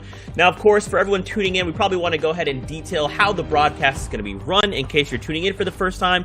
First off, hope you had a great day. It's great to have you. Now, really quickly, we'll talk about the format. If you've not been keeping up, it's a little bit different than what we've seen on broadcasts before, but it's very similar offshoot to the Cash Cup styles we have, just slightly tweaked, right, Shio?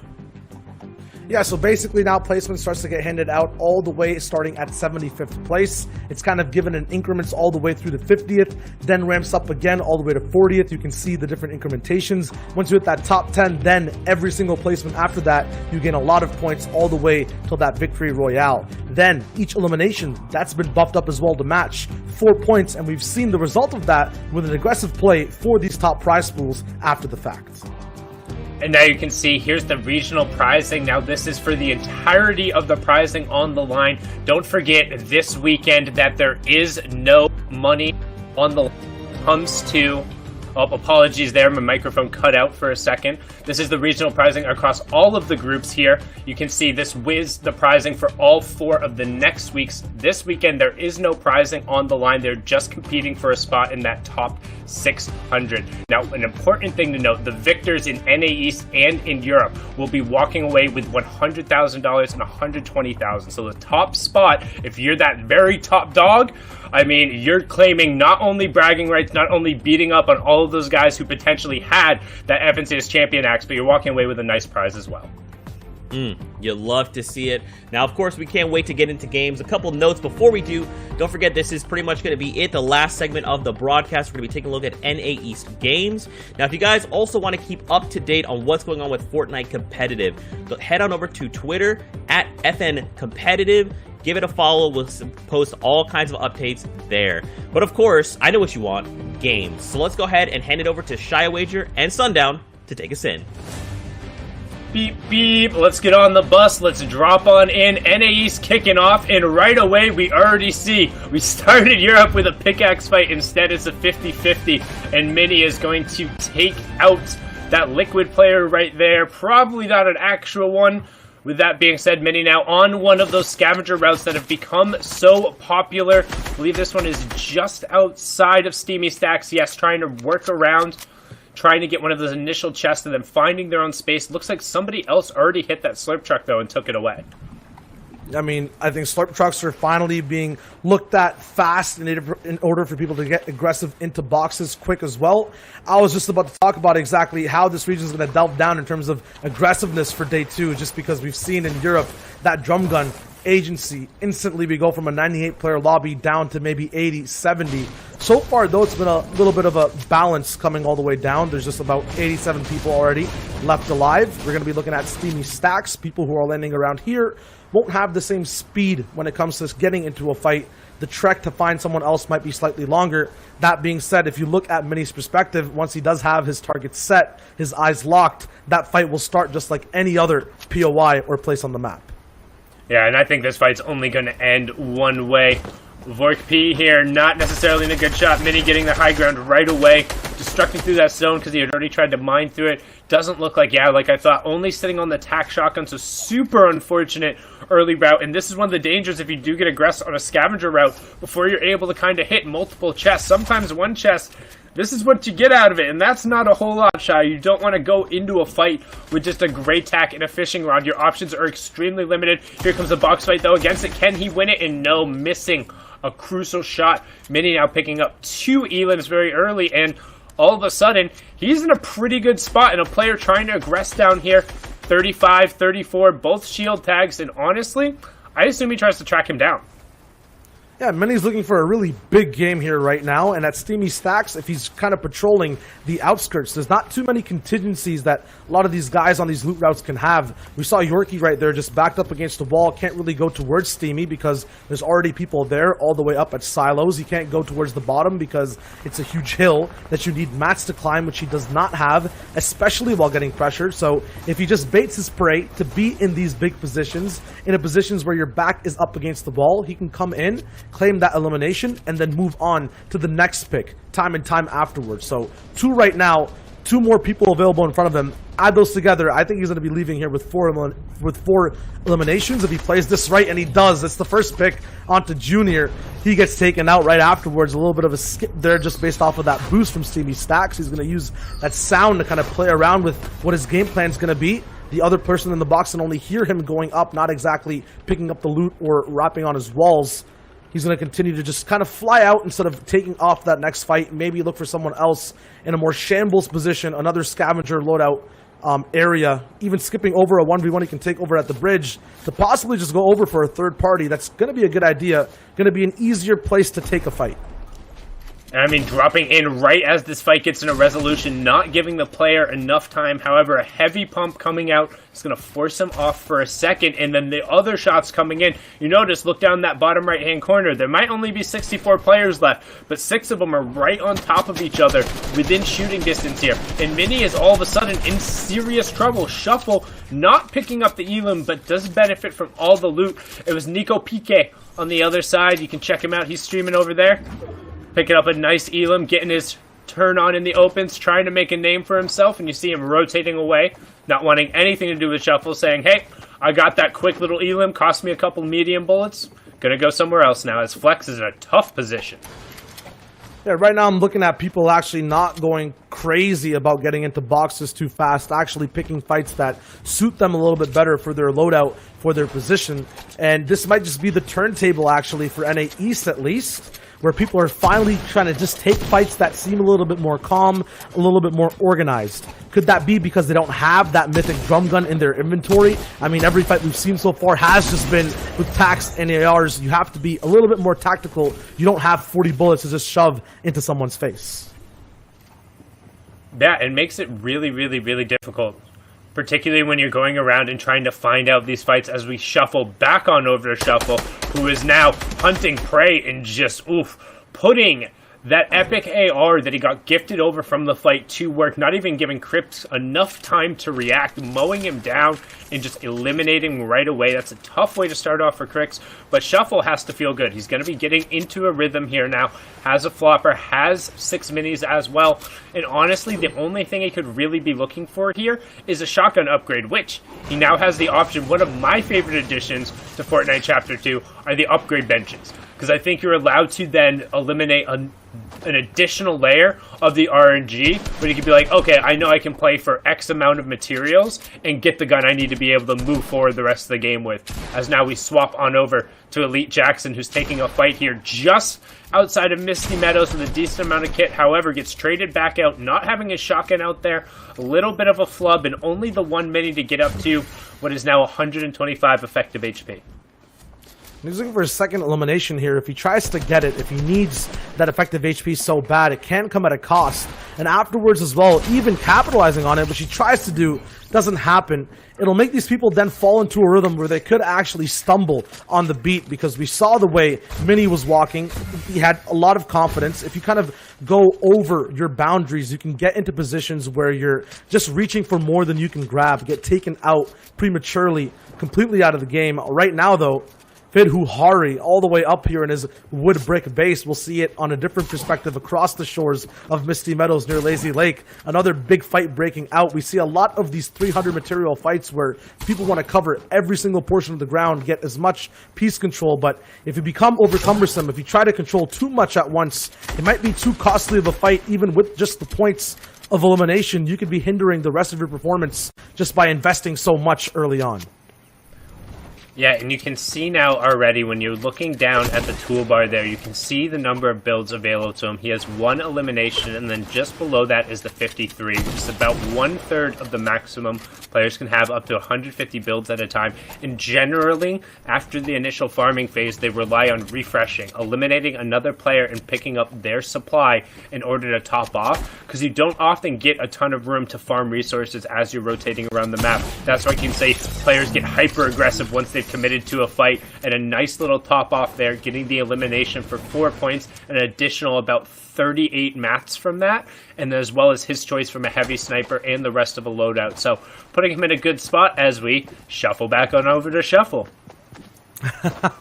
Throw it back for the 2-time. Right now we see the perspective of the hunted so far, the prey, who's not aware of exactly who is around and behind him. It'll be Dark Pat looking for a place to kind of survive in the zone, but Frenzy Farm usually in team modes is a place where everyone comes together trying to get a reboot. Right now, it'll be the place where a lot of people are looking to just survive, re-thrive again. There's a bunch of campfires around to get your health back up. Shuffle doesn't want anything to do with that. When he gets in zone, his refreshes, his health pool is going to be there and topped off by eliminations that he gets in these big box fights that don't actually go too high. He controls them. You can see the pyramid stopping the Dimmadome, the classic build fight strat we don't see too much of because fights get so complicated and predicted. But when you have this big skill disparity between Shuffle and the competition, they can end fast. You can use these classic strategies. And that's what's really cool to see when you're able to see players kind of express their knowledge of the game. Yes, you don't always get to break it out, but when you have the opportunity to, and it gives you an advantage of a fight, and then you're able to execute on it, it's just fun to watch. I'm a big fan of it, because, like, watching people learn those and practicing through, you know when you're able to take a skill and incorporate it into your own gameplay. You know that player has drilled that and practiced that so many times, made sure they like swapped over their pyramid bind when they found out that was a helpful thing to do. And some good shots coming out right now as Blackhawk has now turned into the hunted one. He's just going to hop on the boat and try and rotate right on out.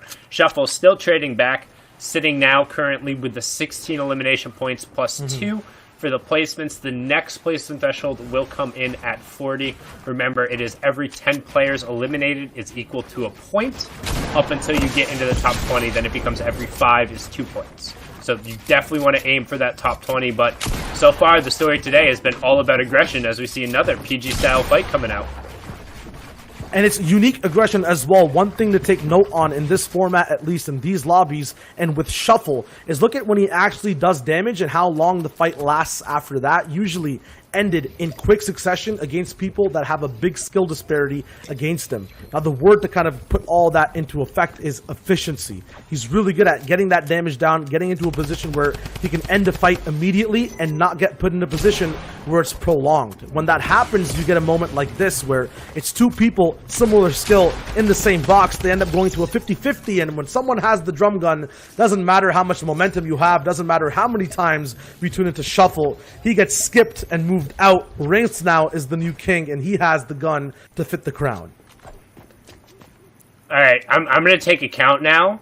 We're going to start counting from now on NAEs, and I want people to count with us, right? How many times do people opt into pushing and fighting a drum gun when they know it's there? That's one. I just want to see how many people are deciding to take a fight against this weapon over the course of the broadcast, because I think as soon as you hear it, you automatically need to go defensive against it. I think trying to win an offensive fight against a drum gun is very, very, very often in an equal skill situation not a winning proposition. I mean, you have limited options though, right? Like even in the position that Shuffle was in, knowing that the drum gun's there, having an advantage of getting the first shot off in a 50-50 situation. The fact that he missed, I think, was the issue, not so that, you know, he played a little bit too offensively. The thing with the drum gun is it offers so much room for error for the person using it. Even if you miss the first few shots, you can follow up and connect with the next 8. If you have a pump and you're defending against it, if you have an opening, you have to hit that shot or it's basically over for you. Yeah, but I think with it, like, I also don't think you need to push the fight, right? I think that's more so what it comes down to. As soon as you're in that situation with the zone coming through, with all the tools he had, just leave, man. Just leave. Let somebody else go deal with that problem. Create a distance, though, because he doesn't have a first shot accuracy weapon, and just disengage. He had more than enough opportunities to, but again, the tale of the day has not been disengaging gracefully from fights and going to zone. It has been, let me slam my head into this brick over and over again until one of us is no longer playing. Yeah, whether it's a stair or a wall, that's kind of been the theme we've seen time and time again. And then this is also one of my favorite themes in a game where, at least for the zone, Weeping Woods, which is a kind of barrier for a lot of different relationships people have mid to end game when it comes to height versus low ground, when it comes to aggressive box fights. Everything's a little bit more secluded, a little bit more isolated, and you get moments like these where third parties become a little bit easier. No one can really focus you. Right now, Twexo not even building around him, pushing the edge of a zone, which if you were doing at Frenzy Farms might be kind of foolish. If you're in this position in the woods, you never know what to expect in the shade and in the shadows. You can just have any fight you please. Metal walls, doesn't matter. This is what Sundown was talking about. A head straight through, right past the stairs, the left side hook, and it's a punch straight to the face. Twexo gets his 5th elimination, and he is on a roll. Yeah, and I think that as soon as you hear somebody using a bandage cannon, even if it's just like topping off, you know automatically that 2 of their resources are eaten up to top off their health pool there, and they're not necessarily in the best of shape. Honestly, I've seen, particularly in a lot of the higher level games as well, you hear that, people will push it. Every single time. People will push a bandage cannon if you start bringing it out. You're almost better off not using it in some of those circumstances, or at least waiting it out until you're 100% that you're not just going to get run at while you have it out, because it also has one of the longer swap times. So, again, I think that's kind of one of those, like, items you want to really consider running when you're in solos. Especially with the 2 slots, which is one of the things where you know, it might just be the only heal you have. You're right, though, edge zone, using it there might be a problem, especially after finishing a fight. if you're using it in an instance like this, it's really nice, but at the same time, you'll notice Twexo, if there's anyone else kind of stationary, thinking about even using a bandage cannon, fully shielded, thinking about their next move, if you're not protected, if you're in those situations, you get shot like you just saw there. Now he's going to be edge zone, barreling out anyone else coming in from the back, but we can see from the minimap that no one's going to be there. Everyone's already in the zone. That means he's going to have a few limited options, but at the same time, better ones of basing up on people. The question is, what will he pick, and where will the zone go next? That's all he's waiting for, trying to see where that zone closes. The third one coming in right now. And honestly, I think this lobby is one of the denser ones we've seen so far, considering the amount of aggressions we've had today. I know the last one in EU ended up being like a 28-person fifth zone as well. So to see one of the early matches being a little denser, I kind of anticipate that people are feeling the pressure from yesterday. Maybe some people were playing fast and loose, and maybe some of those Sharks aren't quite having as much of a time. Again, we are just looking at the first game, but we're seeing people a little more central in zone, not quite necessarily engaged in fights, a little more boxed up. And honestly, I'm a little surprised. I was expecting a solid amount more aggression, and I would have anticipated more people going down at this point. I mean, a happy surprise for me, because when we look at this level of competition, right, the open qualifier level of people trying to grind for the top, you see some of the most unique plays and clutches. I'm thinking about Clement and Kaizen, who we know are still very good players, at the same time didn't really get their big play debut in duos, the big touchdown moment all the way from up top. I'm thinking about people in open scrims as well, looking for big moments to clutch out the ends of the games. It's not the most traditional things you see. And when it's stacked like this, I know it's just 30 people, but if they're not going to be moving, not engaging, it'll stay stacked. You're going to have those moments happen time and time again. And you just don't want to end up in one of those situations. Honestly, you need to be, like we talked about, look at the point format. As soon as you start getting into that top 20 and you get additional points every time, you start getting the 2 points with each one of those ticks. It's every 5 players. Somebody else out there is doing the sharking. It's happening every time. If you consistently are able to play for placement. There's another player that Bala ended up bringing up who was able to perform incredibly well on EU yesterday, just banking in for placement and relying on the fact that pretty much every single game somebody out there was eliminating close to 15 or 20% of the lobby and just going for broke. And if you can avoid that Shark player and know that they're not out there, and sometimes it is the player from the Shark, sometimes it's the player from the agency, they're the ones who more often than not are able to aggress on the rest of the lobby. But the placement points, they'll stick, and if you can get them through the 10 games, it ends up adding up as Rinks just rolls over traps, and we have our top 30. Yeah, you have to find a delicate balance. And right now there is a little bit of discord and all the tranquility on the server, because there's been 30 people alive for the longest time, all up in their boxes. Rinks is the only one actually moving around, actively searching for someone, no matter how hard they try to disengage. I feel like that individual right there heard your call, Sundown, to hear the drum gun, see it, move away. It still wasn't enough. He went all the way low and tried to still expand out. No one's on the side of where Rinks is. He picked one of the best places to hit that W key, and he did not stop. Gets his third elimination, and now is still moving forward to find more. Not in zone just yet, but we talked about the options of moving in yet, or in moving in late.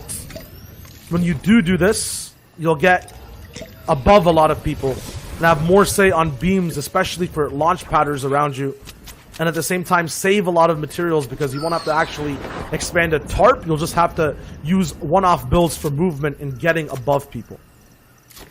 And you can already see now that half and half is revealed. We are over by Weeping Woods, and there's a lot of players who are going to need to rotate in here. Rinks is in a phenomenal position just on the outside of the zone, has a first shot accuracy weapon to supplement the drum gun's weakness of not being able to really hit those longer range targets.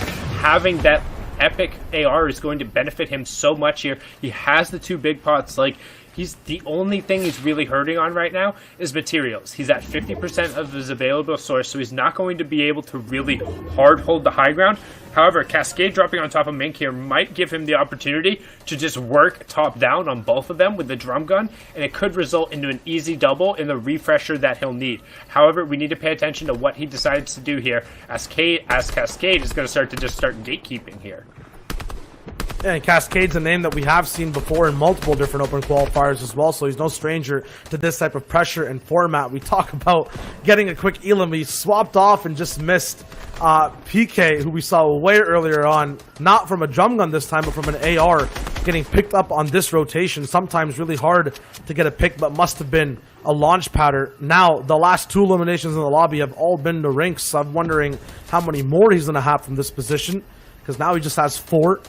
Refreshes, though, 100% he does need Sundown, and that gun, the drum, a material magnet, not only from just the bullets rattling on everyone's cages, but getting those refreshes afterwards as well. You're absolutely right. I can only expect who he's going to choose first. It might be this person on the left playing for zone. Right now, he stays up, looks for AR beams first.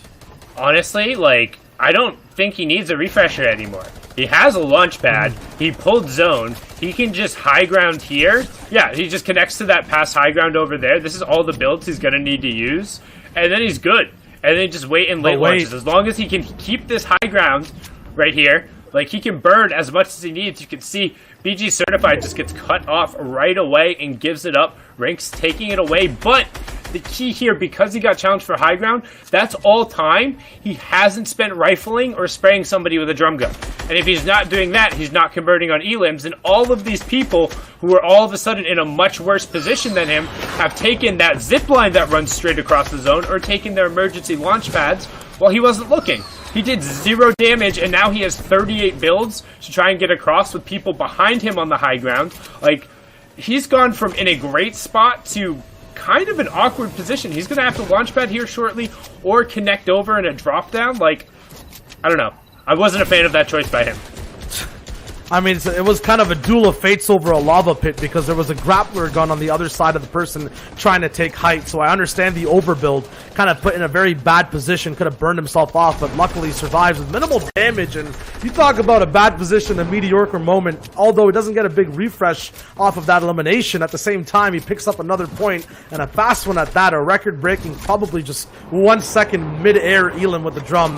And Launchpad's all the way to height to actually use his last mat for pressure. Although doesn't find anything off of it. That's another interesting decision. Rinks is playing very aggressively right now.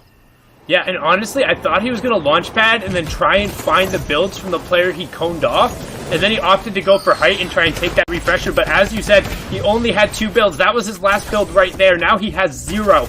What does he run around with? What is the weapon of choice? You'd think it would be that mythic drum gun, but instead, swapping over to the AR, trying to maximize the amount of ammo because he needs to get a reload off on that drum gun. Does have a long time. Start spraying it off there. Let's take a look at the rest of the lobby as Ben does go down to Rinks and that drum gun again. Now on the middle tarp, misses the pump shot, follows up 2 tick, knows he can clean it up with the pump when he sees the white, gets it off so he can finish the reload, and then...